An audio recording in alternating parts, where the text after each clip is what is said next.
Young people in Baltimore continue to be involved in violent crime as both victims and suspects. Just ahead, the details about the person now in custody for the shooting of a 14-year-old girl. A steam pipe explosion sends 3 people to the hospital. Just ahead, the area you should avoid this morning. And we're off to a nice, quiet and dry start. I'll let you know what you can expect as the work week begins and when to expect the next chance for rain coming up. Live from WBFF in Baltimore, this is Fox 45 Early Edition. Good morning, everyone. Welcome to Fox 45 Early Edition on this Monday. It is May 15th. I'm Megan Gillen. Let's check in with meteorologist Jasmine Lomax. She's got a look at our forecast. It was a really nice weekend, Jasmine. Yeah, minus Saturday when we had the rain. It was great on Sunday, perfect for Mother's Day, and the nice weather continues today. So if you have any plans to be outside, maybe doing some yard work, it looks great. 54 for the current temperature and mostly cloudy over Towson. We've got light winds out of the northwest. Temperatures are in the 50s across the state, so as you step outside, not too mild. We are heading to the 70s once again this afternoon. Temperatures will be just a little above average, and we keep the warm trend tomorrow, too. But on Wednesday, temperatures fall, and that's all behind our next weather maker. Coming up, I'll let you know about our next chance for rain and the cooler temperatures that follow in my full forecast. Back to you.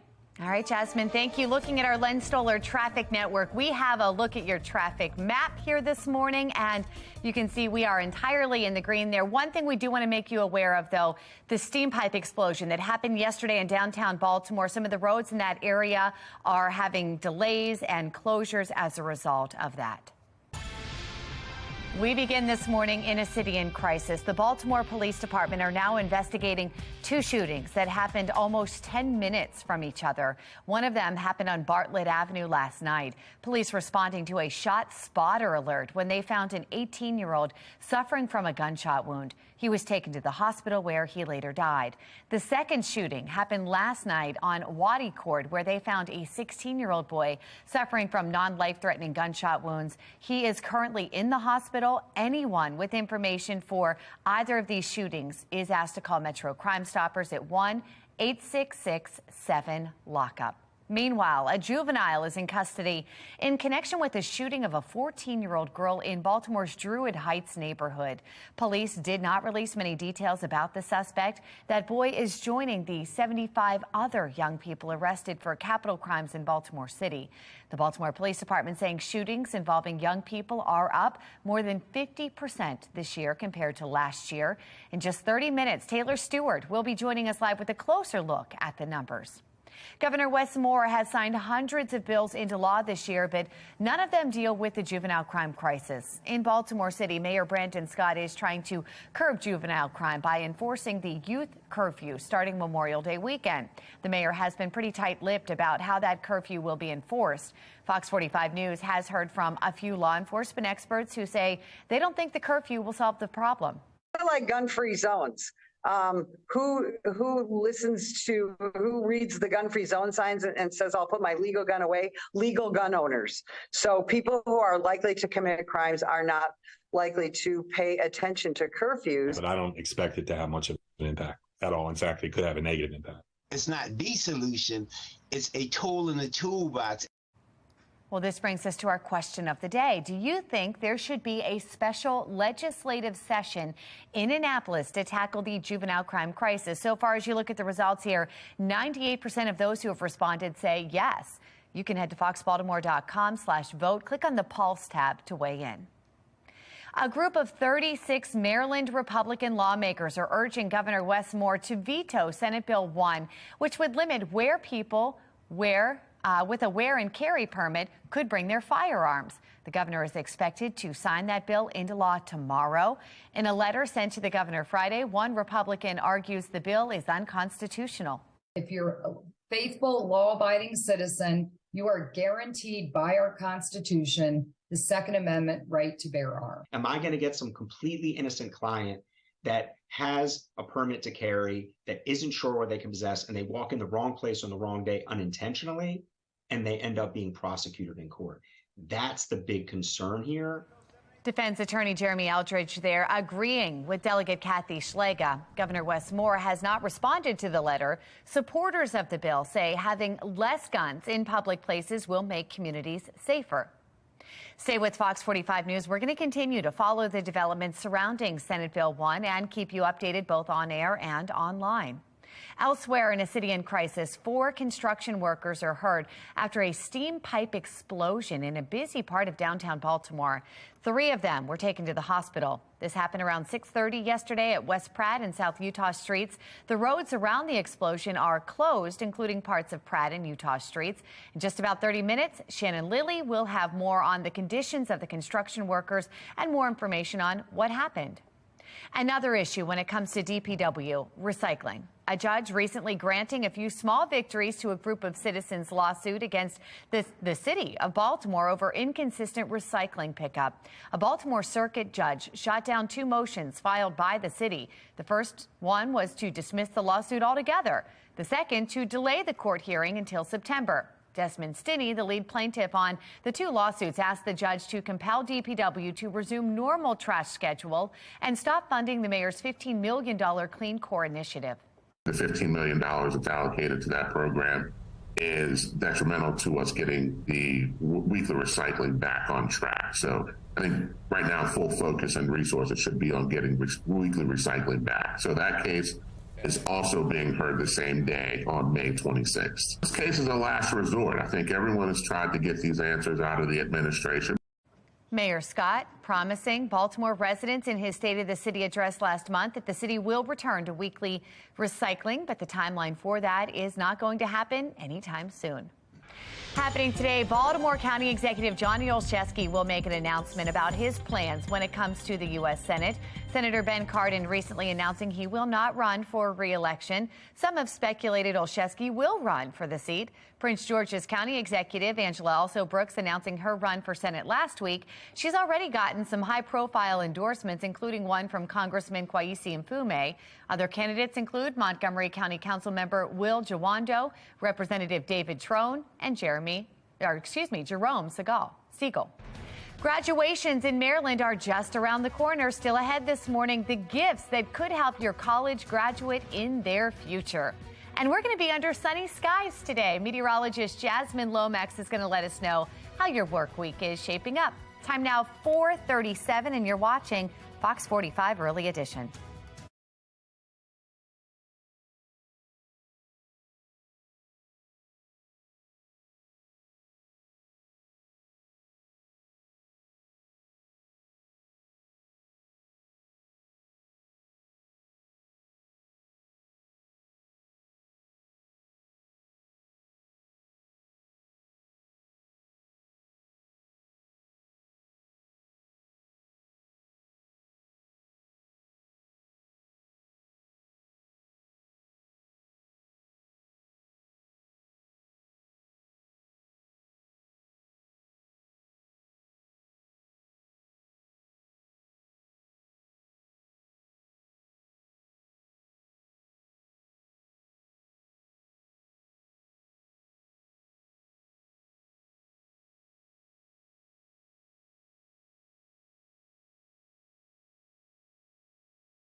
Good morning. We are waking up to great weather. We've got mostly cloudy skies, but temperatures starting off in the mid-50s. Winds light out of the northwest. Not too bad as you head outside. Across the state, our temperatures are in the 50s, even a couple spots in the 60s, including Annapolis and North Beach. Southern Maryland warmer as well. And this is a good sign for the afternoon. We're starting off cloudy, but we have plenty of sunshine on the way. Enjoy it because tomorrow we have our next weather maker in rain. I'll break down the timing coming up in my full forecast. Back to you. All right, Jasmine, thank you. Looking ahead, as students graduate college, what is the best way to help them with their future financial lessons? Well, financial experts say it is a good idea to give new college grads various money gifts that can help them in their future. Investing your grad in an IRA will help set them up to grow tax-deferred money. If they are traveling overseas before they start a job, give them the currency of the country or place that they will be visiting. And gift cards help their initial startups in their new lives. College graduations are happening all this month across Maryland. Then it's time for the high school graduation shortly after.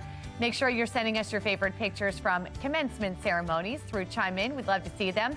We're going to be sharing them on air and on social media throughout the next few months. A man is skateboarding coast to coast. Still ahead this morning, his mission on why he's doing it. And Jake's Day finally happening after 2 rain delays. Just ahead, we take a look into why a local professional skateboarder is encouraging kids to try skateboarding. But first, here's what's ahead this morning on the National Desk. I'm Jan Jeffcoat. This morning on the National Desk, madness for the mayors, border towns in chaos over the migrant surge. The mayor of Laredo, Texas joins us this morning on the National Desk. America's News Now, weekday mornings. You can watch the National Desk on our sister station, the CW Baltimore, weekdays from 6 to 9 a.m. It is 4:42 now, and you're watching Fox 45 Early Edition. All local, all morning.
A skateboarder is on a mission to skate his way from coast to coast. Andrew McClung from our St. Clair sister station in Virginia caught up with him and learned about why he is doing it.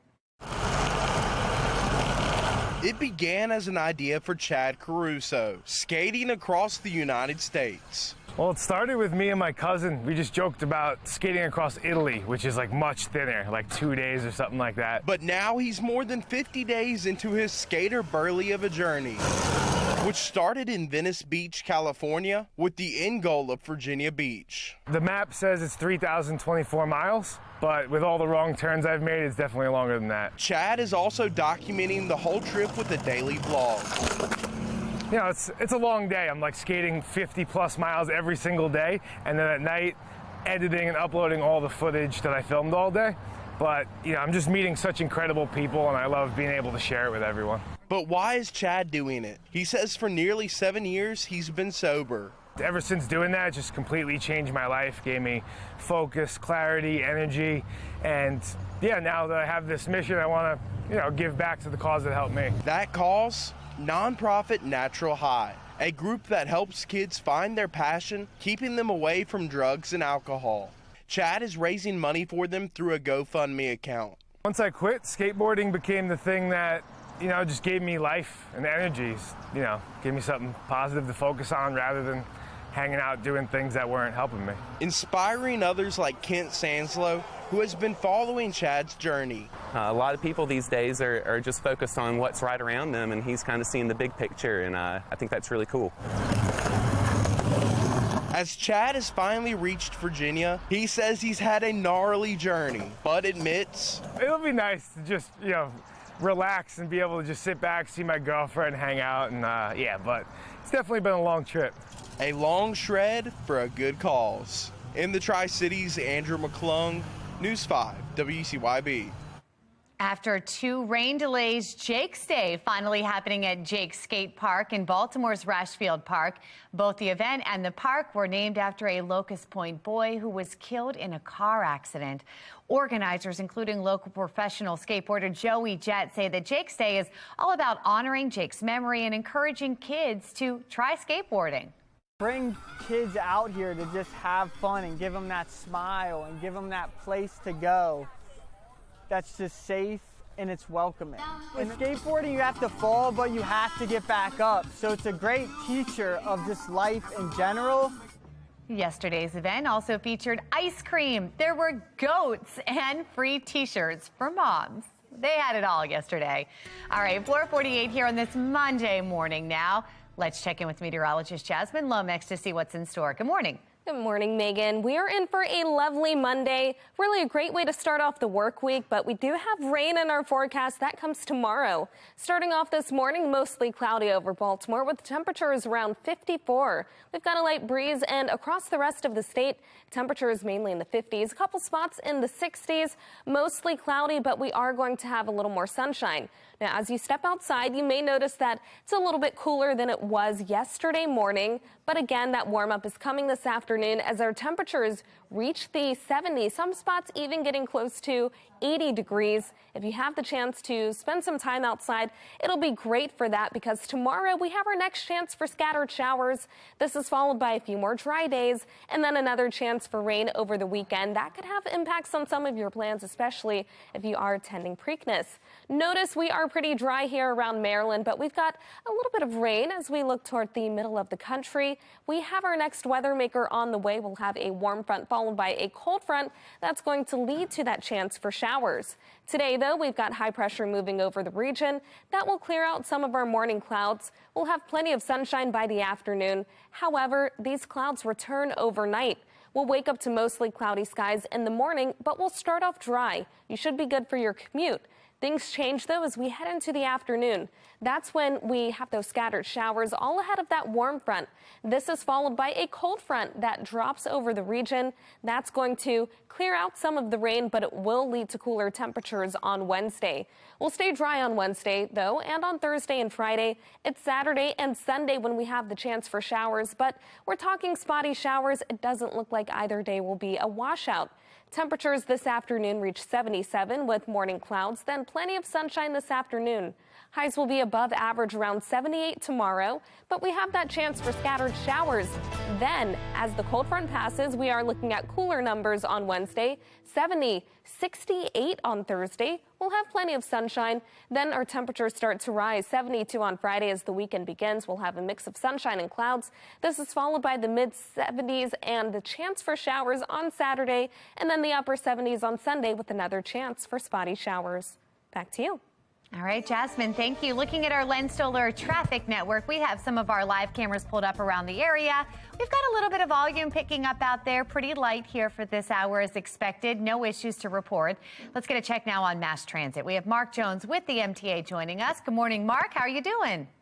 Doing well, Megan. Good morning. Good morning, everyone out there for the commute. Start out there on Light Rail Link. It's operating on time from end to end. Metro Subway Link looks good between Owings Mills and Hopkins Station for the commute start. And on the MARC train system, just one delay at present. Train 505 operating with about a 5-minute delay. The other trains and lines of MARC look good for the start. For the MTA Transit team, I'm Mark Jones. Thank you, Mark. The deadline to raise the debt ceiling is getting close. Coming up, an update on negotiations between Congress and the White House. And crime hitting many parts of the United States as we are heading into several warm months. Still ahead this morning, the shootings that are now being investigated. 4:51 now on Fox 45 Early Edition, all local, all morning.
Making headlines, bells chiming in Buffalo, New York to mourn the lives lost during last year's mass shooting at a supermarket.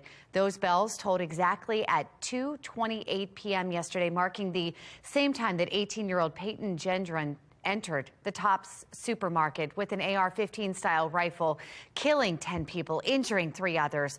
President Joe Biden published an op-ed in USA Today to mark the tragic event. In it, he makes an urgent plea to Congress to pass gun reform. Buffalo's mayor accusing legislators of intentionally refusing to address mass shootings in the country. They have put their heads in the sand, and they are more responsive to the needs of the gun makers, gun manufacturers, earning a profit, making a profit, and less interested in the lives of American citizens. Well, the shooter was sentenced to life in prison without parole in February. During his sentencing, he admitted to killing people because they were black. He also faces 27 federal charges. Taking a live look now over the White House here this morning, where leaders realistically only have a matter of days to reach a deal to raise the debt ceiling and begin the legislative process before the Treasury runs out of ways to pay the nation's bills. National correspondent Atra Elnashar has the latest on the high-stakes negotiations. The anxiety coming from a potential U.S. default reaching far beyond Washington, casting a shadow over a G7 meeting of finance ministers in Japan over the weekend. Britain's finance minister Jeremy Hunt says it would be absolutely devastating if leaders fail to strike a deal on how to raise the debt ceiling. But back in Washington, little sign of progress. How are debt ceiling talks going? Well, I think they're moving along. It's hard to tell. Democrats insisting on a clean debt ceiling increase, and Republicans who say it needs to come with spending cuts appear to be as far apart as ever. It's time to bring spending levels back to pre-COVID, and then we can talk about raising the debt ceiling. There's an opportunity to talk about their really unpopular agenda of cuts, but the time to do that is when we're negotiating the budget. A potential area of compromise, recouping unspent COVID aid. President Biden says that's on the table. Watching closely are members of the Federal Reserve on a mission of their own to bring down inflation. A default would be a derailment they can't afford. While general or headline inflation has come down, Philip Jefferson, the president's nominee for Fed vice chair, noted Friday there's been little progress on what economists call core inflation, a measure of prices that excludes volatile food and energy categories. There's never a good time for a default, to be sure, but inflation and fears of a recession mean a default, or even getting close to one, could be especially painful. On Capitol Hill, I'm Atra Elnashar reporting. Democratic Senators Dick Durbin and Elizabeth Warren are calling on President Biden to use the 14th Amendment to raise the debt ceiling. They say if House Speaker Kevin McCarthy doesn't agree to raising the nation's borrowing authority, then it's up to the president to find an alternate path. Biden last week said he is considering using the amendment as an emergency option to bypass the standoff with House Republicans. But not every Democrat seems to be on board. Connecticut Senator Chris Murphy dodging questions about supporting the move. He instead saying lawmakers should do their job.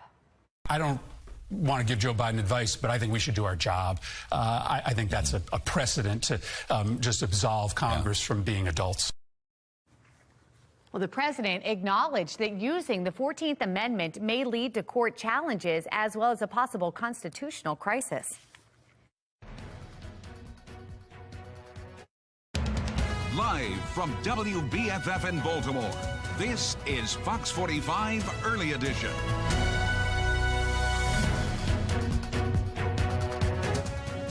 Good morning on this Monday, May 15th. I'm Patrice Sanders. I'm Tom Rogers. Yeah, it feels like a Monday morning, too. Things are, well, we're trying to wake this guy up a little bit so we can get connected. That'd be nice. But hopefully everybody had a nice weekend celebrating. Mother's Day. Happy belated Mother's Day. Well, thank you. And you know, same to your mom and to Jean. Hopefully it was good. And Jasmine is here with us this morning to talk about the work week ahead. And hopefully it's nice.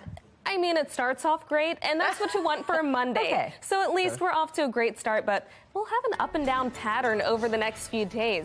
Today, though, enjoy the nice weather that we have. We're off to a mild start. Temperatures sit at 53 with mostly cloudy skies over Towson and winds light out of the northwest, drawing in some of that cooler air. Across the state, we've mainly got the 50s.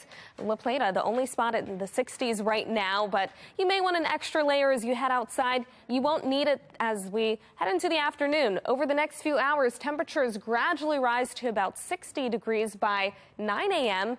Then we're talking high temperatures reaching the upper 70s. Tomorrow, upper 70s again, but we have our next weather maker. I'll have a look at the timing and the impacts to your plans and my full forecast. Back to you. Thank you, Jasmine. Let's take a look at your Lens Solar Traffic Network and some of the cameras around the Baltimore region. Looks like everybody's moving fine along these particular cameras, and doesn't look like there's anything else on the maps as of this moment. Maybe a little bit of construction zones. We start this morning in a city in crisis. Baltimore Police Department now investigating two shootings that happened almost 10 minutes apart from each other. One of them happened on Bartlett Avenue last night. Police responded to a shot spotter alert when they found an 18-year-old girl suffering from a gunshot. That person was taken to a hospital where they later died. A second shooting happening last night in Waddy Court, where they found a 16-year-old boy suffering from a non-life-threatening gunshot wound. He's currently in the hospital. Anyone with information on either of these shootings, they're asked to call Metro Crime Stoppers, where you can remain anonymous. That's 866-7-LOCK-UP. Meanwhile, a juvenile is in custody in connection with the shooting of a 14-year-old girl in Baltimore's Druid Heights neighborhood. Police did not release many details about this suspect. Now, the boy is joining the 75 other young people arrested for capital crimes in Baltimore City. Taylor Stewart joins us live with the uptick in juvenile crime. Taylor. That's right. This morning, investigators are questioning the suspected shooter. They say is also a minor. Now, so far this year, over 30 juveniles have been shot in Baltimore. This latest shooting comes just days after police say they were forced to fire on a 17-year-old who was armed with a gun. That 17-year-old led him on a foot chase. But according to BPD data, right now, juvenile homicide rates are up 67%, while non-fatal shootings are up 55% for the year. Deputy Police Commissioner Richard Worley acknowledging that part of the issue here is ghost guns. Those are just ordered a gun online, find a couple tools and put the gun together. You got a fully operational. Now this year, 17 juveniles have been arrested with ghost guns. 11 of them were just 15 years old. 3 of them just 13 years old. Now this is happening as the city continues to struggle to grapple with how to deal with juvenile crime and bring forth real solutions to stop the bloodshed. I'm Taylor Stewart, Fox 45 News. Thank you, Taylor. The case is a reminder of the shooting death of a 15-year-old, Nikayla Straughter, just last summer.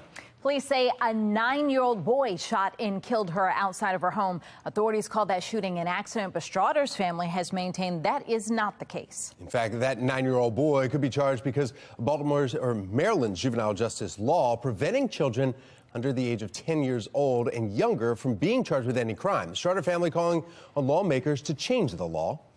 The city of Baltimore needs to state that this is a bad bill and get it fixed. Well, despite calls to amend the law, State Senator Jill Carter, who sponsored the bill, stands by it. Lawmakers didn't do anything to change it during this year's legislative session. The grandmother of the boy accused of shooting Nikayla is facing charges in connection with the incident, including failure to secure a firearm with an unsupervised minor. City State's Attorney Ivan Bates telling Fox 45 News he believes more needs to be done to hold both juvenile offenders and their guardians accountable. I believe last year's legislative session, I think the Juvenile Justice Act, if I'm not mistaken, and that took a lot of the ability for state's attorneys to actually decide the charging of some of these offenses. And that's been kind of difficult in trying to deal with that. In many ways, when I talk to my juvenile prosecutors, they feel their hands are almost tied. But I also want to understand where the parents. So we need to try to figure out what laws can we put in place to try to hold the parents accountable. Well, that brings us to our question of the day. Do you think there should be a special legislative session in Annapolis to tackle the juvenile crime crisis? So far, 96% of those who voted say yes. Head to foxbaltimore.com/vote to click on the Pulse tab if you want to weigh in. Developing now, 4 construction workers hurt after a steam pipe explosion in a busy part of downtown Baltimore. It caused several roads to remain shut down this morning. Shannon Lilly is joining us live from the scene with the very latest there. Shannon?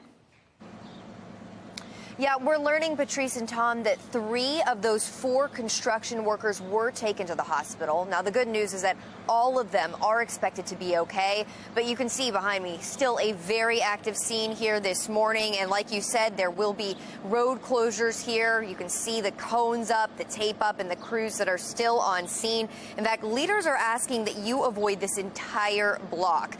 We'll pull up those road closures right here. They include Pratt Street between Green and Howard Streets and Utah Street between Pratt and Lombard Streets. Now, the detours you can also see right here, they include Martin Luther King Jr. Boulevard and Paca Street for the northbound traffic only. So you're going to want to take those routes if you typically come this way. According to Baltimore City Fire, this explosion happened shortly after 6 yesterday evening along Utah and Pratt Street. BGE crews were on scene. They were working to install a gas line when a water main was hit, and soon after, a steam explosion caused pieces of gravel and roadway to explode, injuring those 4 construction workers. Now, city officials and the mayor held a press conference last night, and the mayor says he's thankful this wasn't worse. We never want to be in a situation like this. We're grateful that we didn't have serious injuries, that no one was really hurt badly in this incident. But this is why we have to be prepared to coordinate in this way so that when we have these incidents that we're able to move with the speed and swiftness and also the resources necessary to address them in a quick way. So again, that's what crews say they're working to do. They're working to fix the water main quickly to restore service to this area. Right now, we know that water service interruptions are being reported right here at this Marriott in the Inner Harbor, also at the Hilton Baltimore hotels, as well as other surrounding businesses. So, of course, we're going to keep our eyes on this and continue to monitor this developing situation. But again, like the mayor said, he is thankful that this wasn't worse and that everyone is expected to be okay. Reporting live in downtown Baltimore, I'm Shannon Lilly, Fox 45 News, Early Edition. 5:06 now. This morning, we are following several active shooting investigations across the country. Megan Gillen is at our live center now with the latest on multiple dangerous criminals who are on the run. Megan. Yeah, a violent Mother's Day weekend in several cities, guys, including Anderson, Indiana. Right now, we know police are searching for a shooter there who fired into a crowd at a street party, injuring 6 people yesterday afternoon. We know around 300 people were at the party at the time of that shooting. The victims include a 14-year-old boy, a 17-year-old boy and girl, a 19-year-old woman, and a 21-year-old man and woman. Right now, detectives are speaking with witnesses, but no arrests have been made. In Arizona, police are offering a $1,000 reward for information leading to the arrest of a shooter who killed 2 people and injured 5 others at a home Saturday night. The 2 killed were men, ages 19 and 20 years old. The other victims were teenagers. They are expected to survive. Meantime, in Manchester, New Hampshire, police still looking for the gunman who opened fire at a college graduation celebration Saturday afternoon. All 4 victims are in their 20s. Thankfully, they're expected to survive. Witnesses say the shooters are 2 men who drove up to the house wearing hoods. Police say the attack does not appear to be random. And in Albany, New York this morning, a gunman on the run there for shooting 3 people who were inside a barbershop Saturday afternoon. One of those victims is a 9-year-old child. Another, a 19-year-old. They are expected to survive. The other victim, identified as 47-year-old Stanley Tyrone, died from his injuries. And finally, in Milwaukee, 3 shootings there, triggering a 2-day curfew for everyone under the age of 21 over the weekend. 21 people were hurt. Thankfully, they're all expected to survive. 11 people were arrested there. Just crime appearing to be surging as we head into these summer months. That's the latest from our live center. Back to you, Patrice. Former Mayor Sheila Dixon is raising red flags about the Safe Streets program. Still ahead this morning, what has her concerned? A list of crowded U.S. Senate race could be adding another name, the announcement that we could expect from Baltimore County Executive. And this morning, we're starting with cool temperatures in the 50s, but we're headed to the 70s. It'll be a nice day ahead of our next weather maker, which will bring rain. I'll break down the timing of that system in my full forecast.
Good morning and happy Monday. We're off to a nice and dry start.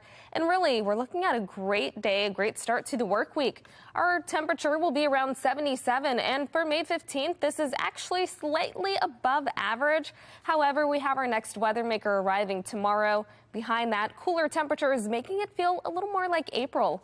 Coming up, I'll break down the timing of that system and I'll let you know how cool temperatures get after in my full forecast. Back to you.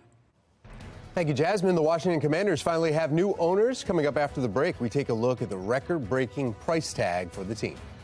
And Taylor Swift now has bad blood with a security guard. Just ahead, what caused her to interrupt her show? 5:12, you're watching Fox 45 Early Edition, all local, all morning.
.515, the Orioles are now officially a quarter of the way through the season, 40 games in, and the team is 26-14. The O's were looking to sweep their series against the Pittsburgh Pirates, but fell short yesterday, 4-0. Orioles still came out victorious, winning 2 of the 3 games. The Orioles host the Angels for a 4-game series. Tonight's first pitch, 6:35. From baseball to football, the sale of Washington Commanders is nearing the goal line. Dan Snyder officially agreeing to sell the team to a group led by Josh Harris, the co-owner of the Philadelphia 76ers and the New Jersey Devils. It comes roughly a month after the two agreed on a $6 billion price tag. Now, the sale would be a record for an NFL franchise, surpassing last year's nearly $5 billion deal for the Denver Broncos, but it requires the approval of 24 other NFL owners before it can be finalized. Former NFL quarterback Tom Brady could soon be a part owner of Las Vegas Raiders. According to ESPN, citing sources, Brady is discussing a limited partnership with the team. Such discussions have been going on apparently for weeks. His investment in the team would be, quote, passive, meaning that he would have no control over the Raiders in business or football matters, just give up some money. The NFL is not commenting, nor is Brady's agent.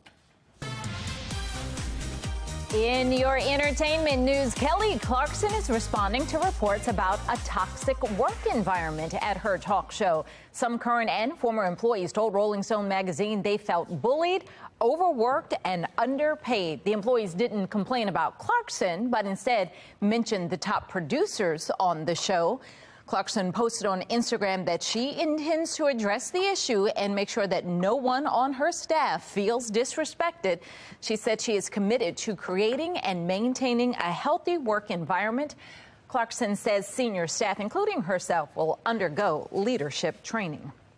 Taylor Swift came to the defense of one of her fans during Saturday night's concert in Philadelphia. Take a look at this.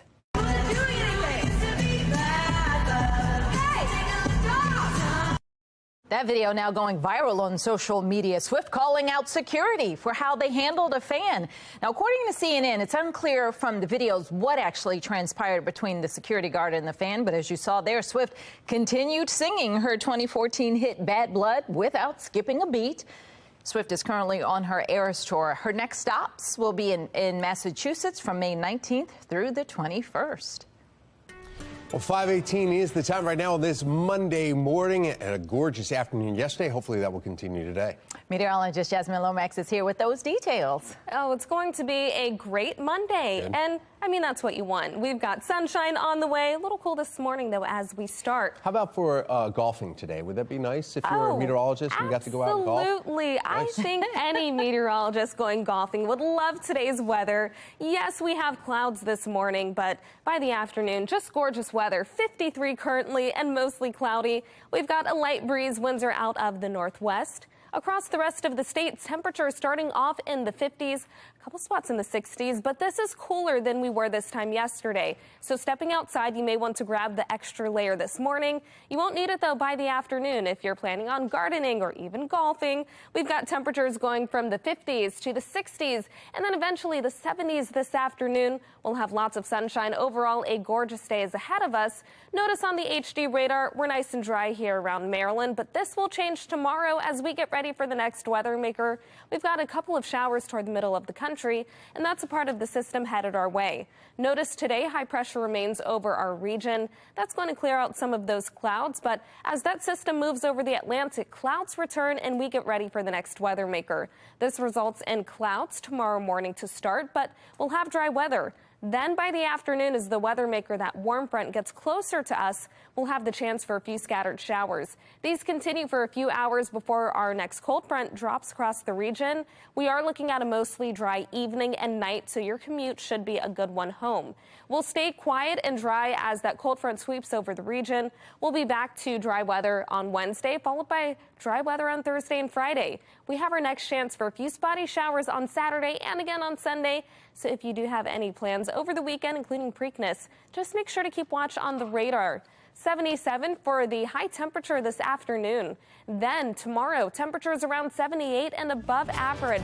This is all ahead of that next weather maker. We've got scattered showers. Then 70 degrees on Wednesday behind the cold front, much cooler. 68 and sunny on Thursday, low 70s on Friday. Then as we head into the rest of the weekend, our temperatures will get closer to average. We'll rise back to the mid to upper 70s on Saturday and again on Sunday. But we do have the chance at least for a few spotty showers on both days.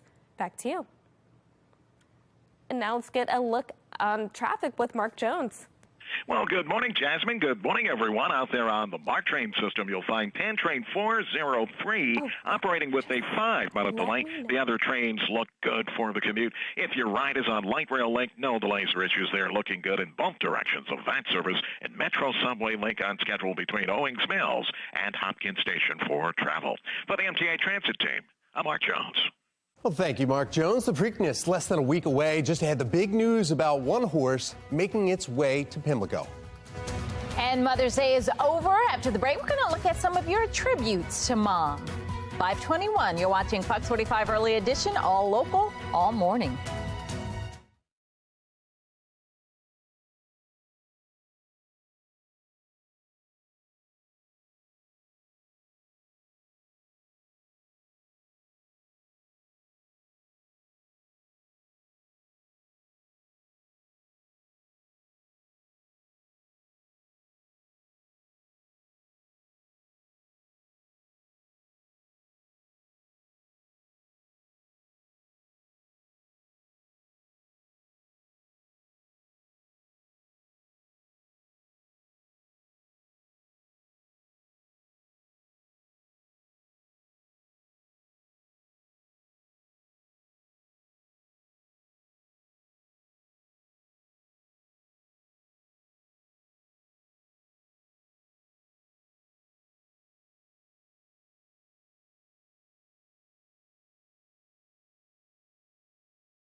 524, take a look at this. The Baltimore Peninsula and Cherry Hill Strong are teaming up to fight food insecurity in Cherry Hill. They're preparing 2 candy trucks, but they offer a whole lot more than just sweets. The trucks are a way to bring fresh food and drugstore items into areas that may not have easy access to grocery stores or pharmacies.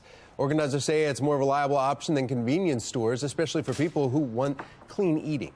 There's a lot of food deserts. There's been a lot of research behind what those food deserts are, and if there is a convenience store or source where there's not healthy access to food. So their partnership with Black Yield Institute is also that, where you want fresh vegetables, you want fresh foods, and how do you go about getting that? And so between SNAP benefits being decreased now that, you know, it's just a growing need. When you think about just your basic needs of food, clothing, and shelter, food is always first. Many of the food items are locally sourced using excess food from farmers markets across the city. Organizers stress this is a temporary fix and hope Cherry Hill can have a full grocery store soon. Mother's Day comes to an end, but we've been getting a lot of pictures from many of you celebrating the moms in your life. Take a look at this. Dawn sent this picture of her Mother's Day celebration. It looks like these ladies got some beautiful flowers there. And this picture is from Karen, and she's wishing her mother a happy Mother's Day. Oh, they look alike, don't they? We want to see how you celebrated moms and mother figures in your life. Scan the QR code on your screen. That will take you to our website where you can submit your pictures and videos. You can also always use your Fox 45 app. Just click on the Explore tab and then chime in. Preakness is less than 1 week away, and Kentucky Derby winner Mage will be racing for the second leg of the Triple Crown. This follows an encouraging workout at Churchill Downs, according to one of his owners. We'll have you covered all week long leading up to the race Saturday. This Fox 45 news segment is sponsored by First. Now is your chance to take in the second leg of the Triple Crown for free. The Preakness is happening this Saturday. You can win 4 tickets to the race. Give us a call right now at 410-469-8308. The 10th caller will win. The number right there on your screen if you need it again. All week long, we're giving away tickets through Friday on Fox 45 Morning News. The shape for the Maryland Senate is starting to take shape. We'll tell you who now is running for the Senate just ahead in the announcement that's coming up. Former Mayor Sheila Dixon weighing in on a project that she founded. Coming up, why she says it may be time to put a pause on the Safe Streets program.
Live from WBFF in Baltimore, this is Fox 45 Early Edition.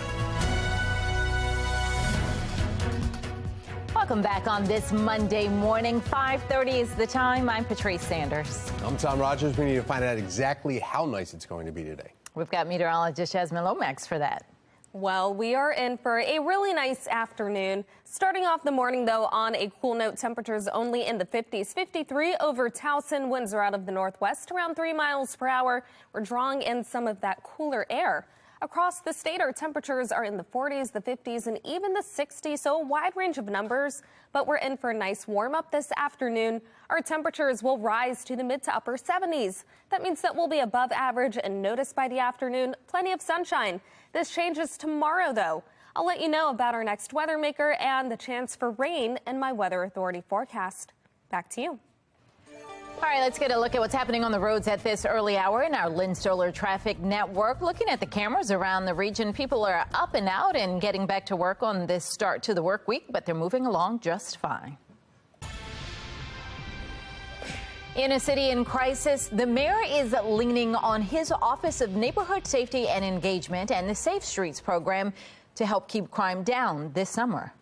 But Monsey will soon be under new leadership as Director Shante Jackson is set to resign next month. Shannon Lilly joins us live from downtown with what former Mayor Sheila Dixon, who founded Safe Streets, says could be next for the program. Shannon?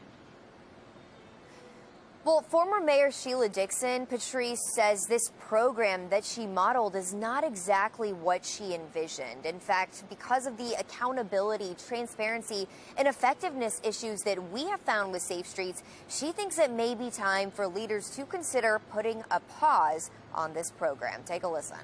Sometimes when you tout different initiatives, you don't want to see them fail. Sure. And sometimes you have to come to the reality to say, hey, this is not working the way that we thought it was. We have to let the citizens know where the money's being spent, how it's being spent, and what the results are, and how effective is our tax dollars being spent. Yeah, you'll remember Fox 45 News had to threaten to sue the city over the details of the contracts between the city and the nonprofits running Safe Streets before Baltimore finally handed over that information. But even with that information, it is still unclear how the nonprofits spend the cash once the city signs off on the checks. And of course, we've continued to see problems with crime persist. So Dixon believes that the Safe Streets program really needs to be reevaluated, especially to make sure that the hiring process is effective and that each location, Tom and Patrice, is actually working to benefit the community. Shannon, we know the mayor is doubling down on the program, announcing another $5 million investment in April. Why do they say it's working? So, Tom, there was a Johns Hopkins study done into this program, and it did find in some Safe Streets zones that there was a decrease in gun violence. However, what the city failed to mention is that this study was funded by Monsey. And so Dixon believes there needs to be an independent study into this program or audit to see the true results there. Reporting live in downtown Baltimore, I'm Shannon Lilly, Fox 45 News, Early Edition. Former Mayor Dixon says she believes the Safe Streets program should be audited. A 2018 document outlining requirements for Safe Streets shows a monthly requirement of reports and audits. Fox 45 News filed a public records request asking to see those audits last year, but we're told that the mayor's Office of Neighborhood Safety and Engagement didn't have any records matching our request for the monthly audit reports.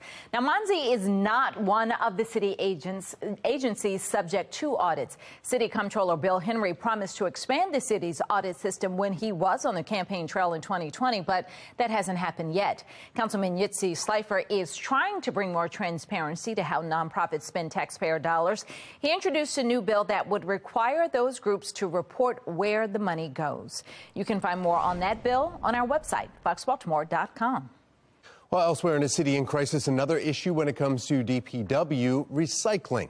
Now, a judge recently granting a few small victories to a group of citizens' lawsuit against the city of Baltimore over inconsistent recycling pickup. A Baltimore Circuit judge shot down 2 motions filed by the city. The first one dismissing the lawsuit altogether. The second to delay the court hearing until September. Desmond Stinney, the lead plaintiff on 2 lawsuits, asked the judge to compel Department of Public Works to resume its normal trash schedule and stop funding the mayor's $15 million Clean Core initiative. The $15 million that's allocated to that program is detrimental to us getting the weekly recycling back on track. So I think right now full focus and resources should be on getting weekly recycling back. So that case is also being heard the same day on May 26th. This case is a last resort. I think everyone has tried to get these answers out of the administration. Well, Mayor Brandon Scott promising Baltimore residents in his State of the City address just last month the city will return to weekly recycling, but timeline for that is not going to happen anytime soon. Maryland's race for the U.S. Senate is starting to take shape, and now it appears that Baltimore County Executive Johnny Olszewski is weighing a potential run for the seat. Taylor Stewart is joining us live here this morning with more on the growing field of candidates. That's right. We're expecting an announcement from Baltimore County Executive Johnny Olszewski today. Now, this comes after Senator Ben Cardin shared plans to retire after serving in the seat for the last 5 decades. That announcement coming as a surprise to some, including Olszewski himself. Just last week, during an interview on the TJ Smith Show with WBAL Radio, the executive saying this. I'm talking to my family. I expect in the next week or so we'll make an announcement, but flattered to even be in the conversation for folks to think that we could or should do it. And again, if there's the right opportunity to promote and expand the work that we're very proud of here, that's something we'll think about. Well, today we'll learn of what came of those conversations, but the field is already starting to take shape here. Take a look. Prince George's County Executive Angela Alsobrooks announced her run for the seat just last week, along with Montgomery County Councilmember Will Jawando. That goes along with David Trone and Jerome Siegel. The Democrat is set to make that announcement today at 9:30 at the Randallstown Community Center. We'll keep you updated. Taylor Stewart, Fox 45 News. Thank you, Taylor. Young people in Baltimore continue to be involved in violent crime as both victims and suspects. Just ahead, the details about who is in custody for the shooting of a 14-year-old girl. And we are going to be under sunny skies today. Meteorologist Jasmine Lomax lets us know how the work week is shaping up. 5:37. You're watching Fox 45 Early Edition, all local, all morning.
Good morning and happy Monday. We are off to a cool start this morning with temperatures in the 50s across the state. But by the afternoon, we reach the upper 70s, a great day for spending some time outside. This changes tomorrow as the next weather maker arrives. We'll be in the upper 70s, but we have the chance for showers. This is followed by cooler temperatures and drier weather on Wednesday. Coming up, I'll break down the timing of tomorrow's rain, and I'll let you know how cool temperatures get to follow in my full forecast. Back to you.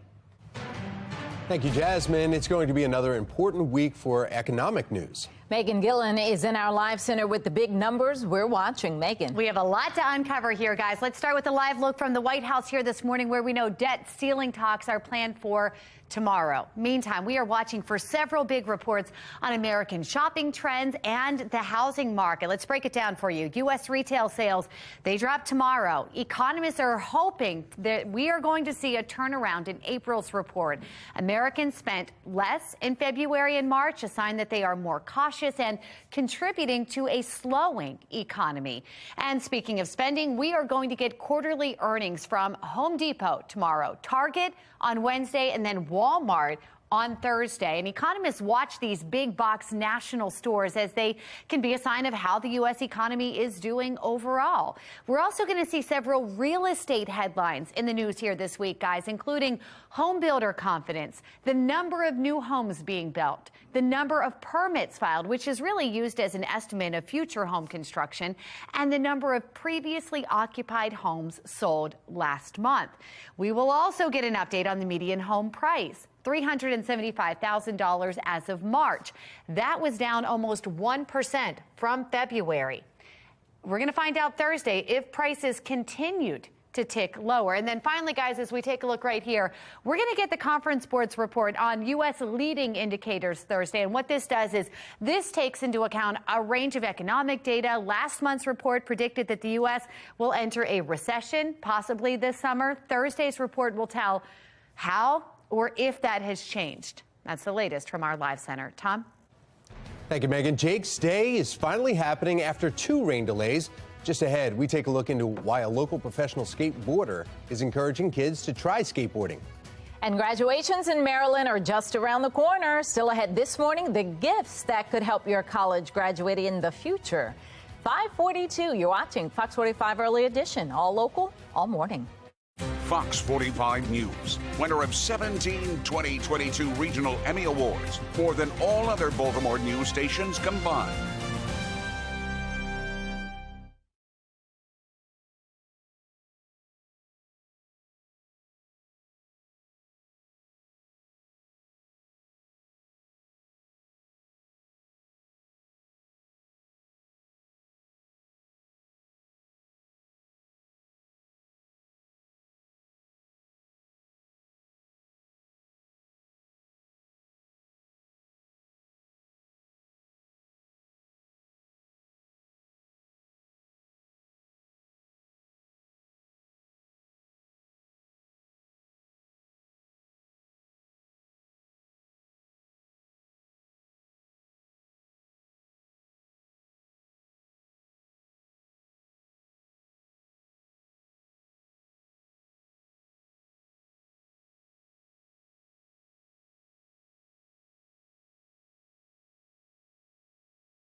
5:45, and in your consumer news, your Amazon deliveries could come to you much faster, all thanks to some changes in how they're handled. This is all according to a new report. I don't know if that's a good thing or a bad thing. The Wall Street Journal says the e-commerce giant has overhauled its logistics network as it tries to cut the distances that packages have to travel.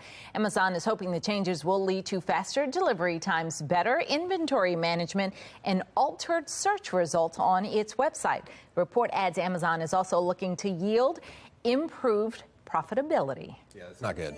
Already we're like, what, 3 days? Why is it taking 3 days? Yeah. Yeah. Looking ahead as students graduate college, what's the best way to help them with their future financial lessons? Financial experts say it's a good idea to give new college grads various money gifts that can help them in the future. You can start an IRA for your grad that will help set them that would help them to grow some tax-deferred money. Maybe if they're traveling overseas before they start a job, give them the currency of that country or wherever they're visiting. And gift cards help their initial startups as well. I think they just need to get a job. All right, college graduation's happening all this month across the state of Maryland. It's time for a high school graduation shortly after. Make sure you are sending us your favorite pictures from commencement ceremonies through Chime In. We'll be sharing them both on air and on social media throughout the next few weeks. After 2 rain delays, Jake's Day finally happened at Jake's Skate Park in Baltimore's Rashfield Park. Both the event and the park were named after a Locust Point boy who was killed in a car accident. Organizers, including local professional skateboarder Joey Jett, say Jake's Day is all about honoring Jake's memory and encouraging kids to try skateboarding. Bring kids out here to just have fun and give them that smile and give them that place to go that's just safe and it's welcoming. With skateboarding, you have to fall, but you have to get back up. So it's a great teacher of just life in general. Well, yesterday's event also featured some ice cream, some goats were out there, because why not? And they also handed out free T-shirts for moms. Well, it's 5:47. Let's get a look at our forecast now as we start this brand new work week. Beautiful skies behind Jasmine over here. Oh, my goodness. Yeah, it's stunning outside. A little chilly to start, but it's a good sign. You know, we've got gorgeous weather on the way, more sunshine. Already starting to see just a little peek of that sunshine in the background. Absolutely beautiful over Baltimore this morning. Current temperatures in the 50s. So yes, you may want the extra layer as you head outside, but you won't need it later on as temperatures reach the 70s. Across the state, we're mainly seeing numbers in the 50s, a couple spots in the 40s and even the 60s. But this afternoon, expect a nice warm up. Temperatures will reach the mid to upper 70s, meaning that we will be slightly above average. We've got a great one for spending some time outside and maybe doing some yard work. This changes tomorrow as our next weather maker arrives. That will bring our chance for scattered showers and behind that cooler days.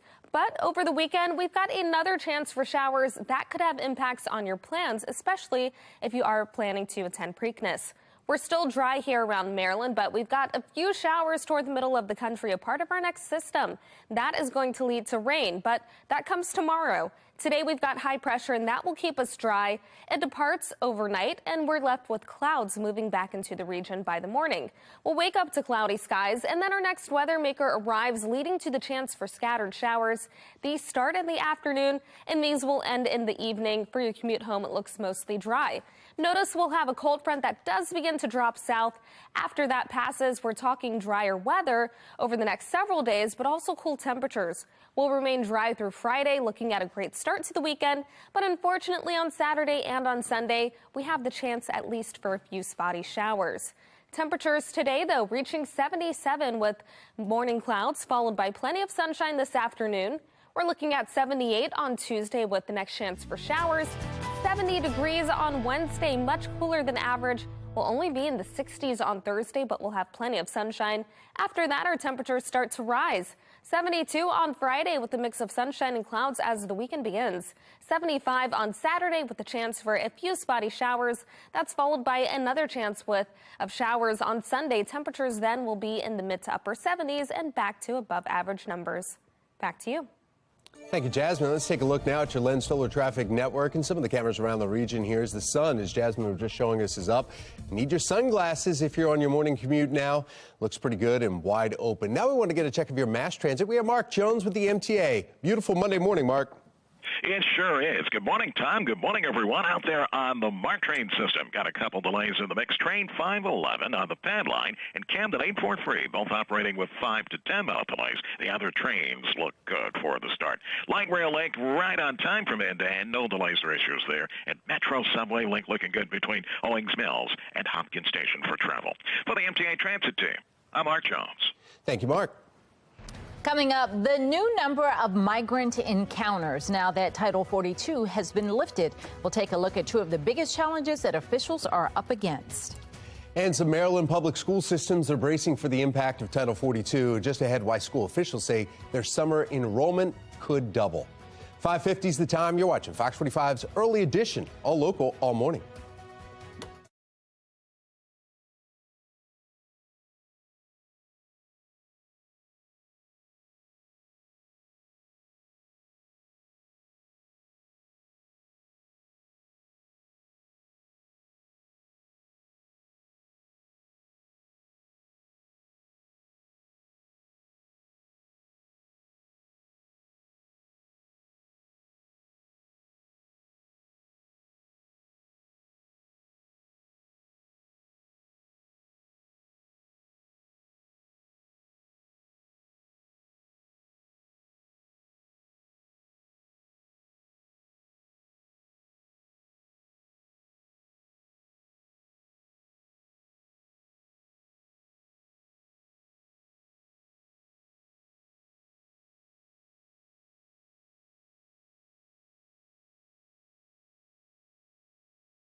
.553, taking a look now at the crisis at the border. Migrants are facing tougher Biden administration asylum policies, but their claims are no longer blocked by Title 42.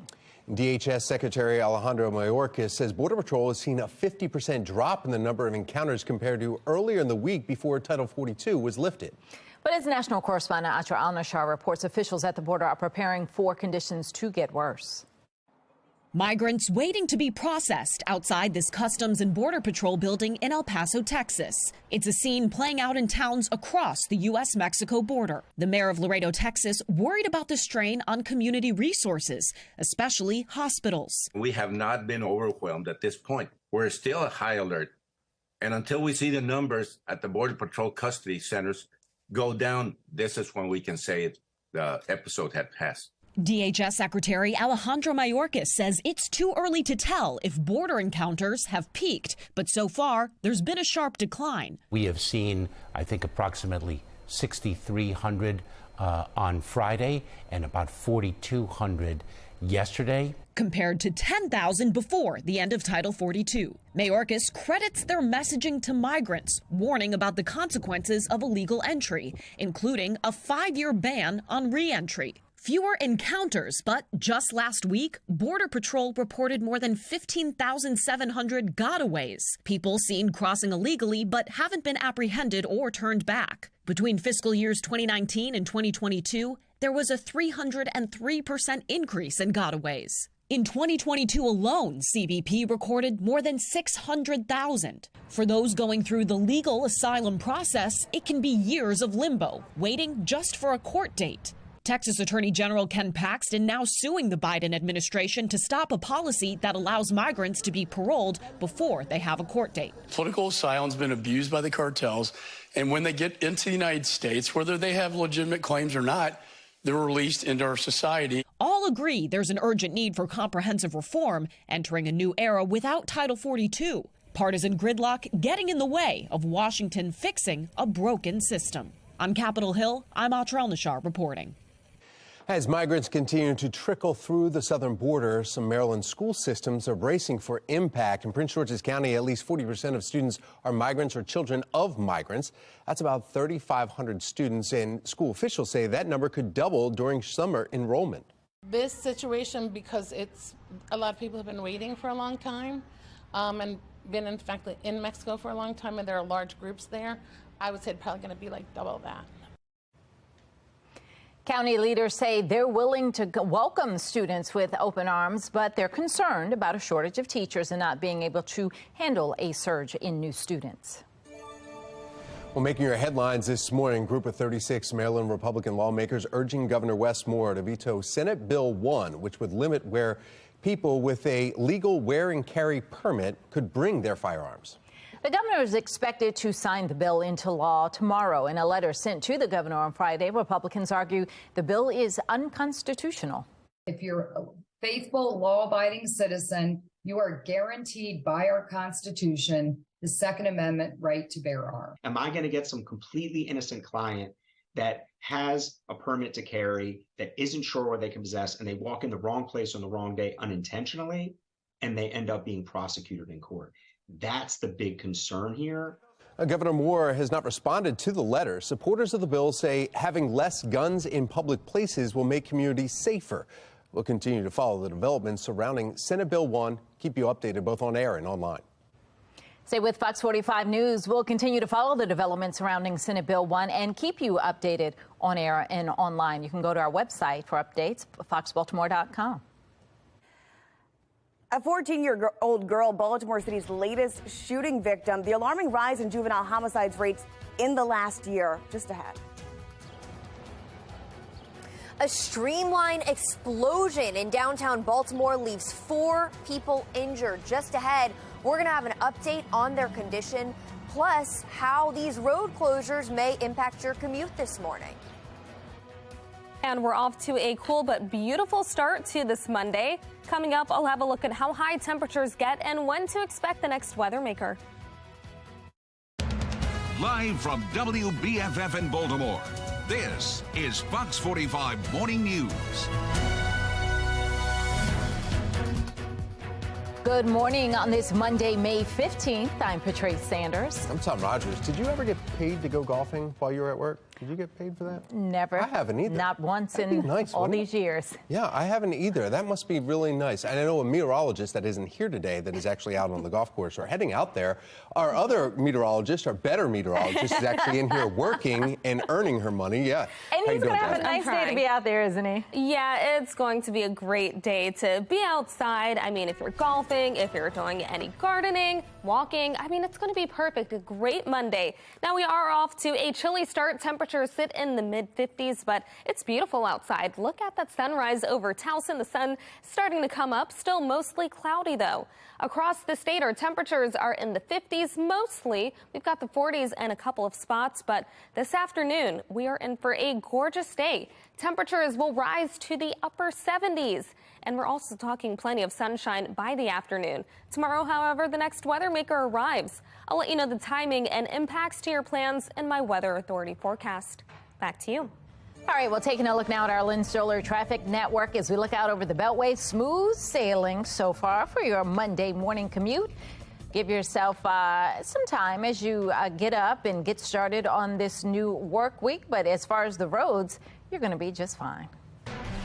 Well, we start this morning in a city in crisis as Baltimore City has seen a rise in young victims, both as suspects and also victims in violent crime. 2 shootings happening almost 10 minutes apart from each other last night. Police say the first shooting happened on Waddy Court. Officers arrived to that scene and found a 16-year-old boy suffering from a non-life-threatening gunshot wound. He was taken to the hospital. 9 minutes later, police got reports of a shooting on Bartlett Avenue. When officers arrived on the scene, they found an 18-year-old boy suffering from a life-threatening gunshot wound. He was taken to the hospital, later pronounced dead. Anyone with information on either of these shootings asked to call Metro Crime Stoppers. That number is 866-7-LOCK-UP. A juvenile is in custody in connection with the shooting of a 14-year-old girl in Baltimore's Druid Heights neighborhood yesterday afternoon. Police have not released many details about that suspect. The boy is joining the 75 other young people arrested for capital crimes in Baltimore City. And Baltimore Police Department says shootings involving young people are up more than 50% this year compared to last. Taylor Stewart joins us with the uptick in juvenile crime. Taylor? That's right. This morning, investigators are questioning the suspected shooter. They say it's also a minor. So far this year, over 30 juveniles have been shot in Baltimore. This shooting of a 14-year-old girl comes just days after a 17-year-old armed with a gun, according to BPD, led an officer on a foot chase before they were forced to fire. According to data from the department, juvenile homicide rates are up 67%. Non-fatal shootings up 55% this year. Baltimore Police Deputy Commissioner Richard Worley says a big part of what's fueling the problem is ghost guns. Those are just ordered a gun online, find a couple tools and put the gun together. You got a fully operational. Now, this year, 17 juveniles have been arrested with ghost guns. 11 of them are only 15 years old. 3 just 13 years old. Now, this continues as the city struggles to grapple with juvenile crime and bring forth solutions to stop the bloodshed. We'll keep you updated, though. Taylor Stewart, Fox 45 News. Well, this case, a reminder of a shooting death of 15-year-old Nikayla Schroeder just last summer. Police say a 9-year-old boy shot and killed her outside of her home. Authorities called the shooting an accident, but Schroeder's family has maintained that isn't the case. Now, that boy could not be charged because of Maryland's juvenile justice law preventing children 10 years of age and younger from being charged with any crime. Schroeder family calling on lawmakers to change the law. The city of Baltimore needs to state that this is a bad bill and get it fixed. Well, despite calls to amend the law, State Senator Jill Carter, who sponsored the bill, stands by it. Lawmakers did not do anything to change it during this year's legislative session. 6:03 and developing now. 4 construction workers are hurt after a steam pipe explosion in a busy part of downtown Baltimore, causing several roads to remain shut down this morning. Shannon Lilly joins us live from this scene. Shannon, what can you tell us about the incident? Well, we're learning, Patrice and Tom, that 3 of those 4 construction workers were taken to the hospital. Now, the good news, though, this morning is that all of them are expected to be okay. But you can probably see the yellow tape up here behind me. Several streets, like you mentioned, do remain closed this morning as this remains an active scene here. You can see the BGE crews out here on scene working to get all of this reopened up. But leaders are asking that you avoid this entire block. In fact, we'll pull up those road closures here. You can see on this map, they include Pratt Street between Green and Howard Streets and Utah Street between Pratt and Lombard Streets. Now, the detours you can take are Martin Luther King Jr. Boulevard and Paca Street for the northbound traffic only. Now, how this all happened, though, according to Baltimore City Fire, this explosion happened shortly after 6 yesterday evening along Utah and Pratt Street. BGE crews were on scene working to install a gas line when a water main was hit, and soon after, a steam explosion caused pieces of gravel and roadway to explode, injuring those 4 construction workers. Now, city officials and the mayor held a press conference last night, and the mayor says he's just thankful this wasn't worse.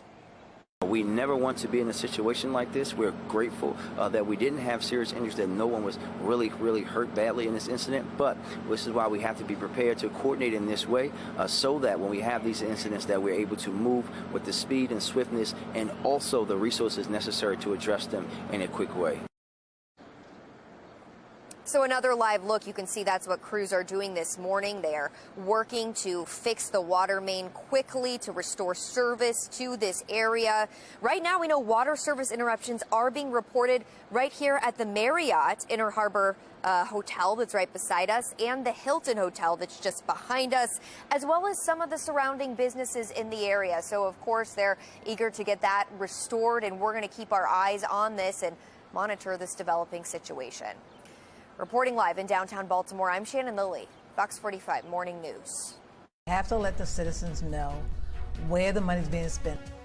Former Mayor Sheila Dixon, the creator of the Safe Streets, is now raising red flags about the program, what she says needs to happen to ensure transparency. And several cities experienced a violent Mother's Day weekend. Ahead from the Live Center, the multiple dangerous criminals now on the run. And we're off to a cool start, but this afternoon we're heading to the 70s with plenty of sunshine. I'll let you know when to expect the next weather maker and impacts to your plans in my full forecast.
Good morning. We are off to a beautiful start to the day. We've got mostly cloudy skies, but it's making for a beautiful sunrise in the background over Towson.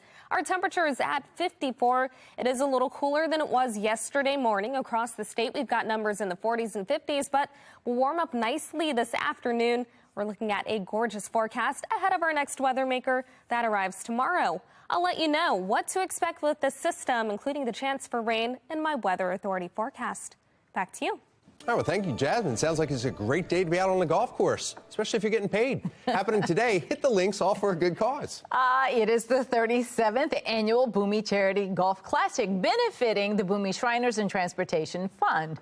And guess who gets to go and just play golf all day in the gorgeous weather? Meteorologist Justin Chambers from Hunt Valley Country Club. I'm sensing a little jealousy here in studio about you being out there, Justin. I know, Rogers is always jealous when I get to go outside and he gets to stay in. Same thing with Mark Clark when he's always out drinking or having a good time. And yes, but it all is about the kids, all about the Shriners here this morning. It is a gorgeous morning. Jasmine talked about a few of those high, thin clouds out there, but overall, a little on the cool side. Oh, did you get that on the cool side?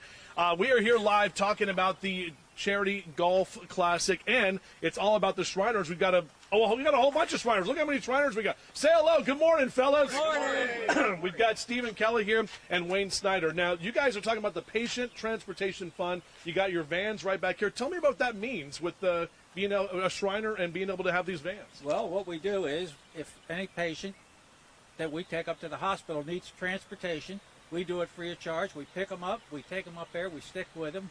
We make sure they have plenty to eat. They got a cafeteria up there. We take care of all that. And this golf classic is one of the things, by us having fun, we're raising money for our transportation fund to do this. And that's what it's all about, right, Stephen? When you guys, you do all the stuff. You get them in the car, you get them in the van, because the Shriners Hospital is up there in Philly. Exactly. The best thing is we take the frustration out of the trip driving to Philadelphia, and it gets them to be able to relax up and back, and we take care of all the traffic and the headache of getting up there. Now, you've got a whole bunch of these vans around the state, not just here in Baltimore, but didn't you say you had 7 vans? Yes, we have 7 vans throughout central Maryland, southern Maryland, and the eastern shore. And that's our territory.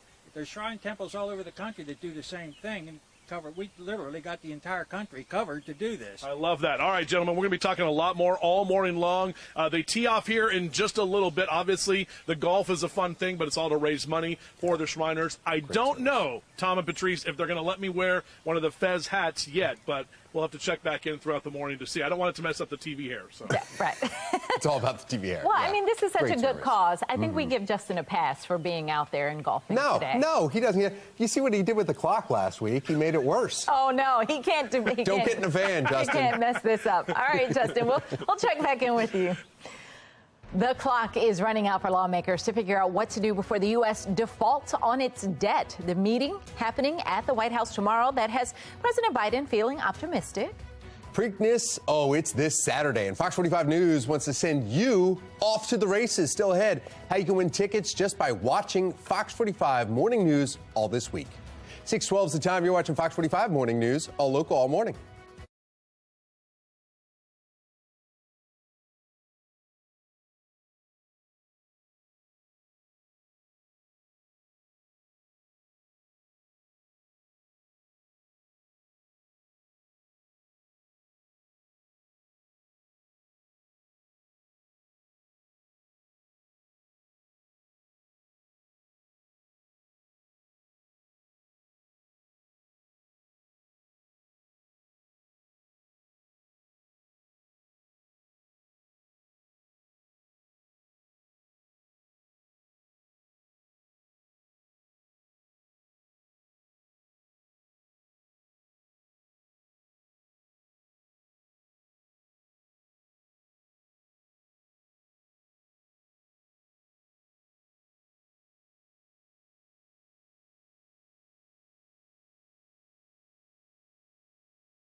6:15 this morning, we are following several active shooting investigations across the country. And Megan Gillen is at our live center now with the latest on multiple dangerous criminals who are on the run. Megan. Yeah, guys, a very violent Mother's Day weekend in several cities, including Anderson, Indiana, where right now we are getting word that police there are searching for a shooter who fired into a crowd at a street party, injuring 6 people. This was all yesterday afternoon. Around 300 people were at the party at the time of the shooting there.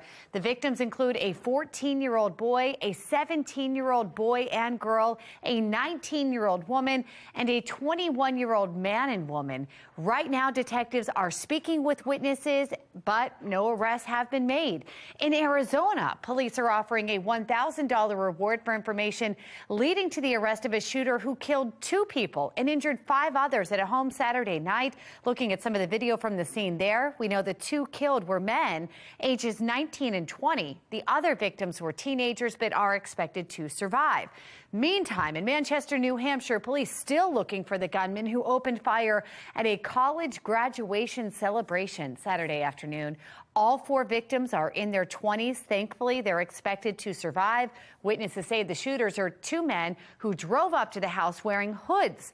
Police say the attack does not appear to be random.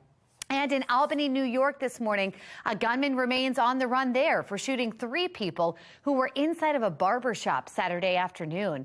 One of those victims, a 9-year-old child, another, a 19-year-old, both expected to survive. The 3rd victim has now been identified as 47-year-old Stanley Tyrone, who died from his injuries.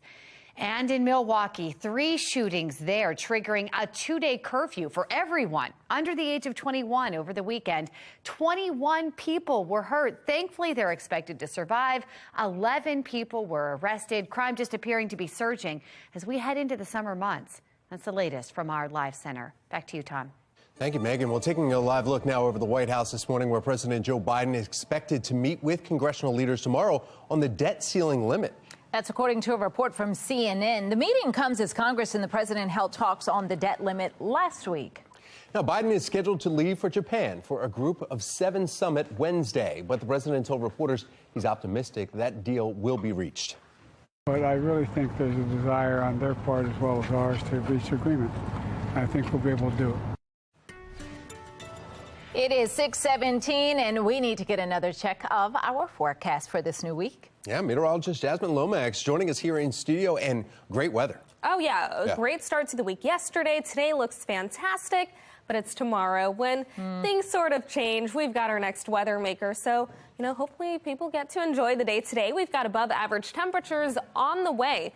We are starting off, though, a little cool. Temperatures in the mid-50s currently over Baltimore. We've got a little bit of sunshine in the background, but you can see that we are still mostly cloudy outside. Winds are out of the north around 3 miles per hour, so that means we're ushering in some of that cooler air. Across the state, our temperatures are mainly in the 40s and the 50s, and this is a little bit cooler than we were this time yesterday. You may want to grab a light jacket as you head outside. You won't need it this afternoon, though. Our temperatures reach the mid to upper 70s, and we're talking sunshine returning, so those clouds are going to clear. We'll stay nice and dry around our region. You can see a few showers toward the middle of the country, a part of our next weather maker. That's going to change our dry pattern that we've had. Today, though, we've got high pressure over the region. Notice clouds clear by the afternoon. Then as that high pressure system moves over the Atlantic, clouds return and we will wake up mostly cloudy tomorrow. We start with dry weather. Your morning commute looks great, but then this warm front approaches our region, and as that happens, we'll have the chance for showers. These start during the afternoon and they'll continue through the early evening. Notice around 7, 8 o'clock, we're back to mostly dry weather as our next cold front begins to move south and approaches our region. After that system passes, we'll be left with drier weather and sunnier skies for Wednesday. The dry weather follows on Thursday and again on Friday, but unfortunately for the rest of the weekend, we'll have the chance for showers on Saturday and again on Sunday. If you have any plans, just make sure to keep watch on the radar. We're talking spotty showers. We're not looking at a washout right now. 77 for the high temperature with sunshine by the afternoon. Then we're looking at 78 on Thursday. We'll have our next chance for showers. These start in the afternoon, they end in the evening. 70 for Wednesday, much cooler behind the cold front. Then we're talking 68 on Thursday with sunny skies. 72 on Friday as we begin the weekend. Then we rise after that. 75 on Saturday with a chance for a few spotty showers. Keep this in mind if you are heading to Preakness. Then 77 on Sunday. We'll have another chance for spotty showers. Back to you. Thank you, Jasmine. Let's take a look at your Lens Solar Traffic Network now at 6:20 in the morning. Taking a look outside of Lochraven Boulevard. Inner and outer loops moving along just fine. No issues there. The only slowdown that you have is 295 right when you get right at Jessup, and that's just because of volume. Southbound, it's about a 2-mile slowdown, and then you're wide open back in the green. Now we want to get another check with your mass transit, and we have Mark Jones. Mark, were you ever paid to go out and play golf while on the clock? It sounds like a winning idea to me. No, I have not been that lucky. Yeah, I haven't either. Man, those meteorologists, they get it all, don't they? I tell you, Justin has it. Yeah. Yeah, for sure.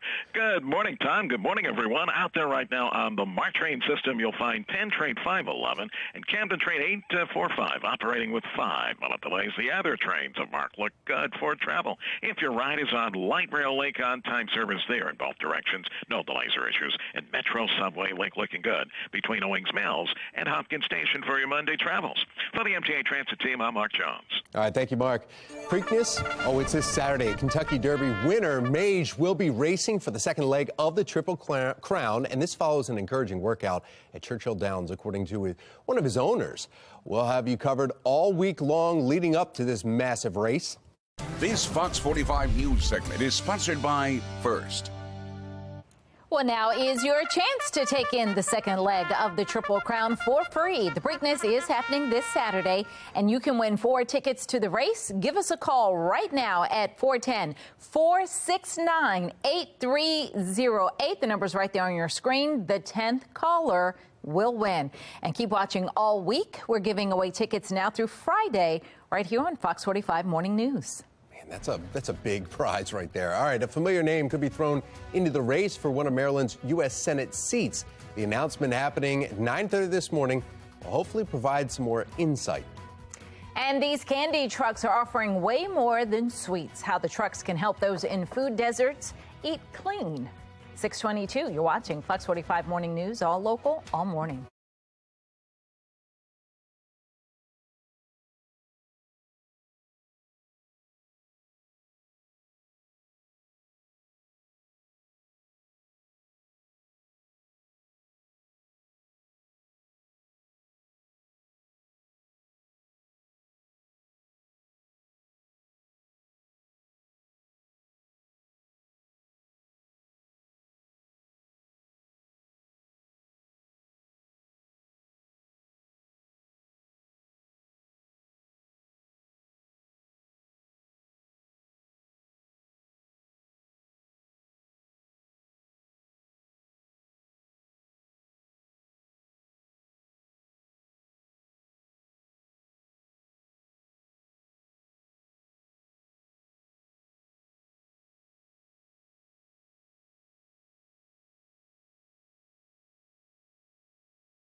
625. Take a look at this. The Baltimore Peninsula and Cherry Hill Strong are teaming up to fight food insecurity in Cherry Hill. Now they're preparing 2 candy trucks, they're called, which offer a whole lot more than just sweets. The trucks are a way to bring fresh food and drugstore items into the areas that may not have easy access to grocery stores or pharmacies. Organizers say it's a more reliable option than convenience stores, especially for people who want to eat clean. There's a lot of food deserts. There's been a lot of research behind what those food deserts are, and if there is a convenience store of sorts where there's not healthy access to food. So their partnership with Black Yield Institute is also that, where you want fresh vegetables, you want fresh foods, and how do you go about getting that? And so between SNAP benefits being decreased now that, you know, it's just a growing need. When you think about just your basic needs of food, clothing, and shelter, food is always first. Many of the food items are locally sourced using excess food from farmers markets across the city. Organizers say this is a temporary fix, and they hope Cherry Hill can have a full grocery store soon. A cloudy start to your morning, but this afternoon it will be sunny with temperatures hitting the 70s. Meteorologist Jasmine Lomax tracking our next chance for rain ahead in her full Weather Authority forecast. Former Mayor Sheila Dixon weighing in on a project that she founded. Coming up, why she says it may be time to put a pause on the Safe Streets program. You're watching Fox 45 Morning News, all local, all morning.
Live from WBFF in Baltimore, this is Fox 45 Morning News.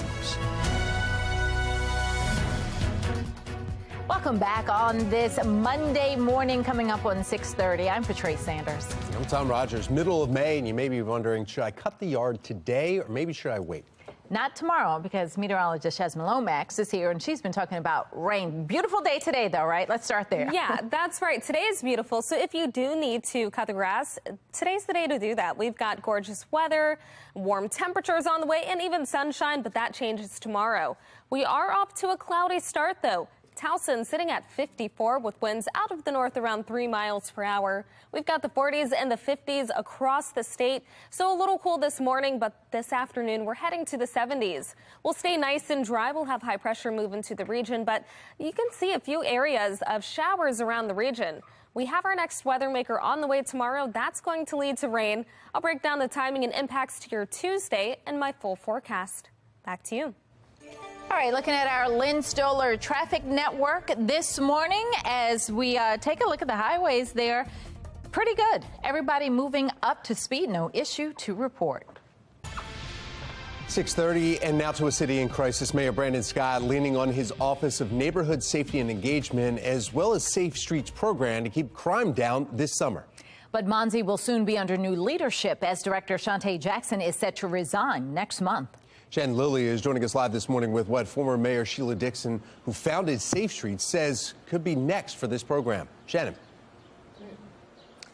Well, former Mayor Sheila Dixon, Tom, says this program that she modeled is not exactly how she envisioned. In fact, because of the transparency, accountability, and effectiveness problems that we've seen, she says maybe it's time for leaders to consider putting a pause on the program. Take a listen. Sometimes when you tout different initiatives, you don't want to see them fail. Sure. And sometimes you have to come to the reality to say, hey, this is not working the way that we thought it was. We have to let the citizens know where the money's being spent, how it's being spent, and what the results are, and how effective is our tax dollars being spent. So you'll remember Fox 45 News had to threaten to sue the city over the details of the contracts between the city and the nonprofits running Safe Streets before Baltimore finally handed over that information. But even with that information, it is still unclear how these nonprofits spend the cash once the city signs off on the checks. And of course, we've continued to see problems with crime just persist. So Dixon says that the program should be reevaluated. She wants to make sure that they're hiring people effectively. And she also wants to make sure, Tom, that each of these locations are actually serving the community.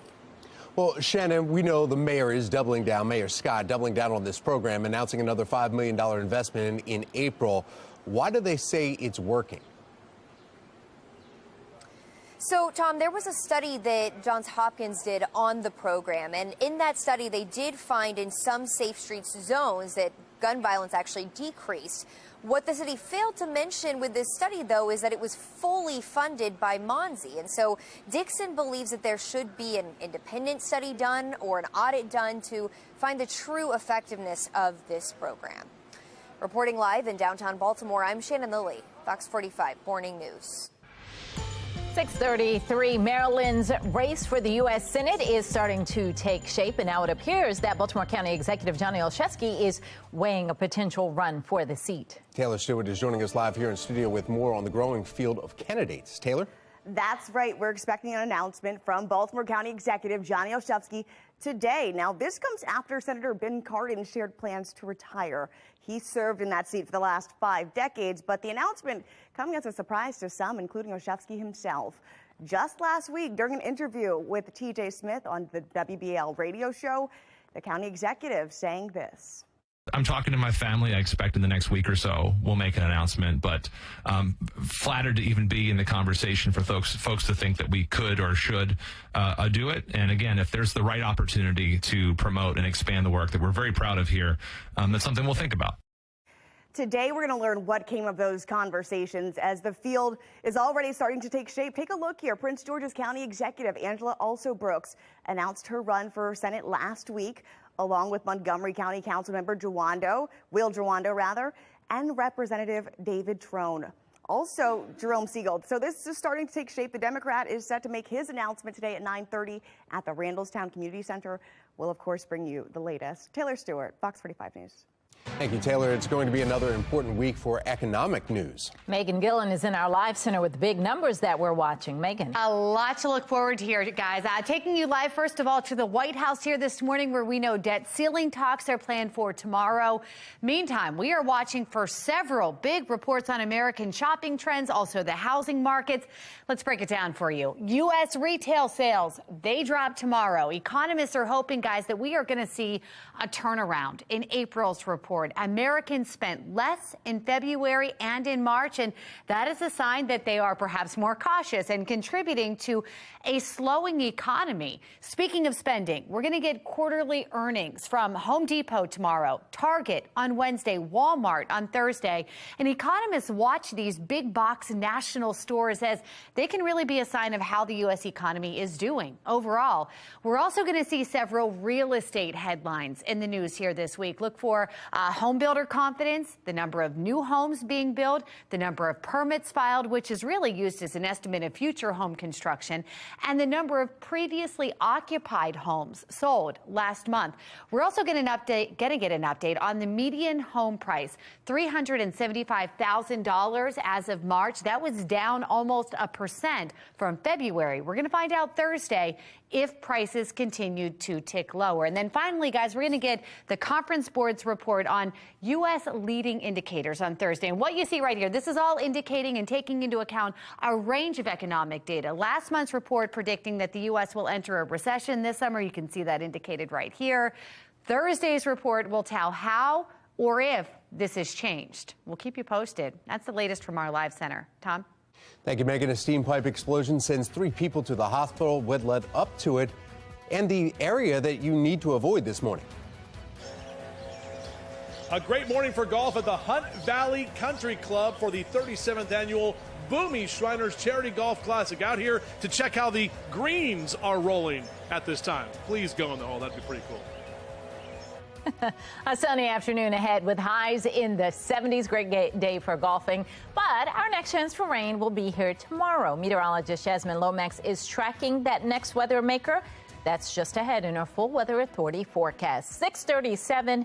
You're watching Fox 45 Morning News, all local, all morning.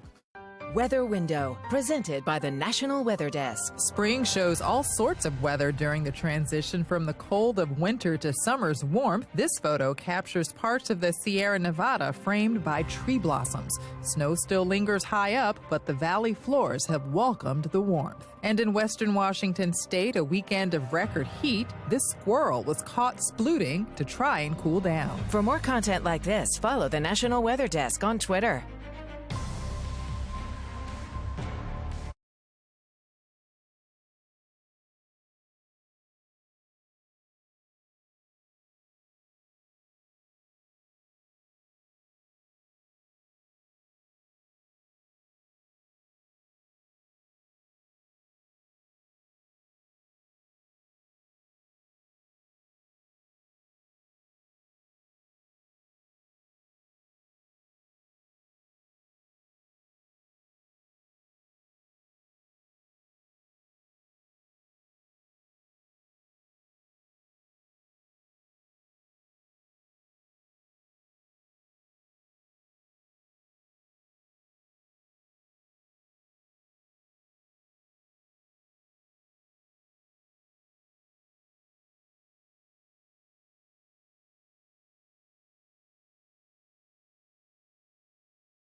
Well, happening today, hit the links, all for a good cause. It's the 37th annual Boomi Charity Golf Classic, benefiting the Boomi Shriners and Transportation Fund. And meteorologist Justin Chambers, live from Hunt Valley Country Club this morning, telling us about the greens and, of course, all the traps and the wind conditions and how many clubs you need to go with here today.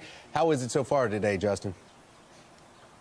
Yeah, so far so good, guys. We just have a bunch of Shriners hanging out, and and every time I go live, they just kind of coalesce around the camera, and I get a little worried. But no, they're all great guys. Of course, here for the 37th annual Charity Classic, we're here with Bill Polka. Now, Bill, you said your father-in-law started this tournament? He did. My father-in-law, Jim Dorsey, started this tournament 37 years ago. Yeah. And my family has benefited from this tournament in that my grandson was born with Orm-Holt syndrome, which affects your digits. Yeah, and you said that these Shriners, these guys, the bands we talked about, actually helped your grandson, right? Yeah, absolutely.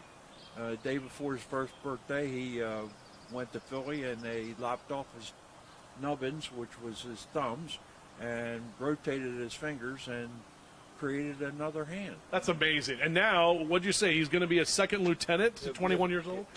Next year, this time next year, he'll receive his commission as second lieutenant in the Army. That's awesome. All thanks to the Shriners and the gentleman back here. So more on all of the great fun out here at Hunt Valley Country Club live in just a few minutes. We'll check back in.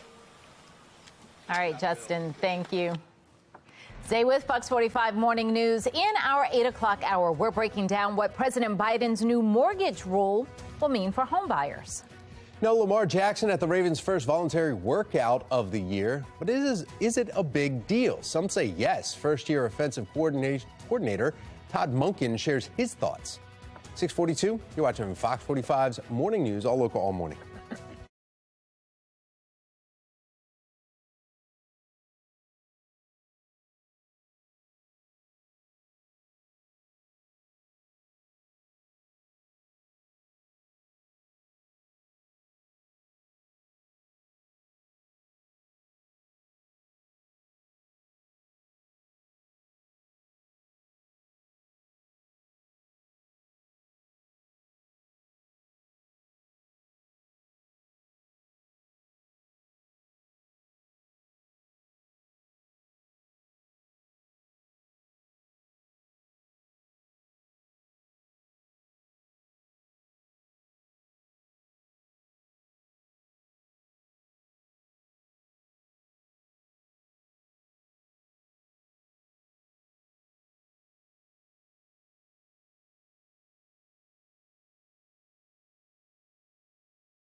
.644 in your morning rush. 4 construction workers are hurt after a steam pipe explosion in a busy part of downtown Baltimore. Shannon Lilly is joining us live from the scene where several road closures remain this morning. Shannon?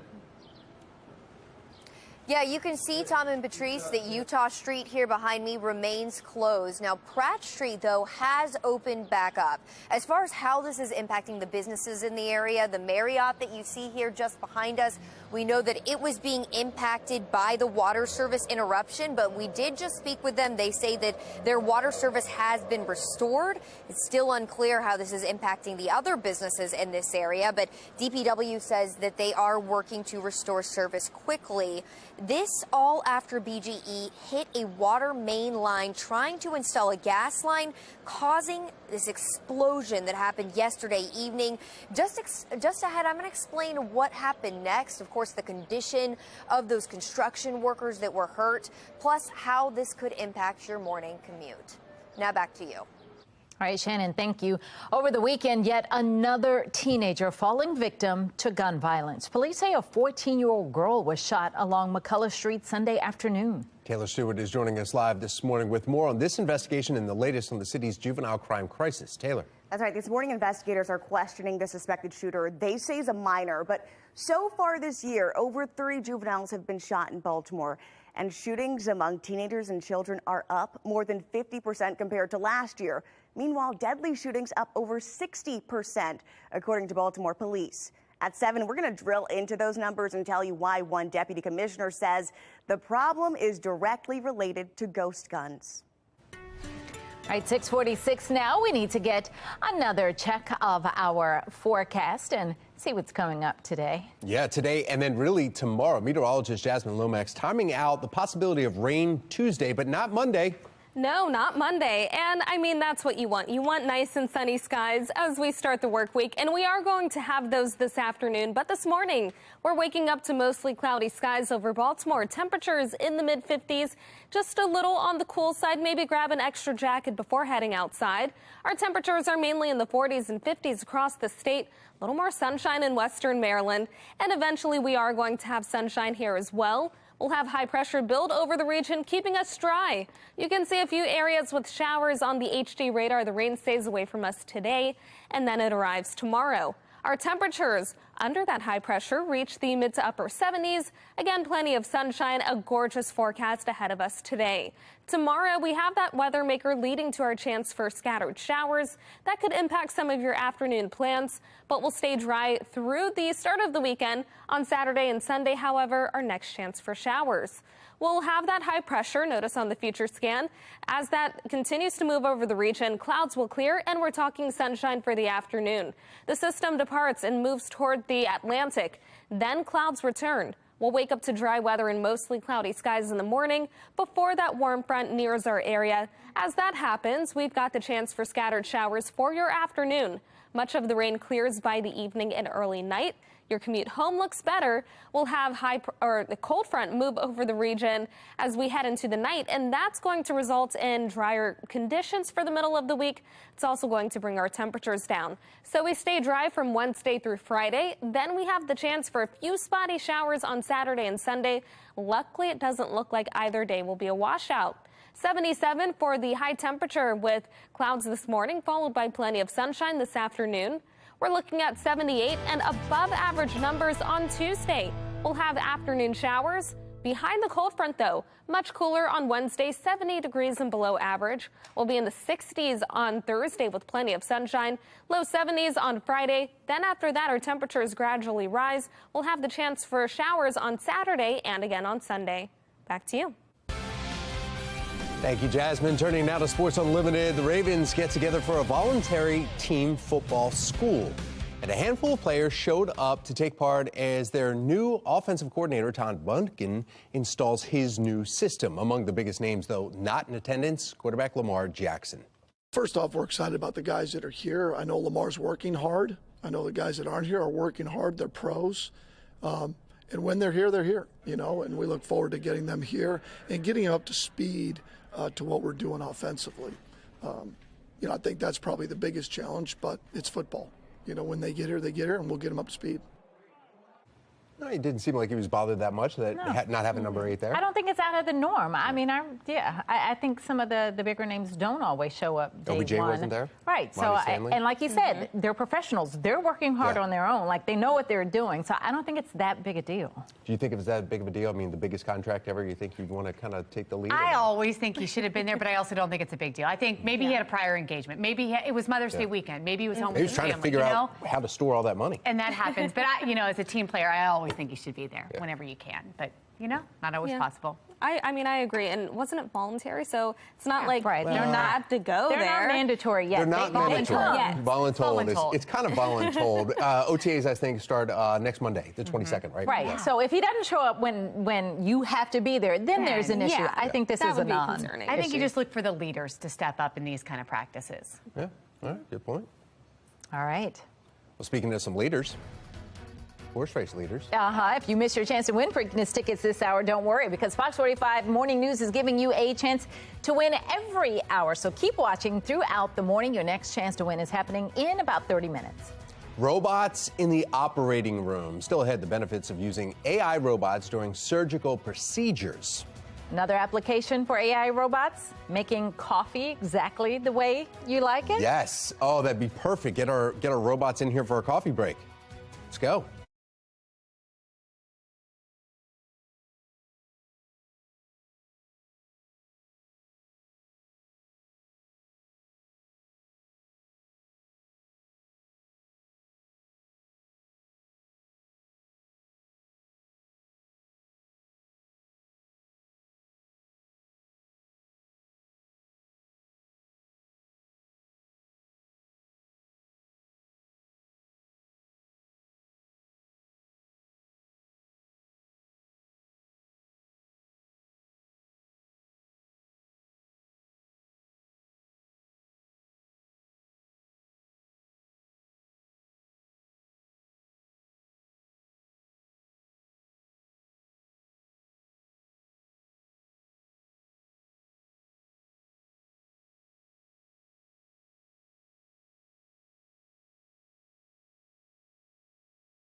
.54 on this Monday morning, and Mayor Brandon Scott's key player in changing the way the city approaches and addresses crime and violence is stepping down from her role. Shantae Jackson, director of MONSE, or the mayor's Office of Neighborhood Safety and Engagement, will vacate her post June 30th.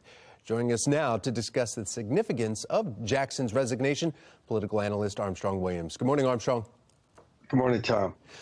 In fact, right on the website, it says for more than 2 decades, Jackson's career has been preparing her for this role. Before becoming a member of Mayor Brandon Scott's cabinet, she spent 20 years in the private sector, and it backs up all the things that she has done to get to this role. A couple years later, she's out. She's leaving. Not sure exactly why, though, she's leaving. So what does this do now for the mayor who is saying, hey, I've got a 5-year plan, and it's working, even though it's been under some controversy? Well, we know his plan is not working. We know the leadership has failed the communities.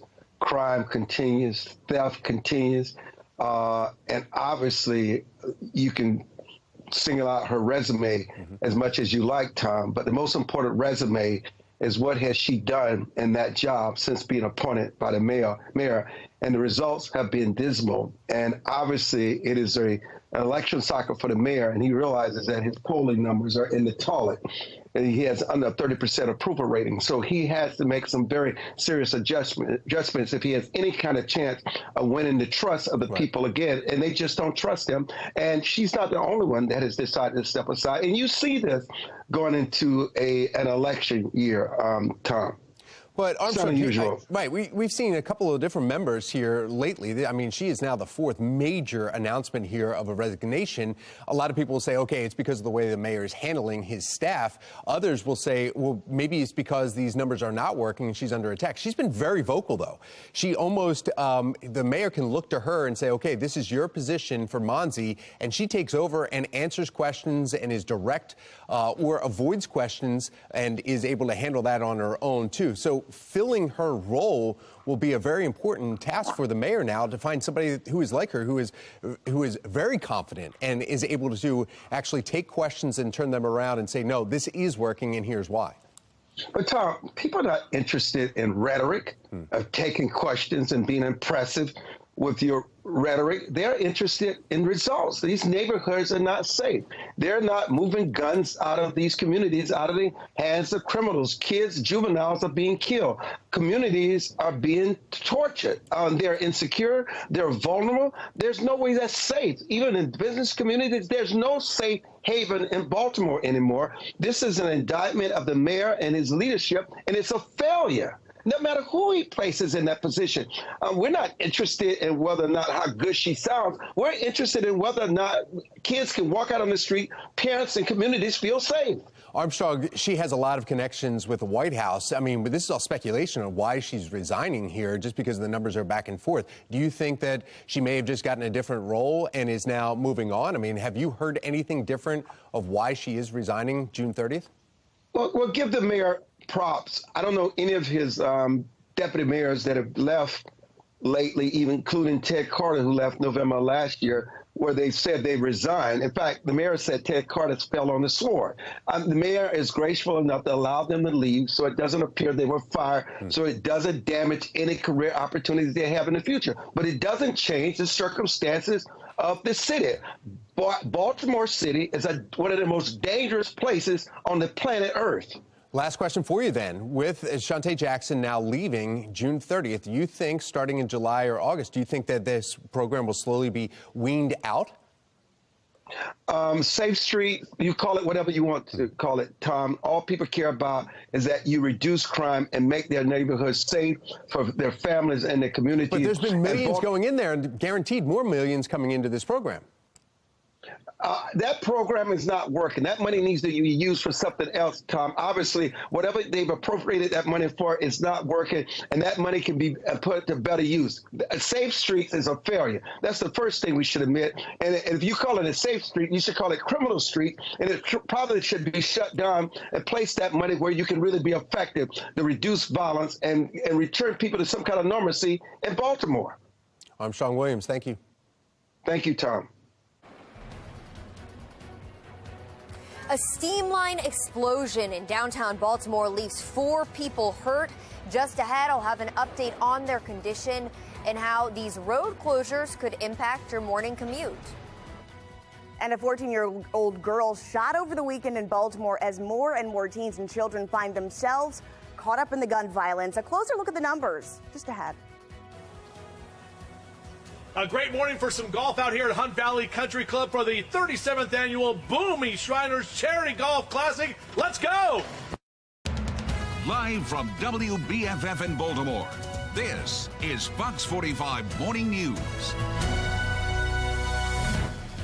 Good morning on this Monday, May 15th. I'm Patrice Sanders. I'm Tom Rogers, and we need to find out how many holes you can get in today, and maybe you need to do it again tomorrow. If you're a meteorologist, you just get to go golfing. He's having a lot of fun out there. Meteorologist Jasmine Lomax in studio working hard. And I mean, it's a great morning to be outside. A little chilly, but it's nice and dry. We've got mostly cloudy skies. Can you bring up a tornado or something, just for when he's about to tee off? Not to mess with the event. I mean, tomorrow doesn't look so good, but he lucked out. Today looks great. We've got sunshine on the way. Temperature starting off, though, 54, mostly cloudy over Towson. As we take a look around the state, we've got the 40s and the 50s. So, yes, again, you may want the light jacket as you step outdoors, but we are in for warmer temperatures this afternoon. We've got the upper 70s on the way. That's followed by the upper 70s tomorrow with the next chance for rain and then cooler temperatures after that. I'll let you know the timing of the rain and how low temperatures get in my full forecast. Back to you. Thank you, Jasmine. And taking a look at your Lynn Stoller traffic network, reports of an incident in Pikesville here, 695's inner loop. You see it in the red there, right between Reisterstown Road and Park Heights Avenue. Cameras are showing some stop-and-go traffic in the area. And just make sure you give yourself some extra time if you do have to travel through there. They're not really indicated on what's going on. It just shows a little bit of a slowdown, and then you pick right back up. 7:01, we start this morning in the city in crisis. Baltimore Police Department now investigating two shootings that happened almost 10 minutes apart from each other. One of them happened on Bartlett Avenue last night. Police responded to a shot spotter alert when they found an 18-year-old suffering from a gunshot wound. He was taken to the hospital where he later died. Now, the second shooting happening last night in Waddy Court, right where police found a 16-year-old boy who was suffering from a non-life-threatening gunshot wound. He's currently in the hospital. Anyone with information on either of these shootings, you're asked to call Metro Crime Stoppers at number 866-7-LOCK-UP. Meanwhile, a juvenile is in custody in connection with the shooting of a 14-year-old girl in Baltimore's Druid Heights neighborhood. Police didn't release many details, though, about the suspect. Now, the boy is joining the 75 other young people arrested for capital crimes in Baltimore City. Taylor Stewart joins us live with the uptick in juvenile crime. Taylor? That's right. This morning, investigators, as you said, are questioning the suspected shooter they say is also a minor. So far this year, over 30 juveniles have been shot in Baltimore, and this latest shooting comes just days after police say they were forced to chase a 17-year-old armed with a gun. That teen led them on a foot chase before they had to open fire. Now, according to BPD data, juvenile homicides are up 67%, while non-fatal shootings are up 55% from this time last year. Baltimore Police Deputy Commissioner Richard Worley acknowledging that part of the problem here is ghost guns. Those are just ordered a gun online, find a couple tools and put the gun together. You got a fully operational. This year, 17 juveniles have been arrested with ghost guns. 11 of them were only 15 years old. We're told 3 of them just 13 years old. This is the city's struggles to grapple with juvenile crime and how to bring forth those solutions to stop the bloodshed. We'll keep you updated on this as it continues. Taylor Stewart, Fox 45 News. Thank you, Taylor. This case is a reminder of the shooting death of 15-year-old Nikayla Straughter just last summer. Police say a 9-year-old boy shot and killed her outside of her home. Authorities called the shooting an accident, but Straughter's family has maintained that just isn't the case. No, and that boy cannot be charged because of Maryland's juvenile justice law, preventing children 10 years of age and younger from being charged with any crime. Straughter family calling on lawmakers to change the law. The city of Baltimore needs to state that this is a bad bill and get it fixed. Despite calls to amend the law, State Senator Jill Carter, who sponsored the bill, stands by it. Lawmakers did not do anything to change it during this year's legislative session. The grandmother of the boy accused of shooting Nikayla is facing charges in connection with the incident, including failing to secure a firearm with an unsupervised minor. City State's Attorney Ivan Bates telling Fox 45 News he says that more needs to be done to hold both juvenile offenders and their guardians accountable. I believe last year's legislative session, I think the Juvenile Justice Act, if I'm not mistaken, and that took a lot of the ability for state's attorneys to actually decide the charging of some of these offenses. And that's been kind of difficult in trying to deal with that. In many ways, when I talk to my juvenile prosecutors, they feel their hands are almost tied. But I also want to understand where the parents. So we need to try to figure out what laws can we put in place to try to hold the parents accountable. That brings us to our question of the day. Do you think there should be a special legislative session in Annapolis to tackle the juvenile crime crisis? So far, 94% of those of you who have voted say yes. Head to foxbaltimore.com/vote. You can click on the Pulse tab to weigh in. 7:05 and developing now. 4 construction workers are hurt after a steam pipe explosion in a busy part of downtown Baltimore, causing several roads to remain shut down this morning. Shannon Lilly joins us live from the scene with the latest. Shannon. Yeah, we're learning, Patrice and Tom, that 3 of those 4 construction workers were taken to the hospital. Now, the good news, though, this morning is that they are all expected to be okay. But you can probably see the crews still out here this morning. Utah Street, just behind us, remains closed several hours after this happened. You can see they are working hard over there. Leaders asking you to avoid this area if you can. So we do want to pull up those closures here. Here's a map where you can see the area marked off. Originally, Pratt Street between Green and Howard Streets was shut down. It has since, though, opened back up. We've seen cars moving back and forth. Utah Street here between Pratt and Lombard Streets does remain closed, though. As for how this all happened, according to Baltimore City Fire, this explosion happening just after 6 yesterday evening along Utah and Pratt Street. BGE crews were on scene working to install a gas line when a water main was hit, and soon after, a steam explosion caused pieces of gravel and roadway to just explode, injuring those 4 construction workers. Now, city officials and the mayor holding a press conference last night, and the mayor says he's just thankful this wasn't worse. Listen.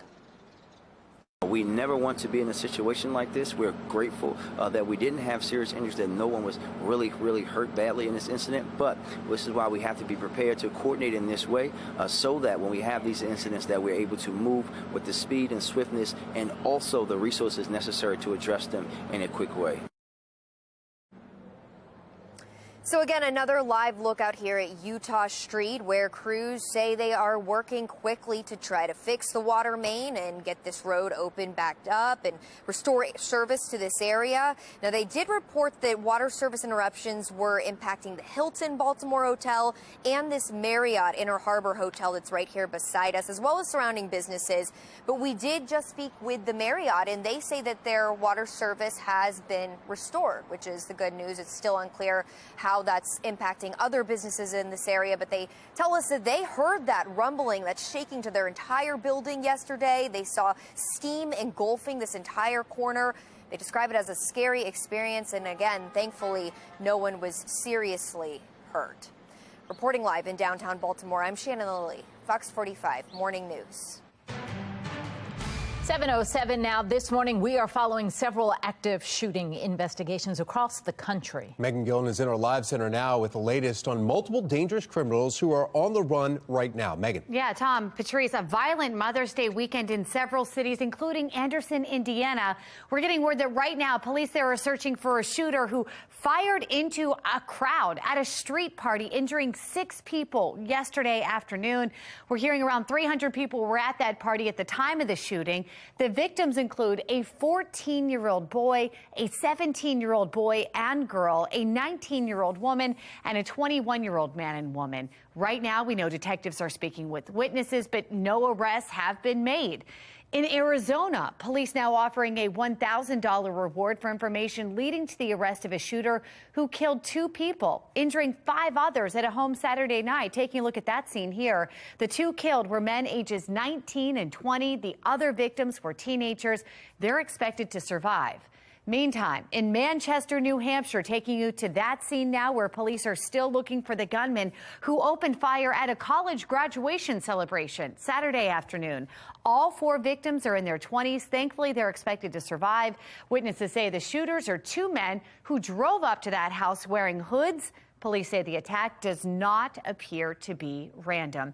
And in New York, in Albany, New York, this morning, a gunman on the run there for shooting 3 people who were inside of a barber shop Saturday afternoon. One of those victims, a 9-year-old child, another a 19-year-old, both expected to survive. The other victim, identified as 47-year-old Stanley Tyrone, we're hearing he died from his injuries.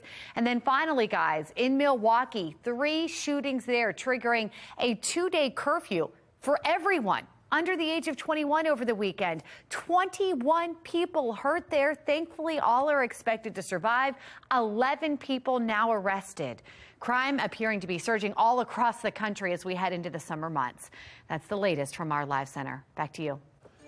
Thank you, Megan. 7:09 and happening today, Boomy Charity Golf Classic is taking place at the Hunt Valley Country Club. That's where meteorologist Justin Chambers is hanging out, and he got it. You said you were going to do it.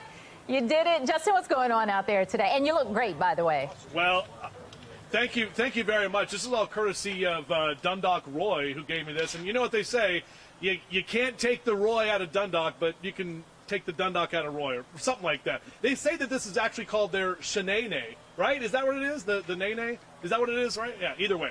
We are here at Hunt Valley Country Club, a gorgeous morning for the 37th annual Boomy Shriners Charity Classic. This is all to benefit patient transportation and all the great work that they do in their vans. Come on over here, potentate. This is Bob Creech, the potentate, the illustrious potentate currently. And talk about why you got into being a Shriner, Bob. I got into being a Shriner because a very close friend's daughter needed surgery, and she was operated on in the Philadelphia hospital. She had a large curvature of the spine, and when they finished the surgery, she's had 2 major surgeries, and now she can do a tumbling run. You wouldn't even know she's had it. That's what's so great about Shriners Hospital and what it's all about. Patient transportation is important. The Shriners Hospital that's closest to Baltimore in Philly. So you guys get in these vans and you take these patients up there. You take care of it all. Yes, sir. We do patient transport, referrals, anybody that needs to be seen at one of our hospitals. We take care of scoliosis, burns, cleft lip, cleft palate. All the things that you need. Real quick, what's the website if people want to join your organization and have a lot of fun and also help out? BeAShrinerNow.org. BeAShrinerNow.org. Okay, thanks. You're playing golf today or no? No, sir. Okay. The potentate's not playing golf, even though his name's on the hat. We're back live here at Hunt Valley Country Club in just a little bit. All right, thank you, Justin. Here's a look at the stories making your headlines at this hour. A former Baltimore mayor says it may be time to put a pause on safe streets, while Sheila Dixon says the violence intervention program needs a second look. Inconsistent recycling pickup has the city's Department of Public Works in hot water. Coming up, how plaintiffs of one lawsuit hope to compel DPW to improve. 7:12, you're watching Fox 45 Morning News, all local, all morning.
This Fox 45 News segment is sponsored by GBMC. Artificial intelligence has been making headlines as we see the technology move into more and more areas of our lives. But what about healthcare? The idea of having AI and robots assist in surgeries. It is happening in some instances. For today's Monday Morning House Call, Dr. Emily Waters, general and bariatric surgeon at GBMC Healthcare, joins us. Good morning. Good morning. All right, so let's talk about just how AI and robots are used in healthcare, particularly when it comes to surgeries. I think there's a misperception that with robotic surgery, for some people think that the robot's actually doing the surgery. We're not quite there yet. I'm still very much controlling the robot, controlling the arms, making the decisions. But it does help in, for example, when we staple the stomach for bariatric surgery, the technology in the robot can actually measure the thickness of the tissue we're stapling and tell us whether we need a different size stapler. So there's a lot of that type of intelligence within the robot that is being used today in surgery. Are we headed toward a point where it will be more AI-led? Or is there a place for that in the healthcare industry? I think there is. We're not quite there yet. I can't type in gallbladder surgery and then the robot do the surgery without me. Sure. But I think in the future there will be more use of artificial intelligence, especially as we get into oncological surgery and overlying where the tumors are, finding them with artificial intelligence and the robotic system. Even with what we're seeing now, the way the robots are able to assist what you are clearly leading the way on, what do your patients say? Are they nervous about that? Are they like, oh, wow, this is pretty cool? What do you say to those who are already stressed about undergoing surgery? How do you put them at rest that there's going to be a robot helping do it? Right. You get a mixed bag of responses, right? Some people are very much like, I don't want the robot doing the surgery.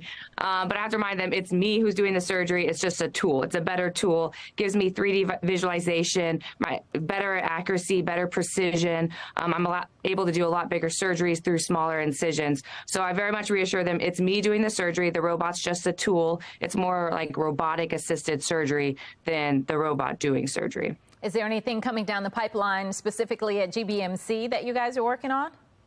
So we're working on adding another robot to our operating rooms. We're also working on offering emergency surgery on the robot as well. And at this point, we have more surgeons doing robotic surgery than ever before at GBMC.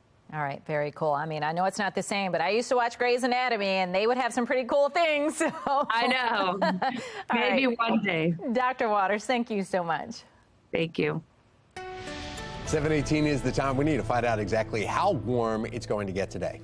We need meteorologist Jasmine Lomax to fill in those details. No robots back there in the Weather Center, right? It's all you. No, me and some computers, a lot of computers.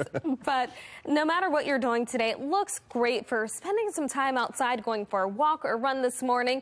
Temperatures are on the cooler side as we start. We've got the mid-50s over Baltimore, mostly cloudy skies. However, we are in for a gorgeous afternoon and warmer temperatures. 40s and 50s around the state currently. A little more sunshine in western Maryland, but for most of us, our temperatures are a couple degrees cooler than they were this time yesterday. We're off to a chilly start, but this afternoon we return to the 70s. Temperatures will be above average and we'll have more sunshine, so overall a gorgeous forecast. This changes tomorrow as we get ready for the next weather maker. That's going to lead to our chance for scattered showers. Then over the weekend, we'll have another chance for rain that could have an impact on some of your plans. Notice on the HD radar we're dry here in Maryland. We've got a few showers, though, to our west, and that's part of our next system. Today we'll have high pressure, and that's what's going to keep us dry. We'll have those clouds clearing, expect plenty of sunshine for the afternoon, then clouds return overnight. We'll wake up to mostly cloudy skies in the morning, but we start with dry weather. Notice as this warm front approaches our region, showers follow. We're looking at the rain arriving in the afternoon, the early afternoon, and this will continue off and on through the early evening. As we get closer to about 7, 8 o'clock, the rain clears, a cold front sweeps across the region, and behind that, we return to drier conditions. So for Wednesday, it looks great. Thursday and Friday, also nice and dry. And then on Saturday and Sunday, we have that chance for a few spotty showers. We're not talking a washout, but if you have any Preakness plans, the rain certainly could have an impact on your forecast. Be sure to follow along for updates to any changes. 77 for the high temperature this afternoon. Clouds will clear and we'll have lots of sunshine. Then we're looking at temperatures around 78 on Tuesday. We have afternoon showers. These will not last all day. They clear out by the evening, and it looks like you have a mostly dry commute. 70 on Wednesday, cooler behind the cold front.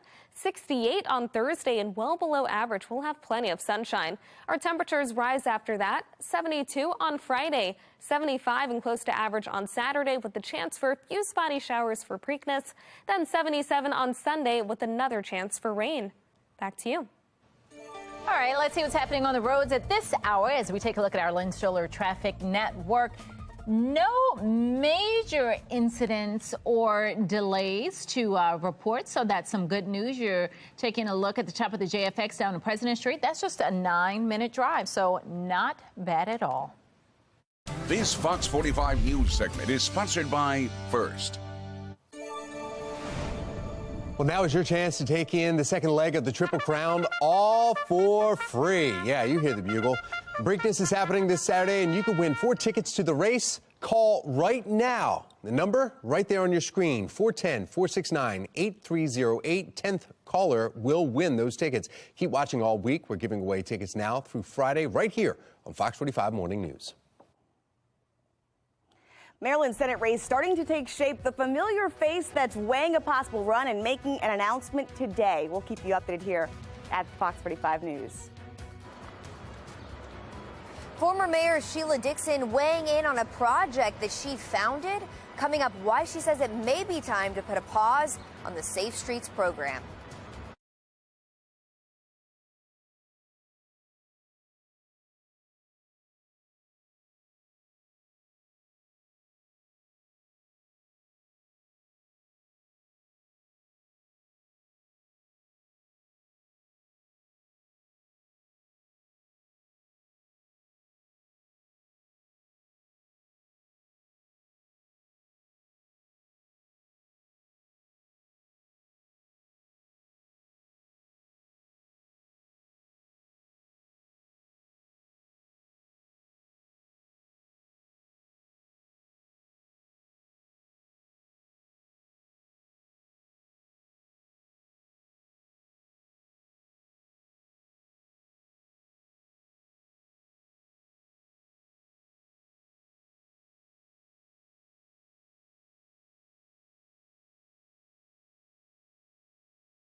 7:24 in your entertainment news. Kelly Clarkson responding to reports about a toxic work environment on her talk show. Some current and former employees told Rolling Stone magazine that they felt bullied, overworked, and underpaid. The employees did not complain about Clarkson, but instead mentioned the top show producers.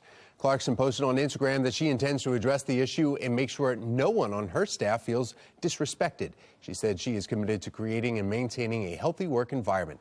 Clarkson says senior staff, including herself, will undergo leadership training. Taylor Swift came to the defense of one of her fans during Saturday night's concert in Philadelphia. Take a look at this.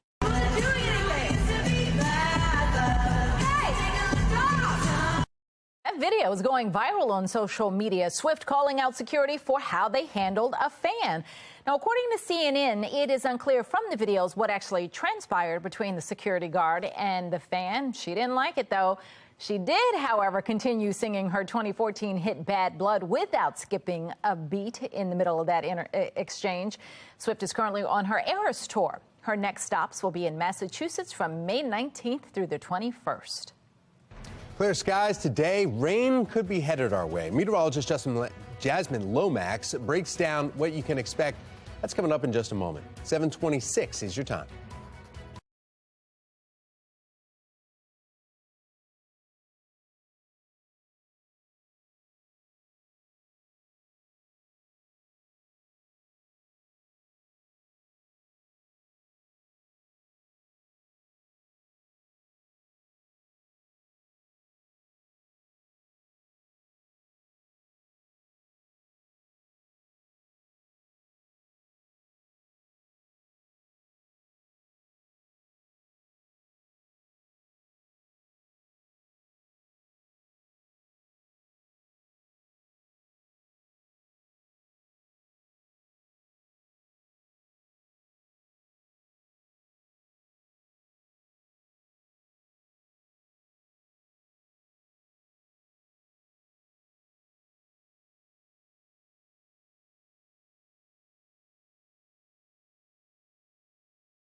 Live from WBFF in Baltimore, this is Fox 45 Morning News.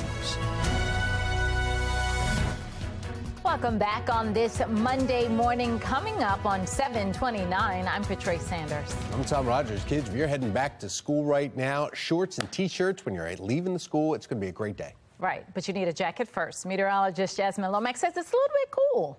Yeah, that's right. We are starting off with cool temperatures for this Monday morning. So as you step outside, as you send the kids to school, you may want to do that with an extra layer, maybe just a light jacket. 54 for the current temperature and mostly cloudy over Towson. Across the state, we've got some areas, a lot of areas, in the 40s. So certainly a chilly start to the Monday morning, but by the afternoon, it looks much better. Notice over the next few hours, our temperatures gradually rise to the upper 60s, and then we're looking at the 70s a little later on. I'll let you know just how high temperatures get and when to expect the next chance for rain and my full forecast. Back to you. All right, Jasmine, thank you. Looking out our Lynn Stoller traffic network and the Beltway shots around our region, and we are in the clear. Everybody is moving up to speed. In a city in crisis now, the mayor is leaning on his Office of Neighborhood Safety and Engagement and the Safe Streets program to keep crime down this summer. But Monsey will soon be under new leadership as Director Shantae Jackson is set to resign next month. Shannon Lilly joins us live from downtown with what former Mayor Sheila Dixon, who founded Safe Streets, says could be next for the program. Shannon. Yeah, former Mayor Sheila Dixon, Patrice, says this program that she modeled is not exactly how she envisioned. In fact, after all the accountability, the transparency and effectiveness issues that we've seen with Safe Streets, she says it may be time for leaders to consider putting a pause on the program. Take a listen. Sometimes when you tout different initiatives, you don't want to see them fail. Sure. And sometimes you have to come to the reality to say, hey, this is not working the way that we thought it was. We have to let the citizens know where the money's being spent, how it's being spent, and what the results are, and how effective is our tax dollars being spent. You'll remember Fox 45 News had to threaten to sue the city over the details of the contracts between the city and the nonprofits running Safe Streets before Baltimore finally handed over that information. But even with that information, it is still unclear how the nonprofits spend the cash once the city signs off on the checks. And of course, we've continued to see problems with crime persist. So Dixon says that the Safe Streets program may need to be reevaluated to make sure that its hiring practices are effective and that each location, Tom and Patrice, are serving the community like they are supposed to be doing. Shannon, we know the mayor is doubling down, though, on the program, announcing another $5 million investment in April. Why does his office say that it's working? Well, there was a Johns Hopkins study into the program, Tom, and that study did find that in certain Safe Streets location zones that gun violence actually did decrease. However, what the city failed to mention in those studies is that the study was fully funded by Monsey. And so Dixon says that there should be an independent study done or even an audit done into this program to really see how well it's working. Reporting live in downtown Baltimore, I'm Shannon Lilly, Fox 45 Morning News. Thank you, Shannon. 7:32 and elsewhere in a city in crisis. Another issue when it comes to the Department of Public Works and recycling. A judge recently granting a few small victories to a group of citizens in their lawsuit against the city of Baltimore over inconsistent recycling pickup.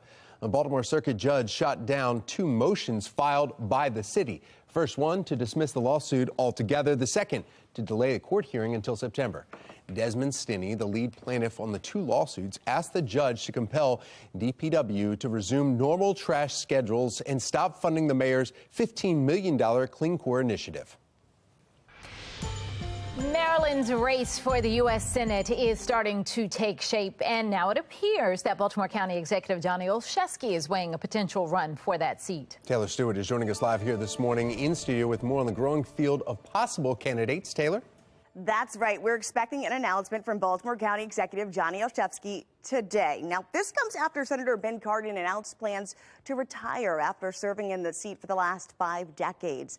The announcement coming as a surprise to some, including Olszewski himself. Just last week during an interview with the TJ Smith Show on WBAL Radio, the county executive saying this. I'm talking to my family. I expect in the next week or so we'll make an announcement, but flattered to even be in the conversation for folks to think that we could or should do it. And again, if there's the right opportunity to promote and expand the work that we're very proud of here, that's something we'll think about. Today we'll learn what came of those conversations. Now, the field is already starting to take shape here. Prince George's County Executive Angela Alsobrooks announced her run just last week, along with Montgomery County Councilmember Will Jawando, Representative David Trone, as well as Jerome Siegel. So the Democrat is now set to make his announcement today at 9:30 at the Randallstown Community Center. We'll, of course, be there and give you the latest updates. Taylor Stewart, Fox 45 News. All right, thank you, Taylor. Happening today, the Boomy Charity Golf Classic, and it's taking place at Hunt Valley Country Club. Meteorologist Justin Chambers is out there getting ready for this event. You look like you're in a fog. Really? I look like I'm in a fog. Huh? You do. Maybe it's the way the skies are. Let's see. Oh, no. See, we just saw all sky, gray sky behind you, but now we see how beautiful it is. The cameraman has zoomed out. Yeah, and it is. It's the sun is, peeking through some of those clouds that are kind of hanging around this morning. So it's actually a very pretty morning here at Hunt Valley Country Club. And we are here for the Boomy Shriners here in Baltimore. And, of course, the charity golf class is the 37th annual. But we made it to the driving range finally. How you hitting them, boys? All right? That's usually how it is in the driving lane. So save them for the course. We're here with Mark Hartz. Mark, you are here talking about Shriners Hospital, which is why we're all here. But talk about what your position is and your title. Well, my title is, most importantly, member of the Board of Directors of Shriners Hospitals for Children. Yeah. That gives me the opportunity to participate in the leadership and the governance of our hospital system that includes locations all over the world, hospitals, specialty care clinics, ambulatory surgical centers, and endowments that we've taken care of kids over our 100-year history, 1.5 million children throughout the world that we've been able to help. Just amazing. And what we do for the tournament today is all about raising money for the patient transport to get them to that hospital up in Philadelphia, the closest one. But talk about, you got a cool little app that's going to be tough to see from here, but talk about the app. We do have a cool app. Shriners Hospitals for Children, while we provide care for sports medicine injuries, we're talking about a golf tournament today, right. But we also provide care for kids with burn injuries, cleft lip, cleft palate, orthopedic injuries, and scoliosis. Scoliosis is a disease that about 6% of the children have, and what we've done is we've created an app to help parents identify if their child has scoliosis. This used to be something that was done all the time in school, where the school nurse would check your child. Now you can go to the Google Play Store or the App Store, and you can download this app. And what you do is you actually take your phone and you run your phone with your hand right down the spine. We appreciate Mark. Thanks for being here, and thanks for hopefully a great day of golf. 8:30 is the shotgun start. We'll have more from Hunt Valley Country Club coming up. All right, Justin, thank you. Good times brewing there. But there's a budget battle brewing in Harford County. Coming up, County Executive Bob Castle is joining us to give his perspective. Dangerous weekend pipe explosion sending several to the hospital. One investigators say caused the blast. Now you may feel the lasting effects this morning. And it's going to be a beautiful sunny day today, but we are tracking your next potential weather maker. Meteorologist Jasmine Lomax lets us know when some rain could move through the area. 7:37, you're watching Fox 45 Morning News, all local, all morning.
7:40. It's so Baltimore. Preakness is taking over Maryland this weekend. And to kick off Preakness week activities, there's going to be one big party, at least that we know of, happening at Guinness Open Gate Brewery. And guess who's there? Be More lifestyle host Mark Clark live there, and he's hanging out. He's got his party outfit going already. Good morning, Mark.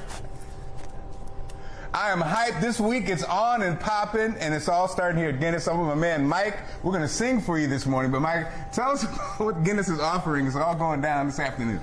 So we started, Mark, a partnership with the Preakness. This is our first year, and we're opening up this afternoon. Normally, the post-position draw for the horses is done at Pimlico. This is the first time they're bringing it out here. Okay. We're opening up special today at the brewery at 3 o'clock, and we're welcoming John Waite, formerly the lead singer of Bad English, to come in here and perform this afternoon for our guests. Tom, you know that one. I ain't missing you at all. You know that song. You too, Patrice. Okay, now, what do we have here? So we brought out a new beer with the Preakness. So we've been working for a few months. We've got our Preakness Ale, which you can tell from the ruby color is made from hibiscus and blood orange. It's a great beer to start off summer. Kick it off with the Preakness and just put Baltimore sunshine in a can for us. Okay, now, Mike, hold on. Let's just stop right there. We're going to come back with more information and more singing, maybe. Absolutely. Here at Guinness, guys, it's Preakness week. It's going down. And that's a good song. I did know it. Right. We're back here singing it, but that sounds like a party. To have it moved there for the first time, that's a big deal. And we need to get back to those drinks because they did not look like your average beer. They had an extra pop of color in them. So, yeah, party beers right there, all for Preakness. We'll find out a little bit more about that. Thank you, Mark. If you want to know more about the party, we've got all the information on our website, foxbaltimore.com/newslinks. A 14-year-old girl, the city's latest gun violence victim, will tell you about the alarming rise in juvenile homicides in the city over the last year. But first, the budget debate in Harford County has gotten contentious. Harford County Executive Bob Gasly, he's here in studio. We're about to get a mic on him, and we'll break down what's happening in his county. You're watching Fox 45 Morning News, all local, all morning.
Now, he says he is returning Harford County to a fiscally responsible as the Board of Education of Harford County claims that their new executive is defunding education. Well, joining us now, Harford County Executive Bob Castley. Thank you so much for coming in. Good morning. Good morning. Good morning. Yeah, this is something, though, that we've been talking about before. You and I have actually spoken about this, budget cuts. I mean, there's from $90 million to $22 million. It's going back and forth to $19 million.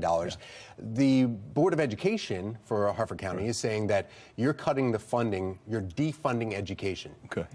What's your response to that? Well, good morning. Look, I fully appreciate everything our teachers are doing. And the reality is that this year, our Board of Education's budget is $20 million higher. That includes state and county money, $20 million higher. Now, it's, everybody's got to live within their means. And I've introduced a fiscally conservative budget that doesn't raise taxes. Last year, the county executive gave a $30 million plus up to our Board of Education. That just was not sustainable. That took the maintenance of effort, added $30 million onto it. I turned around this year, and last year's really should have been in the $5 to $10 million range. That would have been reasonable. And where do you get that number, like 5 to 10? That's your rate of growth. Okay. If we can align our growth in our school budget to the growth in the revenue, which is what the taxpayers are paying, then we'll be fine in the long term. But last year we exceeded that easily by $25 million. This year I proposed we're just going to pull back 20 of that to realign that with the rate of growth and proceed forward. That's not a cut, really. In reality, last year's $30 million plus up was unprecedented. That was like totally beyond our capabilities. It was a political year. That's why that was done. I pulled that back down to a sustainable rate, and that's being called this massive cut that will defund education. It's just nonsense. That's not, you can't say that with a straight face. Well, are there any other areas in the budget, though, that are increasing along those lines? I know that you were talking about the sheriff's department, the police. When we go, and are we talking about population growth from Harford County? Because there's a 1.1% growth for the population? Yeah, this is the proposed rate and growth in spending far exceeds our rate and growth in population. Yeah, I mean, look, I'm not picking on education. I mean, the sheriff last year received a $12 million increase, which was unprecedented. That was more than twice the normal increase that you would see. Are they getting that again this year? They had asked for a $28 million increase this year, and I said, no, we're going down to a more sustainable $6.5 million increase. So they got cut basically in half from last year's increase. Because last year's increase was 12. Mm-hmm. We didn't cut that 12 away. We just went 6.5 above that 12. Okay. No, we did not do another 12, and we certainly didn't do a $28 million. So look, I mean, I appreciate that we have great law enforcement officers, we have great teachers, and the monies that these increases have nothing to do with their salaries. There is one teacher, though, an elementary school teacher that wrote May 7th. He says that you've reached out. This is, we're talking about Jacob Bennett. He posted on Facebook, and it's gotten a lot of reaction, though, saying that you've reached out to his constituents and that you're giving them false information, basically calling you a liar here,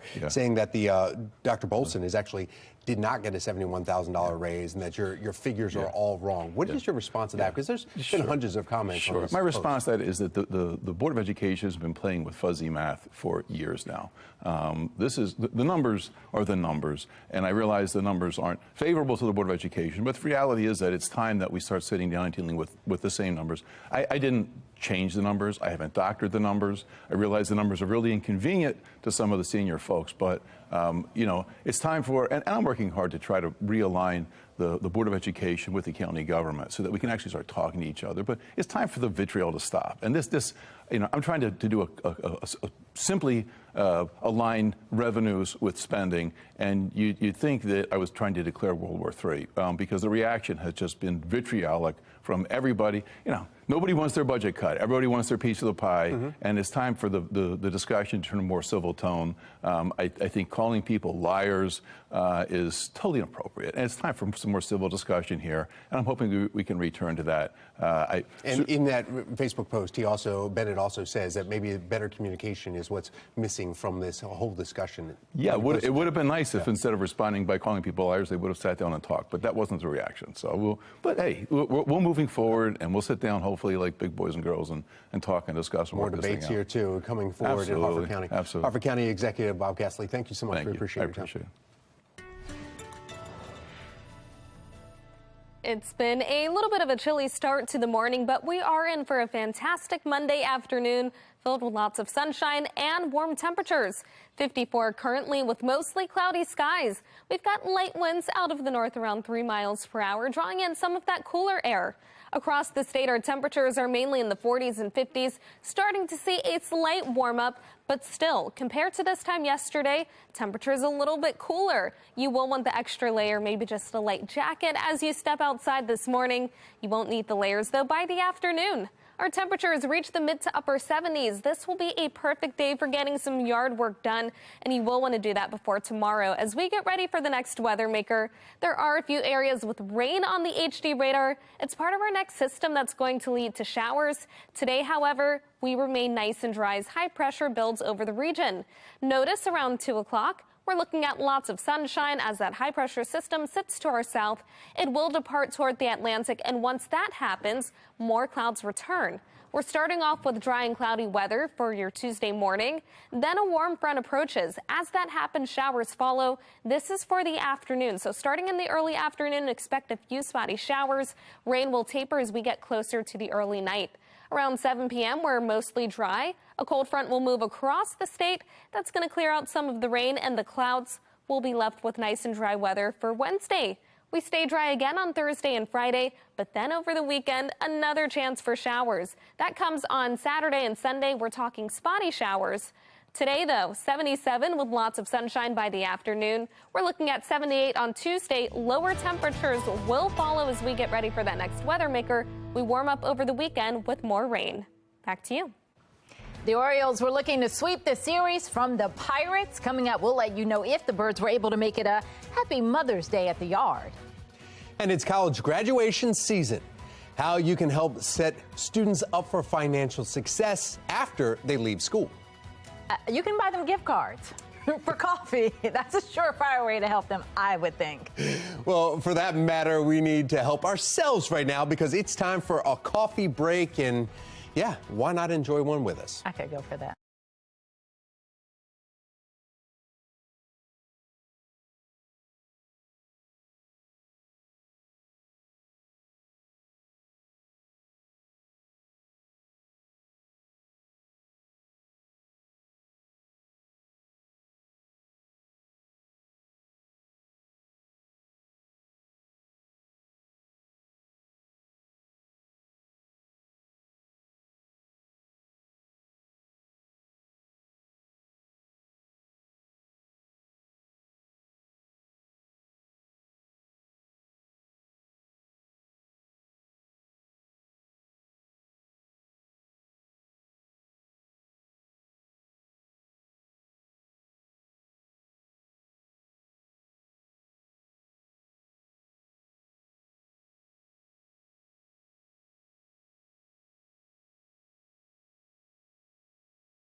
7:55 on this Monday morning. The Orioles are now officially a quarter of the way through their season with 40 games in, and they are 26-14. Now, the Orioles were looking for a sweep in their series against Pittsburgh Pirates.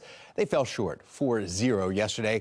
Orioles still victorious, though, winning 2 out of 3 games and host the Angels tonight for a 4-game series. First pitch, 6:35. Now, from baseball, let's talk football. The sale of Washington Commanders is nearing the goal line.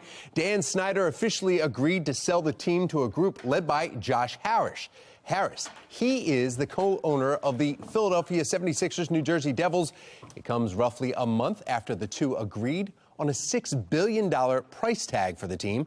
The sale would be a record for an NFL franchise, surpassing last year's nearly $5 billion deal for the Denver Broncos, but it requires the approval of 24 other NFL owners before it can be finalized.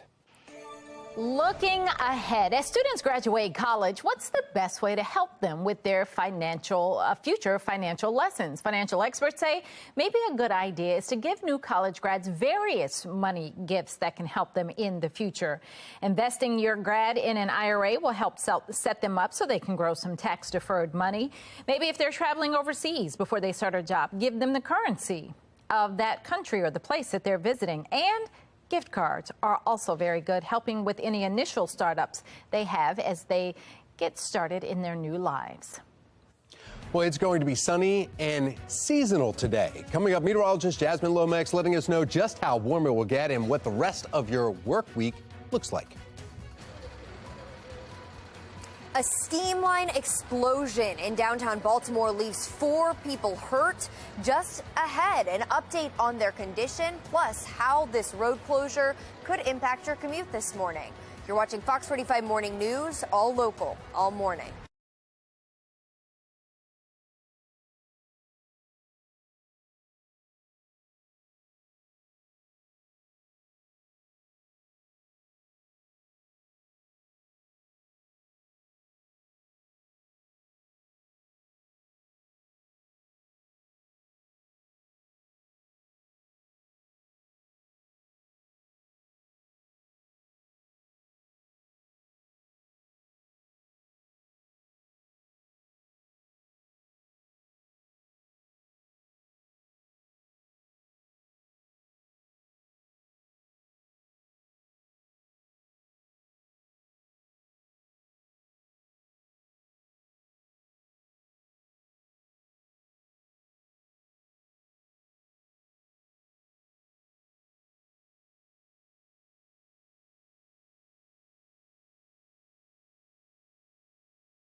Live from WBFF in Baltimore, this is Fox 45 Morning News. Good morning on this Monday, May 15th. I'm Patrice Sanders. I'm Megan Gillen. We want to bring in meteorologist Jasmine Lomax, who's here with our forecast. Oh, and it's going to be a great one. Yesterday, we had a great start to the week, a gorgeous Mother's Day, and that nice weather continues today. Now, we are starting off a little bit cool, 56 for the current temperature over Towson. We're in for a lovely day, though. We've got numbers in the 40s and the 50s across the state. They're slowly starting to increase, but as we head later into the day, temperatures go from the 60s to the 70s. It's going to be a great afternoon for spending some time outside, and you want to do that today before rain arrives tomorrow. Coming up, I'll have a look at our next weather maker, and I'll let you know the timing of the rain and my Weather Authority forecast. Back to you. All right, Jasmine, that sounds good. Taking a look at our Len Stoller traffic network, we are getting reports of an incident in the city. Check it out here. This is out on 895 southbound between Lombard Street and Boston Street. We know that incident has been moved to the right shoulder. Our camera is showing slowdowns in that area. You can see cars just kind of creeping through there. We begin this morning in a city in crisis. Baltimore City seeing a rise in young victims and suspects involved in violent crime. That's right. 2 shootings happening almost 10 minutes apart from each other last night. Police say the first shooting happened on Waddy Court. Officers arrived to the scene and found a 16-year-old boy suffering from a non-life-threatening gunshot wound. He was taken to the hospital. 9 minutes later, police got reports of a shooting on Bartlett Avenue. When officers arrived to that scene, they found an 18-year-old boy suffering from a life-threatening gunshot wound. He was taken to the hospital and later pronounced dead. Anyone with either information on either of those shootings is asked to call Metro Crime Stoppers. That number is on your screen. It's 1-866-7-LOCK-UP. A juvenile is in custody in connection with the shooting of a 14-year-old girl in Baltimore's Druid Heights neighborhood yesterday afternoon. Police have not released many details about the suspect, including his age. We do know that boy joining the 75 other young people, though, arrested for capital crimes in Baltimore City. The Baltimore Police Department saying shootings involving young people are up more than 50% this year compared to last. Taylor Stewart joins us live with that uptick in juvenile crime. Taylor. I mean, what a spike that is. This morning, investigators are questioning the suspected shooter. They say that person is also a minor. Now, so far this year, over 30 juveniles have been shot in the city of Baltimore. The shooting of this 14-year-old girl comes just days after a 17-year-old armed with a gun led a BPD officer on a foot chase before they were forced to open fire. According to data from the department, juvenile homicides are up 67%. Non-fatal shootings are up 55% this year. Baltimore County Police Deputy Commissioner Richard Worley says a big part of what's fueling the problem is ghost guns. Those are just ordered a gun online, find a couple tools and put the gun together. You got a fully operational. This year, 17 juveniles have been arrested with ghost guns, 11 of them just 15 years old. 3 of them just 13 years old. This as the city struggles to grapple with juvenile crime and how to bring forth solutions to stop the bloodshed. We'll keep you updated as this all develops here. Taylor Stewart, Fox 45 News. Developing now, 4 construction workers hurt after a steam pipe explosion in a busy part of downtown Baltimore. And this is causing several roads to remain shut down this morning. Shannon Lilly is joining us live from the scene. Shannon, what can you tell us about what happened? Well, we're learning, Patrice, that 3 of those 4 construction workers were taken to the hospital. Now, the good news, though, is that they are all expected to be okay. But you can see behind me that crews still have a lot of work cut out for them this morning. We're talking 14 hours after this explosion happened, and you can see that there is BG and E crews here, and the road there looks partially collapsed in. They are working to repair that gas line is what we're told now, but Utah Street remains closed until further notice, and leaders are asking you to avoid this area if you can. We're going to pull up some of those road closures here on your screen, and originally Pratt Street between Green and Howard Streets was shut down, but you can see the cars moving behind us here. It is now back opened up. It might re-close down, we're being told, though. But Utah Street here between Pratt and Lombard Streets remains closed. As for what happened, according to Baltimore City Fire, this explosion happening just after 6 yesterday evening along Utah Street and Pratt Street right here. BG&E crews were on scene working to install a gas line when a water main was hit.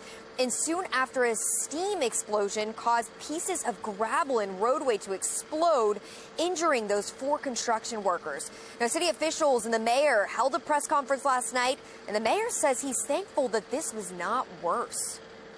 We never want to be in a situation like this. We're grateful that we didn't have serious injuries, that no one was really hurt badly in this incident. But this is why we have to be prepared to coordinate in this way so that when we have these incidents that we're able to move with the speed and swiftness and also the resources necessary to address them in a quick way.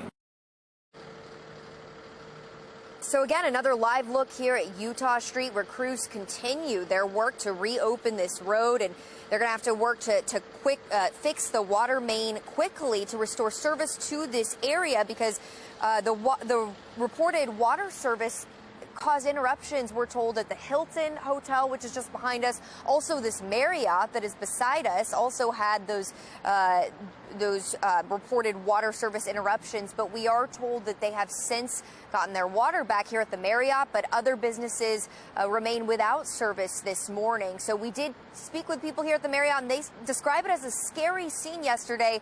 Again, just thankful that no one was seriously hurt. Reporting live in downtown Baltimore, I'm Shannon Lilly, Fox 45 Morning News. All right, Shannon, thank you. Happening today, hit the links for a good cause. It is the 37th annual Boomie Charity Golf Classic, benefiting the Boomie Shriners and their transportation fund. We have meteorologist Justin Chambers joining us live from the Hunt Valley Country Club with more on today's event. And Justin, the weather is on your side. Oh, 100%. Meg, Patrice, good morning to both of you. I mean, look at this gorgeous backdrop we have right here at Hunt Valley Country Club. A live forecast. They're going to be doing the shotgun start here in just a few minutes for the Boomie Shriner 37th Annual Charity Golf Classic. I got Thomas Napper here. Thomas, good morning. Talk about why you guys are raising money, the patient transport, how important that is with this van we have right back here. Yeah, we're raising money for the children so we can take the children to the hospitals and make sure that their families do not have to pay one dime for their care. So, we make sure that they get there, they get fed, they get taken care of, and we've done it for many years. Many years, right. I mean, right there, the closest hospital, of course, in Philly, so right up the road from Baltimore. You got 7 of these beautiful vans here that take the patients and their families and everything. And then this hole is special today that's right behind us, which is the 10th. It's a par 3, but something special's happening, right? Yes, actually, it's the holes. They're going to, if you get a hole in one, it's going to be the hole for the car. And All Roads is sponsoring that hole to. And that they will be giving the car away today if somebody gets a hole in one. All right, that'll probably never happen for me, but either way, good luck to all the folks who are out here. Again, we're live at Hunt Valley Country Club. In just a little bit, I may try to get out on the course and kind of see what's going on. We'll give some live updates for how these golfers are doing, but it is all for the kids and raising money for a great cause. Back to you. All right, Justin, thank you. We have to let the citizens know where the money's being spent. Former Mayor Sheila Dixon, the creator of Safe Streets in Baltimore, is now raising red flags about the program. What she says needs to happen to ensure transparency. And several cities experiencing a violent Mother's Day weekend. Ahead from our live center, the multiple dangerous criminals now on the run. It's 8:08 and you're watching Fox 45 Morning News, all local, all morning.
8:11 is the time. This morning, we are following several active shooting investigations across the country. We have Tom Rogers at our live center now with the latest on multiple dangerous criminals on the run right now. Tom. Yeah, that's right. Megan Patrice, one of them, a violent Mother's Day weekend in several cities, including Anderson, Indiana. That's where you see this post here. Right now, police are searching for a shooter who fired into a crowd at a street party, injuring 6 people just yesterday afternoon.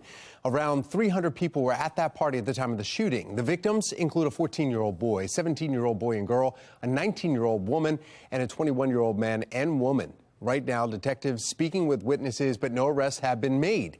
In Arizona, police offering a $1,000 reward for information leading to the arrest of a shooter who killed 2 people, injuring 5 others at a home Saturday night. The 2 killed, men ages 19 and 20. Other victims were teenagers and are expected to survive. Meantime, in Manchester, New Hampshire, police are still looking for the gunman who opened fire at a college graduation celebration Saturday afternoon. All 4 victims are in their 20s, thankfully expected to survive. Witnesses say the shooters are 2 men who just drove up to the house wearing hoods. Police say the attack does not appear to be random. And in Albany, New York this morning, a gunman is on the run there for shooting 3 people who were inside a barbershop Saturday afternoon. One of the victims, just a 9-year-old child, another a 19-year-old. Both expected to survive. The other victim, identified as 47-year-old Stanley Tyrone, he died from his injuries. And now in Milwaukee, 3 shootings there, triggering a 2-day curfew for everyone under the age of 21 over the weekend. 21 people were heard, thankfully all expected to survive. 11 people were arrested. Crime appearing to be surging as we are heading into the summer months. That's the latest from our live center. Megan. Thank you. A familiar name could be thrown into the race for one of Maryland's U.S. Senate seats. The announcement happening at 9:30 this morning that will hopefully provide more insight. And we are almost 2 weeks away from June 1st, and talks about raising the U.S.'s debt ceiling remain in stalemate on Capitol Hill. Still ahead, what the country can expect if a deal is not reached in time. It is 8:13, and you're watching Fox 45 Morning News, all local, all morning.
We are taking you live to Capitol Hill, where right now talks about raising the U.S.'s debt ceiling remain in stalemate. President Joe Biden and top congressional leaders are expected to meet again tomorrow to negotiate.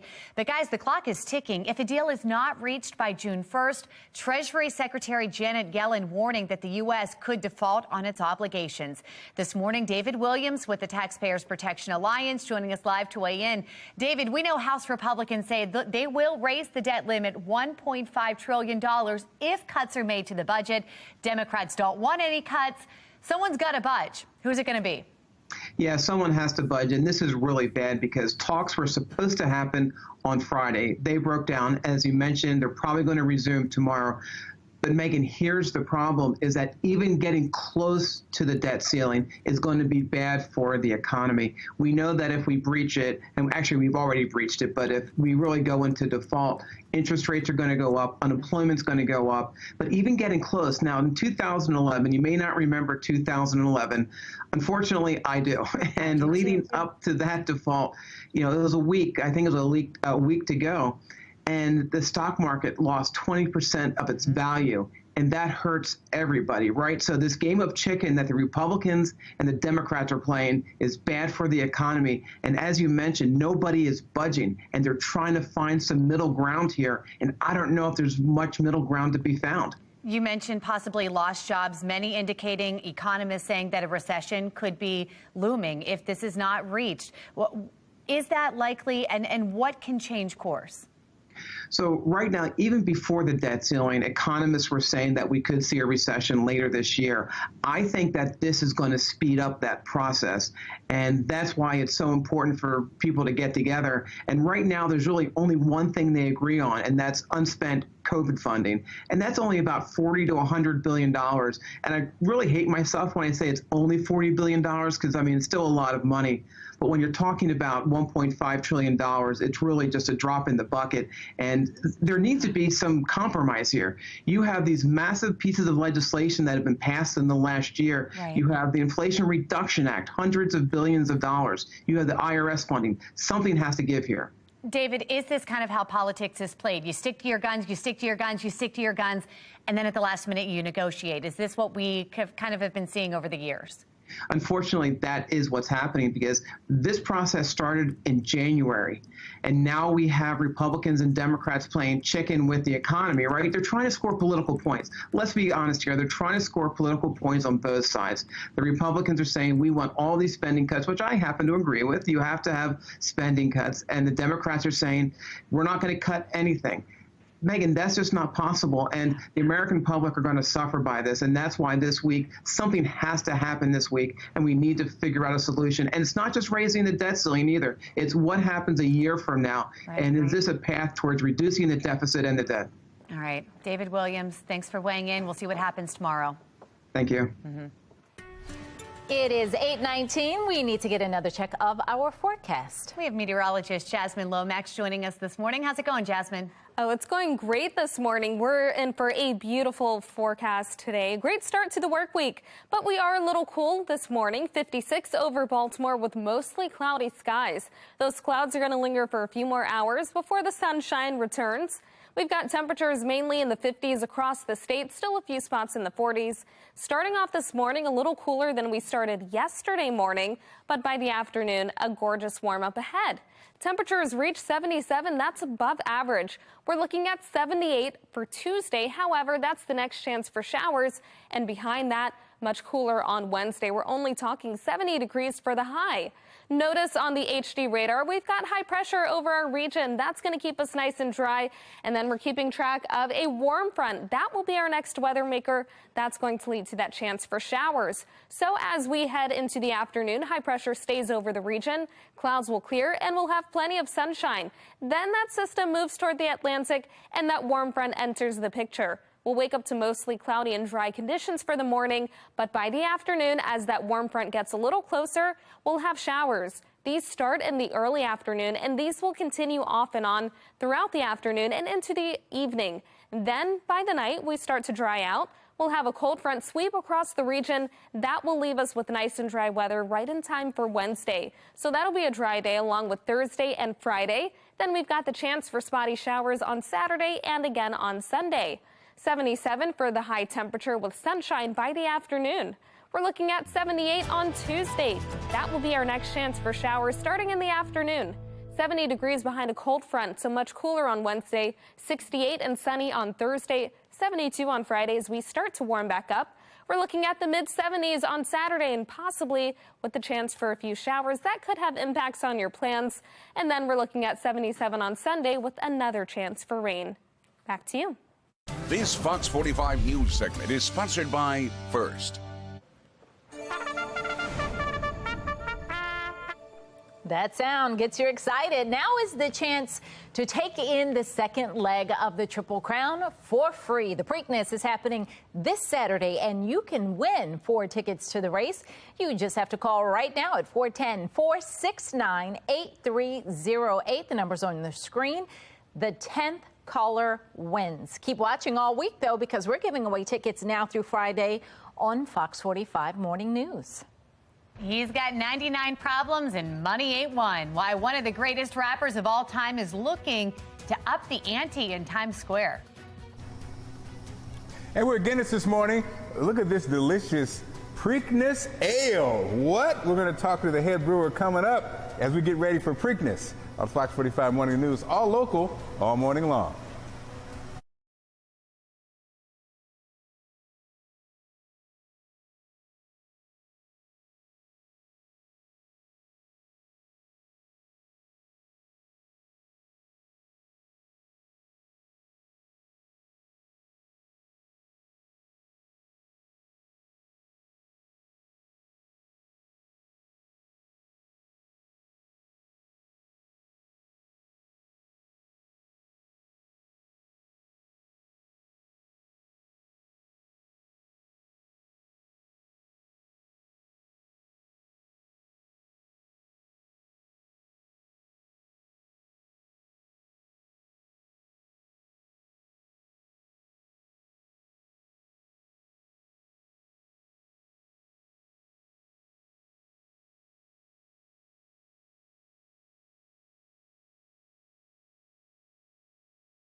It is so Baltimore. Guinness Open Gate Brewery is getting you ready for Preakness.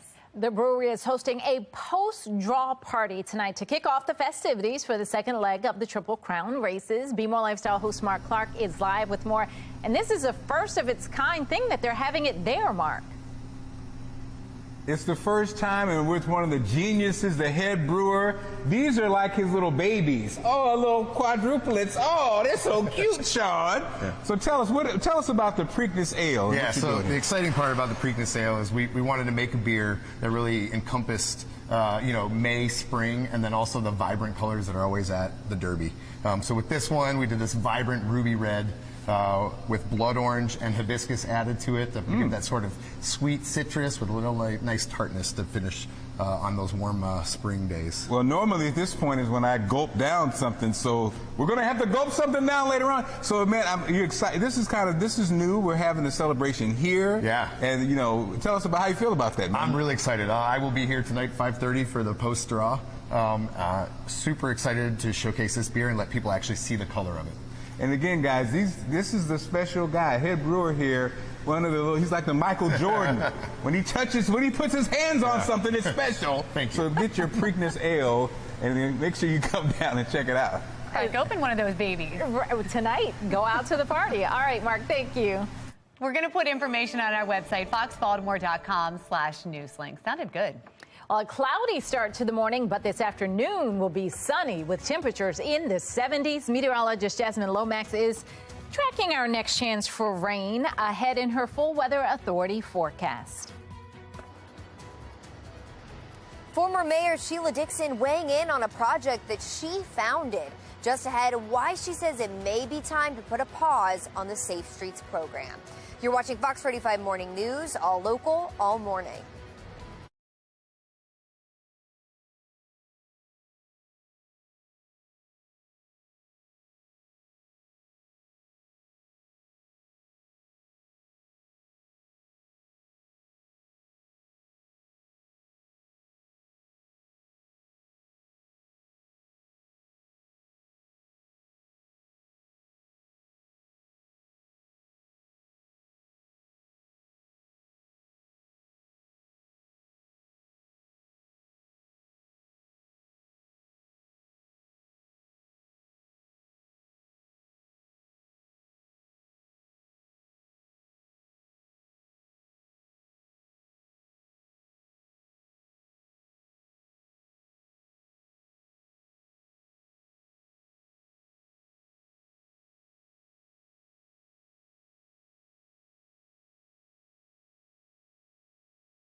Live from WBFF in Baltimore, this is Fox 45 Morning News.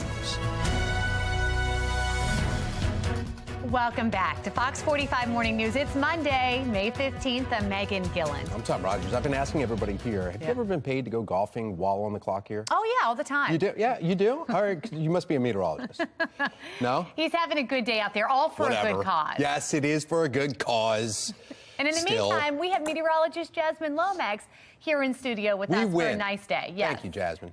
I'm glad to hear that. But I do think Justin really lucked out with the weather. I mean, yeah, it's a little bit cool this morning, but it's going to be a lovely Monday with temperatures above average in the 70s. Starting off, though, 56 and mostly cloudy over Towson with winds out of the north-northwest around 3 miles per hour. We've got temperatures in the 40s and 50s, so still on the cooler side. You may want a light jacket as you leave the house, but we're in for a gorgeous afternoon. Temperatures today will reach the upper 70s for March or May 15th. That's actually a little bit above average. However, we are in for cooler temperatures over the next few days. I'll let you know what to expect coming up in my full forecast. Back to you. Thank you, Jasmine. Let's take a look now at your Lynn Solar Traffic Network, and no major incidents to report right now in our region. Taking a live look over 95, 895 split, and you see a beautiful shot right there. It's not bright sun out there, but yeah, still some good golfing weather. In a city in crisis, Mayor Brandon Scott is leaning on his Office of Neighborhood Safety and Engagement, as well as the Safe Streets program, to keep crime down this summer. But Monzi will soon be under new leadership, as the director, Shante Jackson, is set to resign next month. We have Shannon Lilly joining us live this morning with what former Mayor Sheila Dixon, who founded Safe Streets here in Baltimore, says could be next for the program. Well, former Mayor Sheila Dixon, Megan, says this program that she modeled is not exactly how she envisioned it. In fact, because of all of the transparency issues and the accountability problems and effectiveness questions that we've had, she is saying that city leaders may want to consider putting a pause on the program. Take a listen. Sometimes when you tout different initiatives, you don't want to see them fail. Sure. And sometimes you have to come to the reality to say, hey, this is not working the way that we thought it was. We have to let the citizens know where the money's being spent, how it's being spent, and what the results are, and how effective is our tax dollars being spent. You'll remember Fox 45 News had to threaten to sue the city over the details of the contracts between the city and the nonprofits running Safe Streets before Baltimore finally handed over that information. And even with that information, it is still unclear how the nonprofits spend the cash once the city signs off on the checks. Of course, we've also continued to see problems with crime persist. So Dixon believes that the Safe Streets program should be reevaluated to make sure that its hiring practices are effective and to make sure that the people at each of these locations, Tom and Megan, are actually working to serve the community. Shannon, we know the mayor is doubling down on this program, actually announcing another $5 million investment in April. Why do they believe this is working? Well, there was a study that was done from Johns Hopkins, Megan, and it did find that in some Safe Streets zones, there was a decrease in gun violence. But what the city failed to mention is that the funding for this study came directly from Monzi. And so Dixon believes that there should be an independent study done or even an audit done to really and truly see how well this program is working. Reporting live in downtown Baltimore, I'm Shannon Lilly, Fox 45 Morning News. Thank you, Shannon. And former Mayor Dixon says that the Safe Streets program should be audited. A 2018 document outlining requirements for Safe Streets shows a monthly requirement of reports and audits. Fox 45 News filing a public records request asking to see those audits last year. We were told the mayor's Office of Neighborhood Safety and Engagement did not have any records matching our request for the monthly audit reports. Monzi is not one of the city agencies subject to audits. In fact, City Comptroller Bill Henry promised to expand the city's audit system when he was on the campaign trail in 2020, but that hasn't happened yet. Councilman Yitzhak Slafer is trying to bring more transparency to how nonprofits spend your taxpayer dollars. He introduced a new bill that would require those groups to report where the money goes. And you can find more on that bill on our website, foxbaltimore.com. Elsewhere in a city in crisis, another issue when it comes to DPW, recycling. A judge recently granting a few small victories to a group of citizens' lawsuit against the city of Baltimore over inconsistent recycling pickup. Baltimore Circuit Judge shooting down 2 motions filed by the city. The first one to dismiss the lawsuit altogether. The second to delay the court hearing until September. Desmond Stinney, the lead plaintiff on the 2 lawsuits, asked the judge to compel DPW to resume normal trash schedule and stop funding the mayor's $15 million Clean Core initiative. The $15 million that's allocated to that program is detrimental to us getting the weekly recycling back on track. So I think right now full focus and resources should be on getting weekly recycling back. So that case is also being heard the same day on May 26th. This case is a last resort. I think everyone has tried to get these answers out of the administration. Mayor Brandon Scott promising Baltimore residents in his State of the City address last month that the city will return to weekly recycling, but a timeline for that is not going to happen anytime soon. 8:36, Maryland's race for the U.S. Senate is starting to take shape, and now it appears possibly Baltimore County Executive Johnny Olszewski weighing a potential run for that seat. We have Taylor Stewart joining us live with more on the growing field of candidates. Taylor? That's right. We're expecting an announcement from Baltimore County Executive Johnny Olszewski today. Now, this comes after Senator Ben Cardin shared plans to retire. He served in that seat for the last 5 decades, and the announcement came as a surprise to some, including Olszewski himself. Just last week, during an interview with the TJ Smith Show on WBAL Radio, the county executive saying this. I'm talking to my family. I expect in the next week or so we'll make an announcement, but flattered to even be in the conversation for folks to think that we could or should do it. And again, if there's the right opportunity to promote and expand the work that we're very proud of here, that's something we'll think about.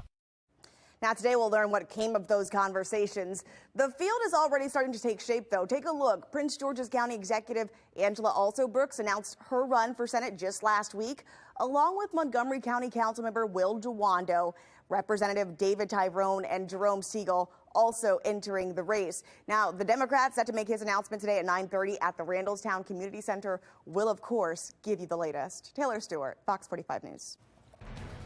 A steam pipe explosion sends 3 people to the hospital. What led up to it, and the area that you should still avoid.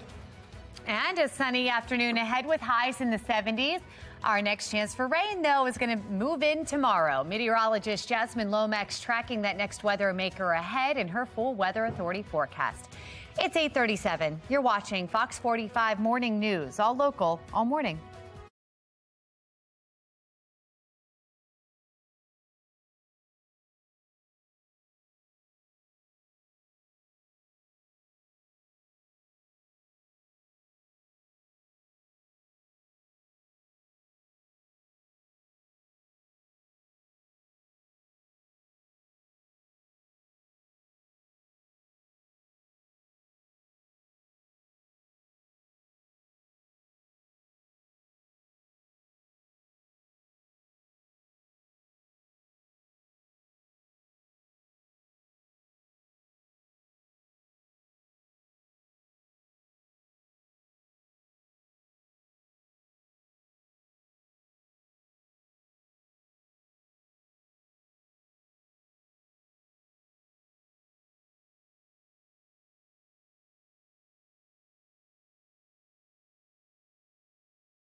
Good Monday morning. We are off to a dry but chilly start.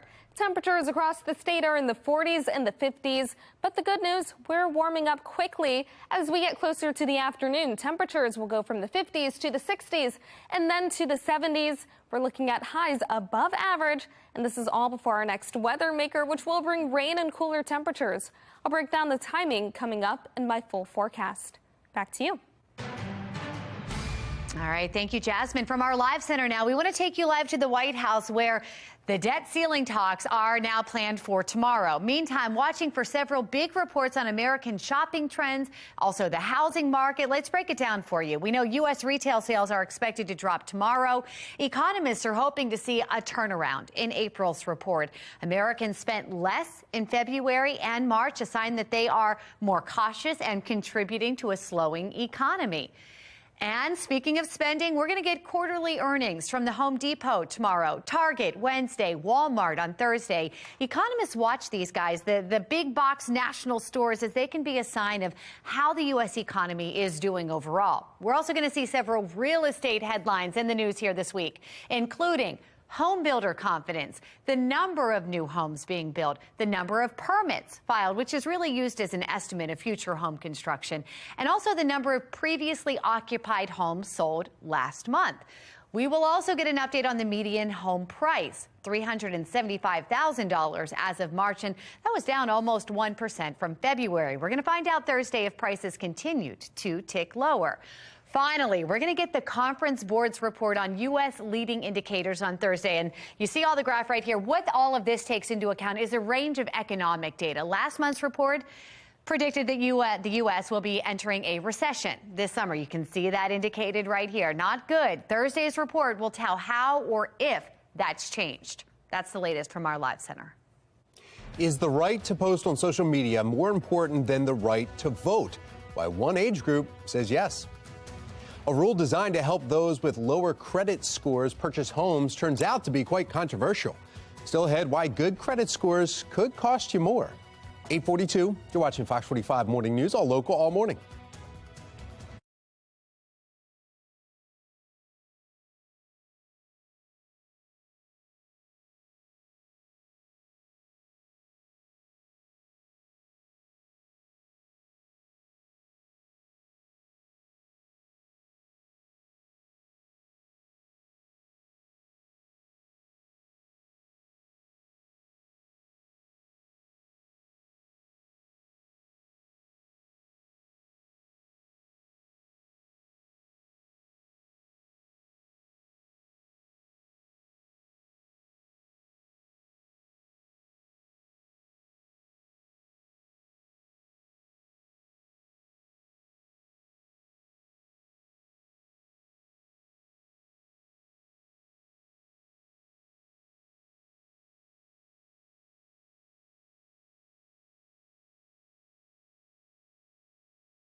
$8:45, a controversial new mortgage rule introduced by the Biden administration went into effect May 1st. It is designed, they say, to help those with lower credit scores and first-time home buyers. But it means some home buyers with higher credit scores could actually end up paying more in fees. Financial professional Fred Kreutzer is joining us to explain the potential impact. Good morning, Fred. Good morning, Tom. How are you this morning? I'm doing well. This caused some controversy a couple weeks after it was kind of talked about and discussed. It kind of went through, and then people were like, wait a minute, if I have good credit, now I have to pay higher fees to help those with bad credit get into a home. And they're saying that that's not fair. And others are saying this is kind of a, if you do well with your economy, you're getting taxed by it. What is your take on this? I got to tell you, this is probably the biggest topic we're talking about at the gym. Clients are coming in here talking to me about it because it makes no common sense to someone out there who's thriving to do good. What it takes is the Freddie Mae, Freddie Mac, and this is already in effect starting May 1st. So the Federal Housing Agency created this, and it passed, which is just blowing everyone else away. But so here's an analogy. If someone has a credit over 680 points, then they have to pay an extra 1% in fees on those mortgages. Someone has a bad credit actually gets a discount of 1.75. And how that equates is if both of those folks put down a 20% down payment on a house, the one with good credit has to pay $1,300 more. The one with bad credit actually gets a discount of $2,800. So it's basically, which makes no sense to me, raising children. If I have two kids come home, one comes home with A's and B's, the other one comes home with D's and E's, the government's saying, let's reward the ones with D's and E's, not the one that did everything right. So this is, really, and I got a son who's getting ready to buy a house, and he's got good credit. So it's really hard for me to explain to him why this makes any common sense. Yeah, punishing good behavior. But Fred, the other side of it is arguing. They're saying, look, these fees have been poorly structured from a long time ago. We're just adjusting it now to actually make more sense on where it should be. That's what we're hearing from some of the financial experts that are writing articles about this. It still makes absolutely no common sense. We are really rewarding someone who didn't do and strive to put themselves in a good position. What I've also read is it scares because 2007, 2008, we had the mortgage crisis because we were giving everybody a mortgage who said they wanted a house even though they didn't really have the credit to get one. So are we setting ourselves up for another, maybe in 5 years where this could come back and haunt us?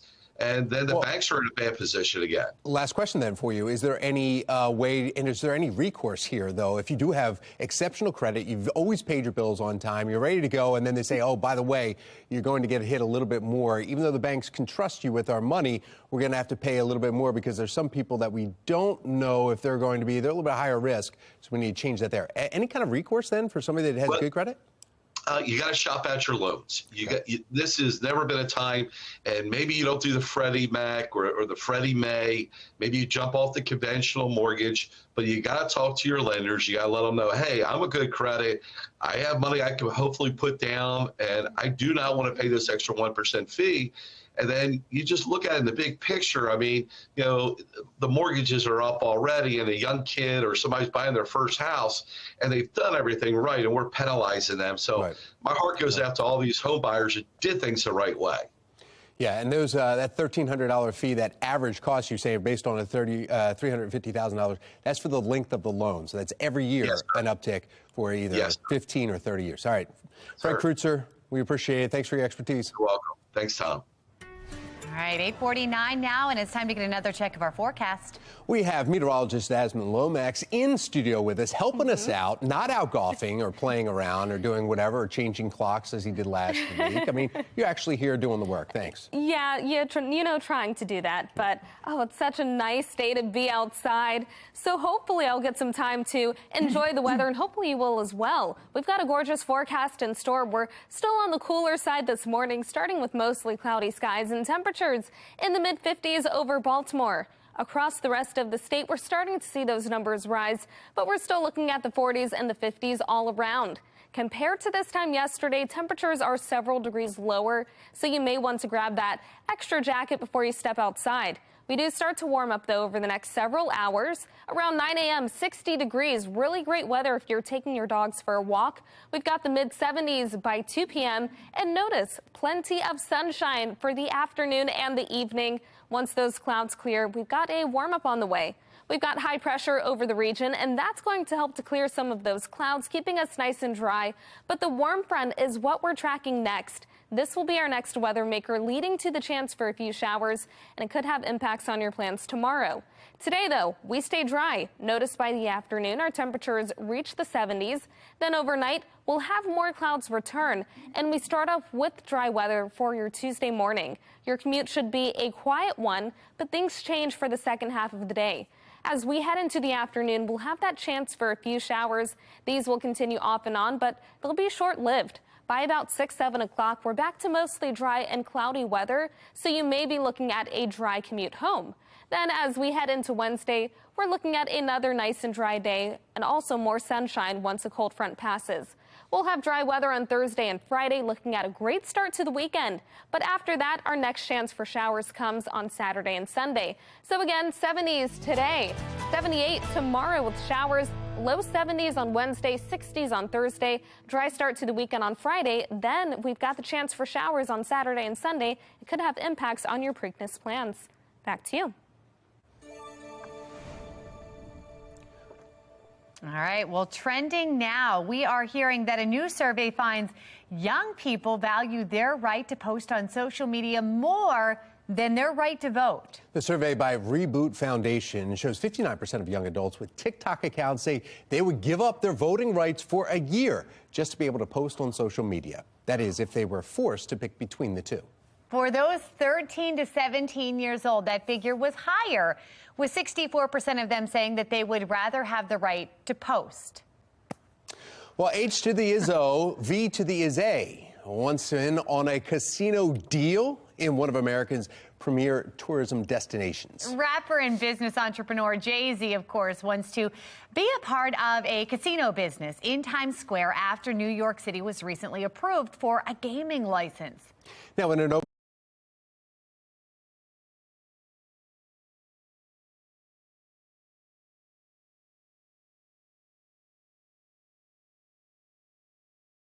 letter, Jay-Z's entertainment company, Roc Nation, listed out the reasons why his group should have the winning hand in the bid. The company says that it's about supporting New York City workers and bringing in more tourists. The Pirates, they were victorious in Sunday's matinee against the O's. Still ahead, though, where the Birds stand after making it a quarter of the way through their season.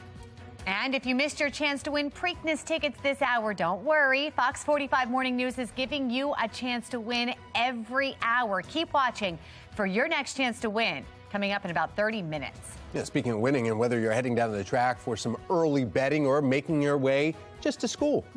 We all win with a fresh cup of coffee, maybe a trifecta cupped. Time now for a coffee break. To win, not show. Win.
Topping your morning business report, according to a new report, your Amazon deliveries could come to you much faster. The Wall Street Journal says the e-commerce giant has overhauled its logistics network. Amazon is hoping the changes will lead to faster delivery times, better inventory management, and altered search results on its website. And good news for Apple fans. Apple is reportedly set to reveal a reality headset in the next few weeks. We are getting word the headset will be a mix of augmented and virtual reality, and that means that users will be able to see both the virtual and physical world at the same time. Sources say Apple is preparing to showcase a demo version of the device at its software conference next month. The price expected to be $3,000. And soon, students will once again start paying back their loans as the pandemic-era emergency ends. The Department of Education is reportedly issuing guidance to students about collections as payments restart in October. Meantime, a current Biden administration plan on student loan forgiveness is being challenged in court. Now it is time for today's America Steals and Deals.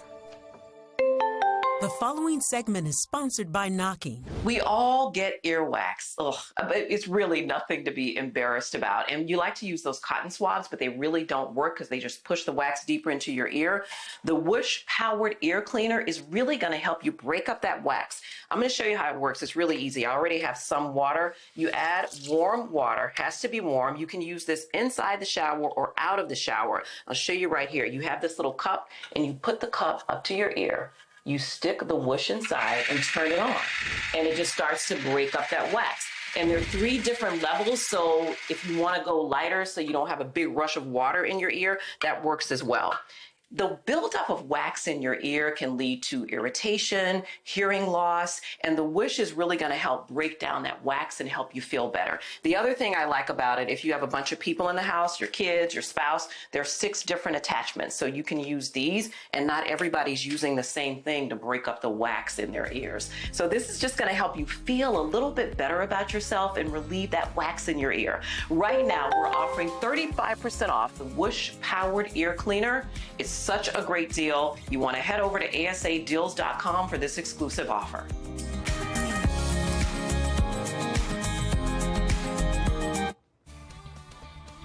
A 14-year-old girl, one of Baltimore City's latest shooting victims. The alarming rise in juvenile homicide rates just in this last year. A steam line explosion in downtown Baltimore leaves 4 people hurt. Just ahead, we'll have an update on their condition, plus how this road closure may impact your commute this morning. And we're off to a cool start to the morning, but this afternoon, temperatures will be above average. Tomorrow comes the rain. Coming up, I'll have a look at what to expect for the week and my full forecast. Live from WBFF in Baltimore, this is Fox 45 Good Day Baltimore.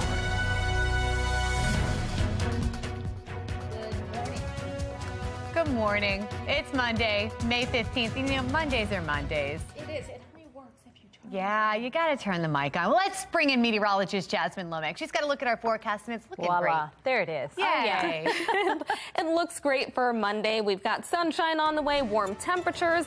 So a nice start to the work week ahead. Currently, though, still on the cooler side. Temperatures now at 58, mostly cloudy over Towson. Winds around 3 miles per hour, so light winds. We've got numbers in the 40s and the 50s across the state, but we are looking at a warm up this afternoon. Our temperatures will go from the 60s to the 70s. We'll be above average. Great weather if you're spending some time outside, maybe doing a little bit of golfing. But tomorrow the change comes as we get ready for the next weather maker. I'll have a look at the timing of tomorrow's rain and the cool temperatures that follow in my full forecast. Back to you. Alrighty, looking at our Lynn Solar traffic network now. No major incidents or delays on this Monday morning. That is a great way to start the week. This is some of our Beltway cameras, and everybody is moving along up to speed, and it is a sunny day out there. We begin this morning in a city in crisis. The Baltimore Police Department is now investigating 2 shootings that happened almost 10 minutes apart from each other. One of them happened on Bartlett Avenue last night. Police responded to a shot spotter alert when they found an 18-year-old suffering from a gunshot wound. He was taken to the hospital where he later died. The second shooting happening last night on Wadi Court, where they found a 16-year-old boy suffering from non-life-threatening injuries, a gunshot wound. He is currently in the hospital. Anyone with information on either of these shootings is asked to call Metro Crime Stoppers. The number is 1-866-7-LOCK-UP. Meanwhile, a juvenile is in custody in connection with the shooting of a 14-year-old girl in Baltimore's Druid Heights neighborhood. Police have not released many details about that suspect. That boy is joining the 75 other young people arrested for capital crimes in Baltimore City. Taylor Stewart joins us live with the uptick in juvenile crime. Taylor. That's right. This morning, investigators are questioning the suspected shooter, who they say is a minor. This year, 30 juveniles have been shot in the city, and the shooting of this 14-year-old girl comes just days after a 17-year-old armed with a gun led a BPD officer on a foot chase before they were first forced to fire. According to data from the department, juvenile homicide rates are up 67%. 9 fatal shootings are up 55% this year. Baltimore Police Deputy Commissioner Richard Worley says a big part of what's fueling the problem is ghost guns. Those are just ordered a gun online, find a couple tools and put the gun together. You got a fully operational.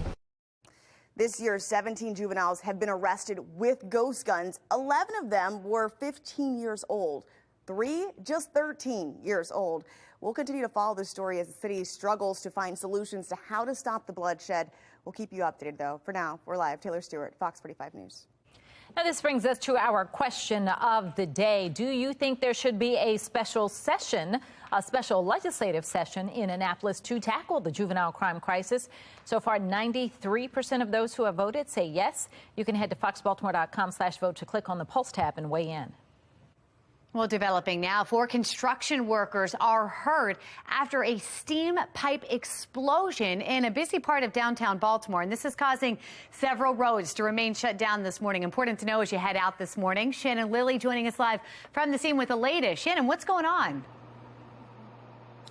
Well, we're learning, Megan, that 3 of those 4 construction workers were taken to the hospital. Now, fortunately, though, all of them are expected to be okay. But when you look behind me, this really puts it into perspective. I mean, look at the roadway there. Crews here telling me there was a partial collapse. This is along Utah Street. BG&E crews have been out here for hours. They are working to make repairs to this gas line. Leaders are asking you to avoid this area if you can. We're going to pull up those road closures here on your screen. Originally, Pratt Street between Green and Howard Streets was shut down. It has since, though, opened back up. Utah Street here, though, between Pratt and Lombard Streets, where we are, that remains closed. As for how this all happened, according to Baltimore City Fire, this explosion happening just after 6 yesterday evening along Utah and Pratt Street. BG&E crews were on scene working to install a gas line when a water main was hit, and soon after, a steam explosion caused pieces of gravel and roadway to explode, injuring those 4 construction workers. Now, city officials and the mayor held a press conference last night. The mayor saying he's thankful this wasn't worse. We never want to be in a situation like this. We're grateful that we didn't have serious injuries, that no one was really hurt badly in this incident. But this is why we have to be prepared to coordinate in this way so that when we have these incidents that we're able to move with the speed and swiftness and also the resources necessary to address them in a quick way.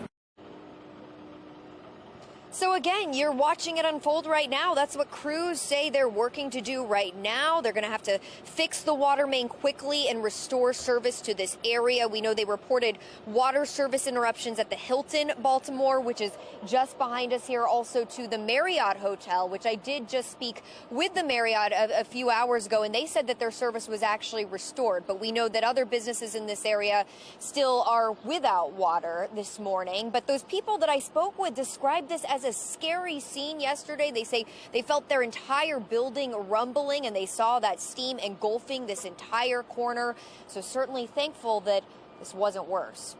Reporting live in downtown Baltimore, I'm Shannon Lilly, Fox 45 Morning News. All right, Shannon, thank you. Well, staffers for congressional leadership and the White House continued meetings over the weekend on the debt ceiling as Washington realistically has only a matter of days to reach a deal and begin the legislative process. National correspondent Atra Al-Nashar joins us with what we are learning this morning. Atra. Hey, good morning, Megan and Patrice. Overnight, we learned that President Biden hopes to convene congressional leaders tomorrow after their second scheduled meeting was postponed last week. Also, over the weekend, President Biden said he thought the staff level talks were moving along, but, quote, it's hard to tell. Now, publicly, Megan and Patrice, the two sides appear to be as far apart as ever. Democrats insisting on a clean debt ceiling increase. Republicans say it's got to come with trillions in spending cuts. Now, one potential area of compromise would be recouping unspent COVID aid. President Biden says that is on the table. As far as timing goes, the first potential X date when the U.S. could default is June 1st, according to the Treasury, though Secretary Yellen plans to update Congress this week on a more exact time. But the nonpartisan Congressional Budget Office, or CBO, also agrees it's likely to happen within the first 2 weeks of June. Now, it usually takes weeks to move legislation through Congress, so as you mentioned earlier, they really only have a matter of days to get a deal done, and that process started on Capitol Hill. All right, and Atra, you mentioned talks on that tomorrow. Then Wednesday, the president is planning to travel to Japan, kicking off an 8-day trip to the Indo-Pacific. If that trip actually happens, what does he plan to get done? Right, because there is a real possibility the president's travel gets at least postponed or shuffled around if negotiations with Republicans on the debt ceiling don't progress, and soon. So as of now, though, the president's plan is to depart Anchorage, Alaska on Wednesday and then arrive in Hiroshima, Japan on Thursday for a G7 summit. According to the White House, his first order of business will be a bilateral meeting with Prime Minister Kishida.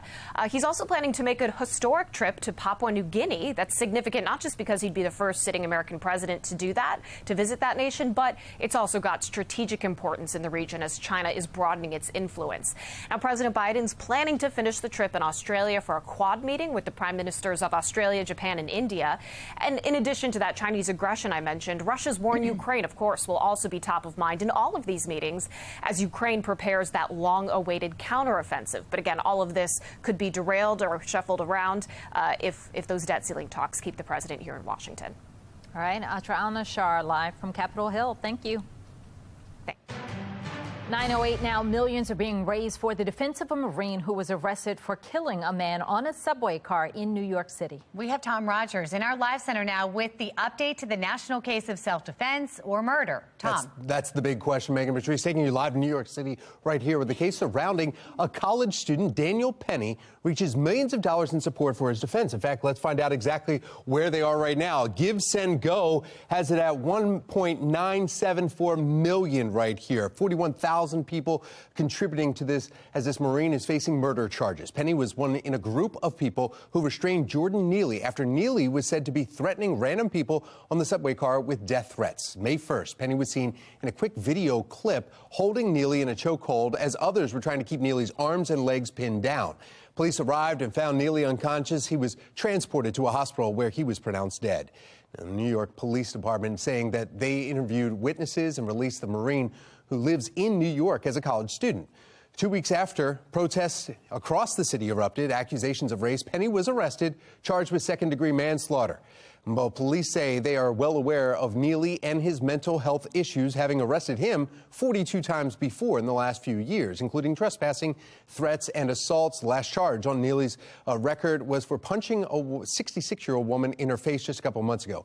Penny's lawyers have argued that he acted to protect himself and his fellow passengers. Neely's family and the New York City State's attorney say Neely should be alive today. Now, we are told anything over what it costs, though, to cover Penny's defense here will be donated to a mental health advocacy program in New York City.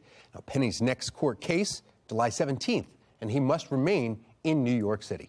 That's the latest from our live center. Megan, Patrice, back to you.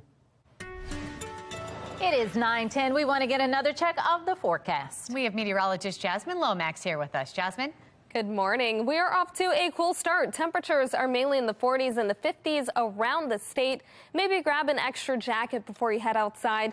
You won't need the layers, though, this afternoon. Our temperatures reach the upper 70s, keeping us above average. We'll be in the upper 70s again tomorrow, but we have our next weather maker that's going to lead to showers, and behind that system, cooler temperatures on Wednesday. Coming up, I'll break down the timing of the rain, and I'll let you know how long the cooler temperatures last in my Weather Authority forecast. Back to you. Former Mayor Sheila Dixon is raising red flags about the Safe Streets program. Coming up in our next half hour, what has her concerned? And a list of crowded U.S. Senate race names could be adding another name to it. In our next half hour, the announcement that we can expect from Baltimore County Executive Johnny Olszewski. It's 9/11 now on Fox 45. Good day, Baltimore.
Happening today, hit the links for a good cause.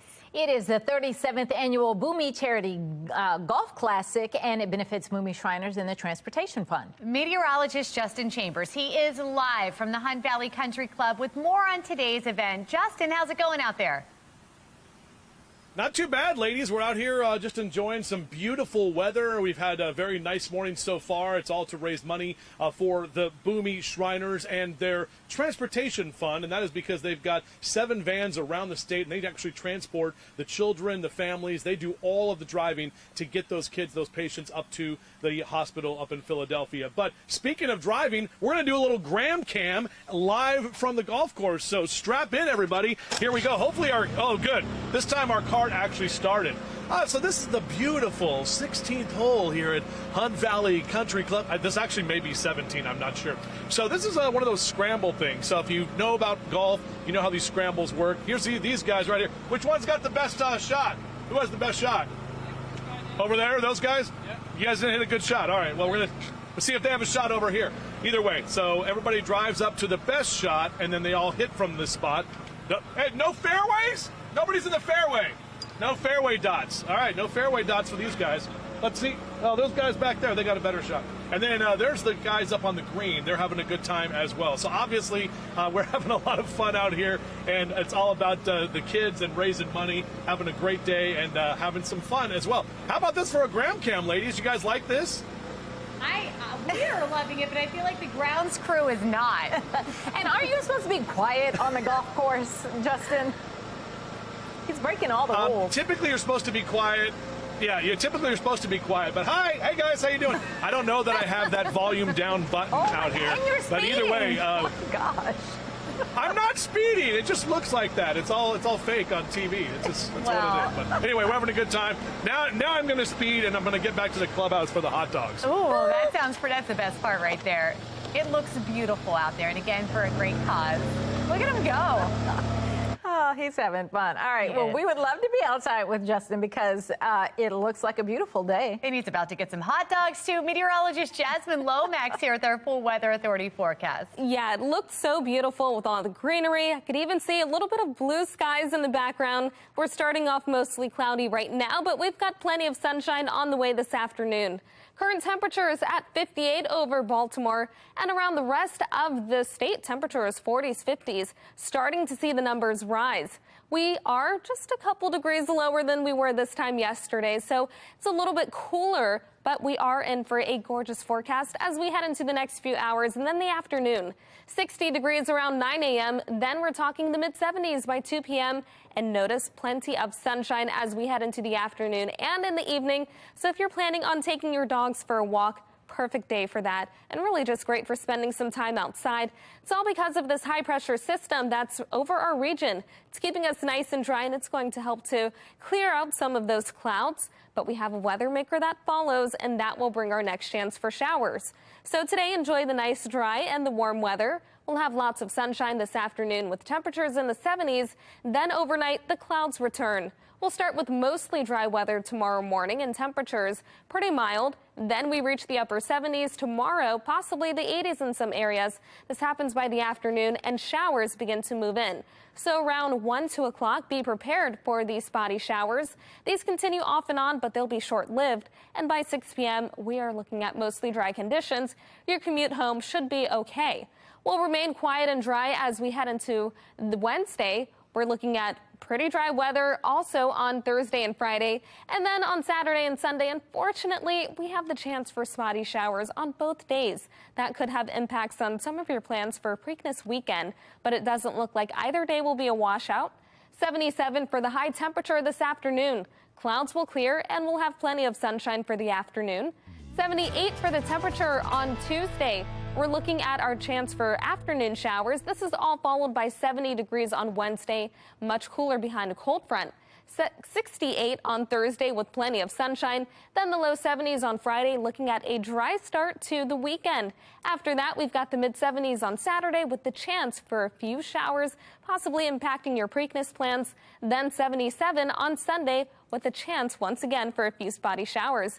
Now it's time to take a look at a view through your window. This is a gorgeous photo coming in as Antonio Sapolo arrived to Baltimore. Beautiful in the background. You've got the sun. Just a fantastic photo. Now we'd like to see the view through your window. Just go to our website at foxbaltimore.com/chime-in or scan the QR code on your screen.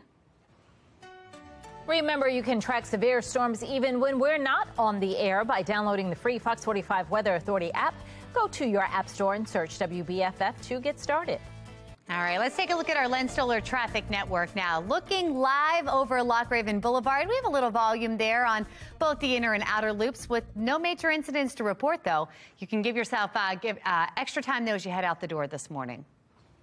A new owner is ready to take command of the Washington Commanders as a deal is nearing the end zone. After the break, the details inside that massive price tag for the team.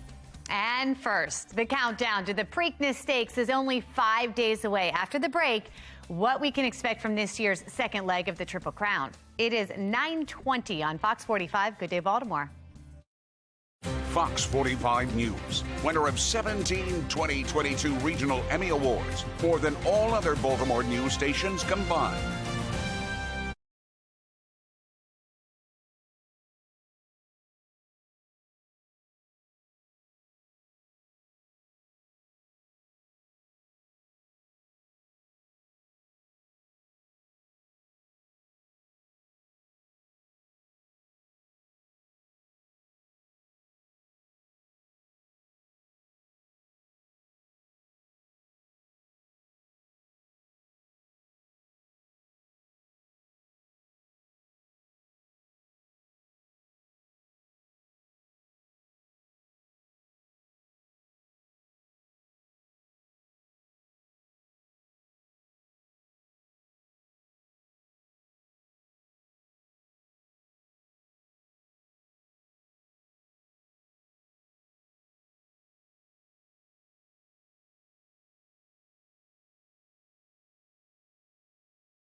This Fox 45 News segment is sponsored by First.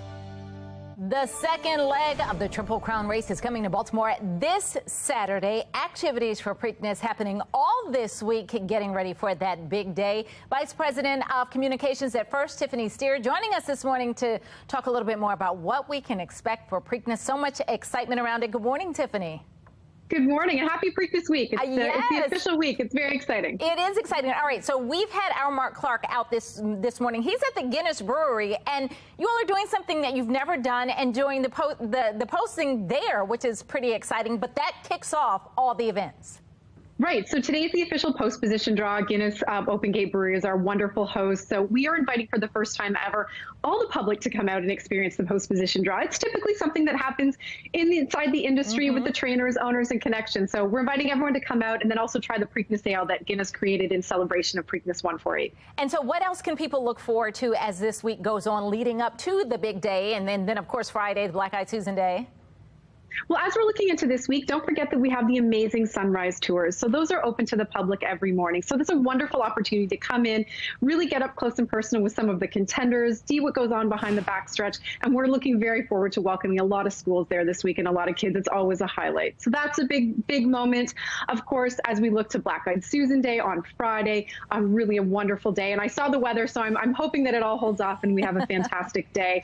On Friday, we will, of course, be recognizing the recipient of the George E. Mitchell Fellowship grant from the Park Heights Renaissance. Team Fab, they will be presented live in the winner's circle along with, of course, our key dignitaries and the mayor. And then on Preakness Day, it's going to be great, as it always is. Preakness Live, we've got capped off by Bruno Mars, plus an incredible lineup of contenders and an amazing undercard. Our team has worked incredibly tirelessly to do that. And Tiffany, talk about tickets. You can still get tickets for Preakness, and do you need different sets of tickets for getting into the infield and seeing Bruno Mars versus other areas? So there are still a few tickets available for Preakness Live. And this year for all of Preakness, yes, there are still a few seats available throughout the venue. This year, though, what we're doing is for Bruno Mars, who is not performing until 8 o'clock. So he's quite honestly capping off the day. After the post-race excitement, we're inviting every single ticket holder to come on over in the infield for the Bruno Mars concert. And I do believe that we're going to pack that on Saturday night. I do believe you are. And betting, people are going to come out and see the entertainment and they want the food and the fun and just hanging out with everybody, but they're going to want to bet too. Talk about that.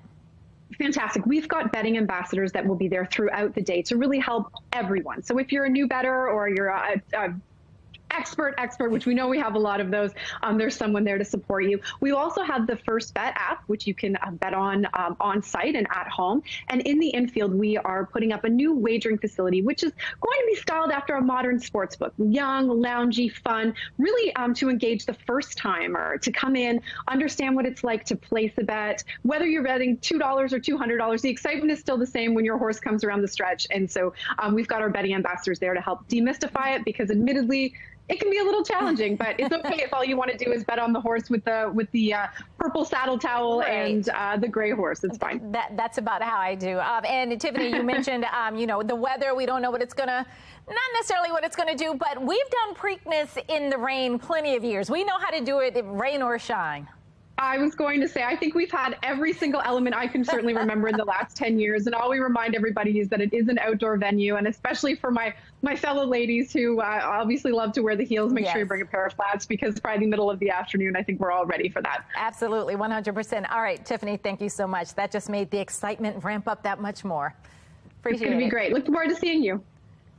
Well, as you heard, the Preakness is less than 1 week away, and Kentucky Derby winner Mage will be racing for the second leg of the Triple Crown. This follows an encouraging workout at Churchill Downs, according to his co-owner. We're going to have you covered all week long leading up to that big race on Saturday.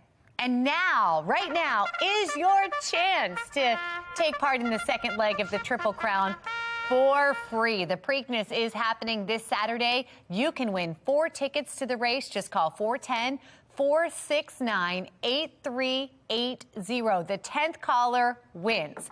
And then keep watching all week, because we are giving away tickets now through Friday on Fox 45 Morning News. Good luck. Will Baltimore County Executive Johnny Olszewski run for a U.S. Senate seat? Well, in just 5 minutes, we may find out. We'll take you live to the announcement ceremony after the break.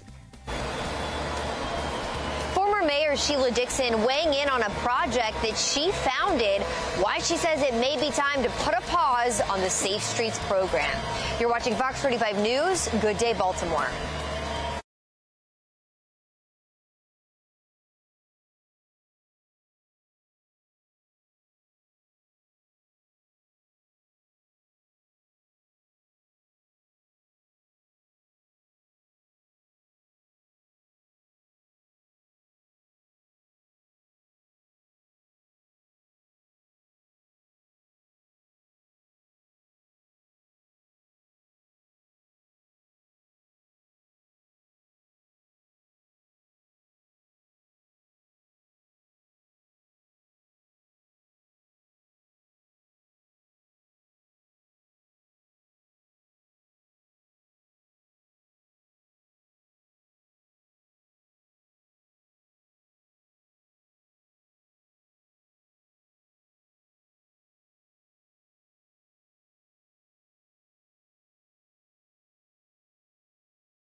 Live from WBFF in Baltimore, this is Fox 45 Good Day Baltimore.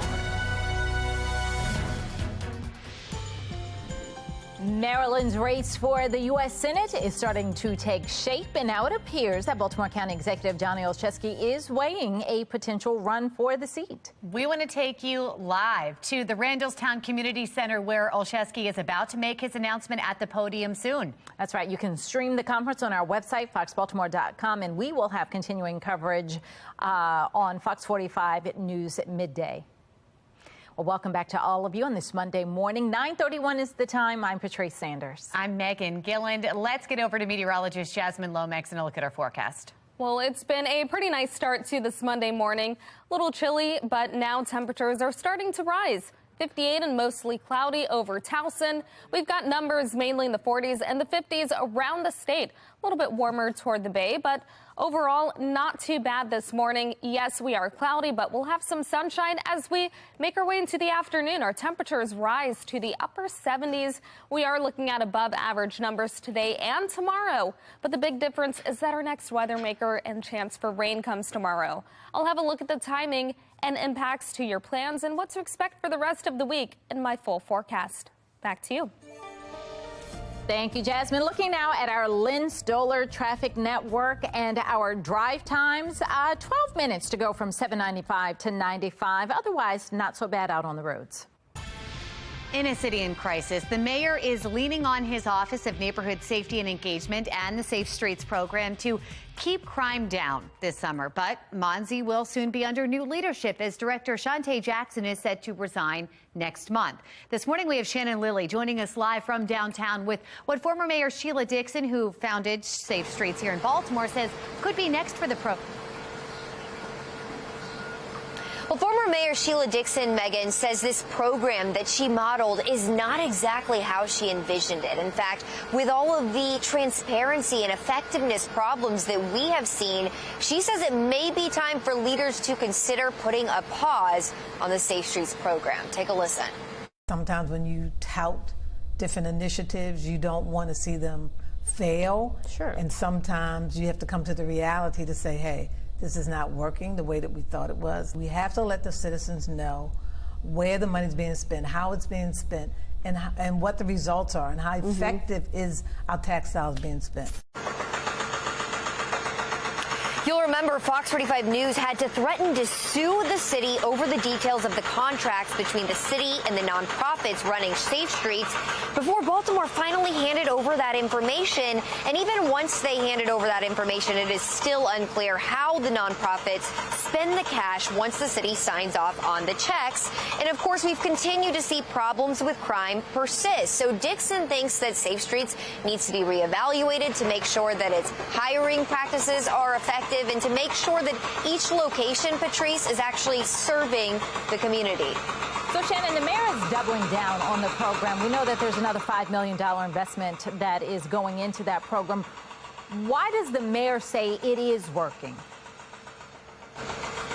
So there was a study done, Patrice, by Johns Hopkins that did find in certain Safe Streets zones that there was a decrease in gun violence. However, what the city failed to mention is that that study was directly funded by Monzi.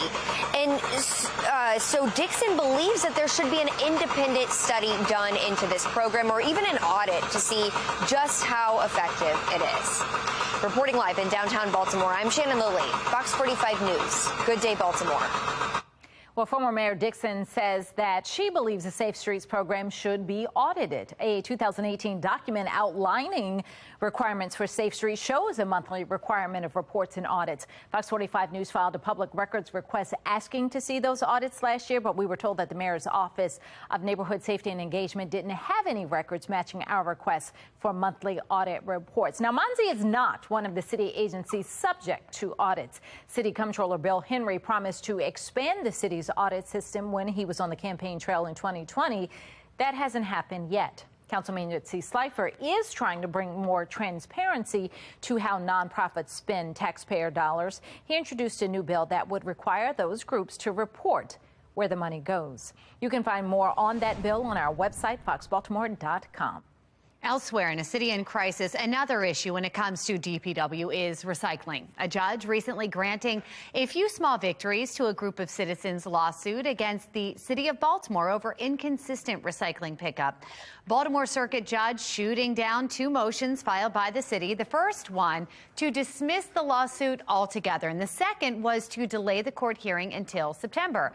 Desmond Stinney, the lead plaintiff on the two lawsuits, asked the judge to compel DPW to resume its normal trash schedule and stop funding the mayor's $15 million Clean Core initiative. The $15 million that's allocated to that program is detrimental to us getting the weekly recycling back on track. So I think right now full focus and resources should be on getting weekly recycling back. So that case is also being heard the same day on May 26th. This case is a last resort. I think everyone has tried to get these answers out of the administration. Mayor Brandon Scott promising Baltimore residents in his State of the City address last month that the city will return to recycling weekly, but the timeline for that is not happening anytime soon. Maryland's race for the U.S. Senate is starting to take shape, and we now know that Baltimore County Executive Johnny Olszewski may weigh a potential run for the seat. We'll find out shortly. Let's take you there live to the Randallstown Community Center. You can hear him speaking now. Let's listen in. For all of these reasons and so many more, I am proud to endorse Angela Alsobrooks to be Maryland's next United States Senator. You know, for all of its challenges and dysfunction, Washington needs more local executives in its ranks. People who know how to get things done. People who not only manage multi-billion-dollar budgets, but who have transformed those budgets into new schools, new parks, new infrastructure. People who understand the importance of public health, having been on the front lines responding to a global pandemic, standing up testing operations and providing life-saving vaccinations. People who understand how government works and how to put that knowledge to work to improve people's lives. People who don't just talk about the challenges of our communities, but who have delivered results and solutions to address them. And yes, I've seen firsthand that Angela is that kind of executive. Washington also needs a new generation of leadership. Leaders who can bring fresh ideas and diverse experiences. All right, you've just been listening to Baltimore County Executive John Olszewski, and it appears he is not going to run for the U.S. Senate seat. You can stream the rest of the news conference on our website, foxbaltimore.com. And of course, we'll have continuing coverage at 11 on Fox 45 News Midday. A dry and sunny start to the work week. Still to come, meteorologist Jasmine Lomax is tracking how long that lasts before our next weather maker moves into the region. And with the Guinness Brewery this morning, getting ready for Preakness. It's Preakness week. We'll talk about it coming up next on Fox 45 Morning News. All local, all morning long.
(9:41). It's So Baltimore. We are all gearing up for the Preakness coming to Baltimore this weekend. And to kick off the start of Preakness festivities, you can head over to Guinness Open Gate Brewery. Be More Lifestyle host Mark Clark is live with more. How's it going, Mark?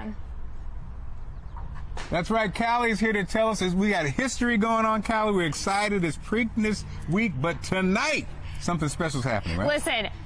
There's the Kentucky Derby, but Preakness brings the party, and the party starts today, tonight. The doors are going to open here at Guinness at 3 p.m. The post position draw is at 5:30, and it's a party all night long. We have John White from Bad English coming in, and of course, everybody's thinking about who's running in the Preakness. We had Mage come and step in on the action over at Pimlico at Old Hilltop. He took a spin at Old Hilltop, tried it around about 8:30 this morning. So go to Maryland Racing YouTube.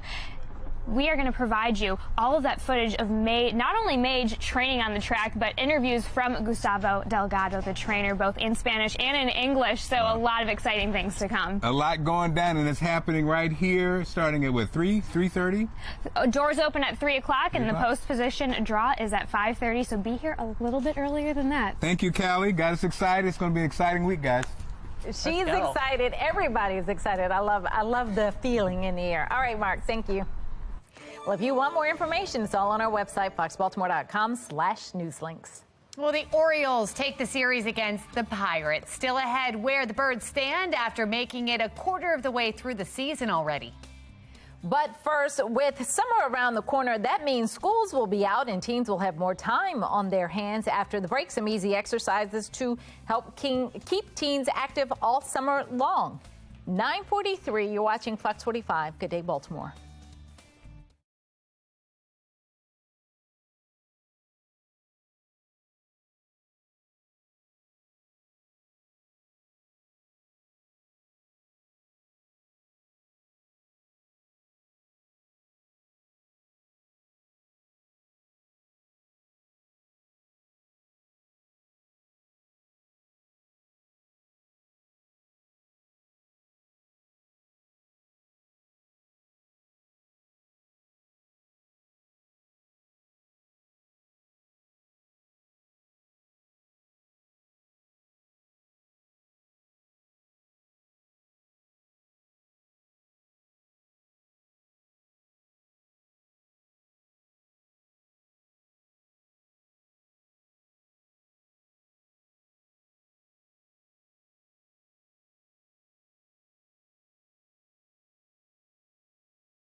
As school lets out, help your whole family stay active and fit this summer. Teenagers can work out for free at Planet Fitness. We have Senior Fitness Training Support Manager Quentin Daly joining us live to explain and also show us some moves. That is huge, free. Yes, it is. So we do have our high school summer pass starting today, going until August 31st. Wow. Ages 14 to 19 can come into the gym and work out for free. That is an amazing opportunity. Yes, and ma'am. you're going to kick things off for us here this morning with 4 free moves for everyone at home right now. Let's get right. Let's get All right. right. So this is something that teens and adults can do together, right? Okay. So we always have a total body approach in a sense to our group fitness instruction. But starting off with a squat to high knee, right? So we're going to do drop down and then come up and rotate towards one knee drop and rotate towards another. I love it. I love it. Those heels, I love it. I got you. I got you. And then if we wanted to that is the move, whole body, though, too. It Your is. legs, your core. And we rotate and turn to add that core in, right? So the next one is kind of like my 007 move a little bit, right? I'm going to end up 007? yeah, you're going to have some smooth moves with it, right? So I'm going to laterally lunge over to one side of my body. Okay. And then I'm going to come over and do a curtsy, like my niece would do at a tea party, right? Coming over to that lateral lunge and then back to the curtsy. There you go, in the heels, getting it done. I love it. So this is something that we can do for specific lower body, but also working on balance and coordination. I was just going to say, I really feel the balance in that You're one. getting it right. All And of course, in the heels is amazing. Thank so our next one is in and out lateral hop, working on inner thigh and buttocks. So really, that's simplistic, but similar to the first one we did. Okay. Jumping out and then coming back in, just like so, right? And when we're doing these, Quentin, how long? Are we going by how many or by length of time? So I would love for you to go to time, right? How many you do is how many you do. Right. But you could always set it up to give yourself that stopping point, to give yourself, I'm going to do 10 or 12, but time is a really good way to challenge yourself. Start with about 30 seconds or so? There you go. There you go. I love All right. that. I love that. So for our last 30 seconds, what's number 4? So the last one, I'm going to move a little bit on this one. I'm going to cover some ground by doing a forward bounce, we call it, and then backpedaling to my original position to start over again, right? Forward bound, jump, and then dropping it back. And form, huge with that. There we go. I noticed that you're not leaned over like this. You had your back up. So Proud anything we can posture. think about as we're making the right jump. What I would always say is try to be as stiff as the board from your head to your heels and try to keep your core engaged. Not as if like you're trying to bring your belly button to your spine, but trying to make sure you fill the stomach up with air as you move forward and back.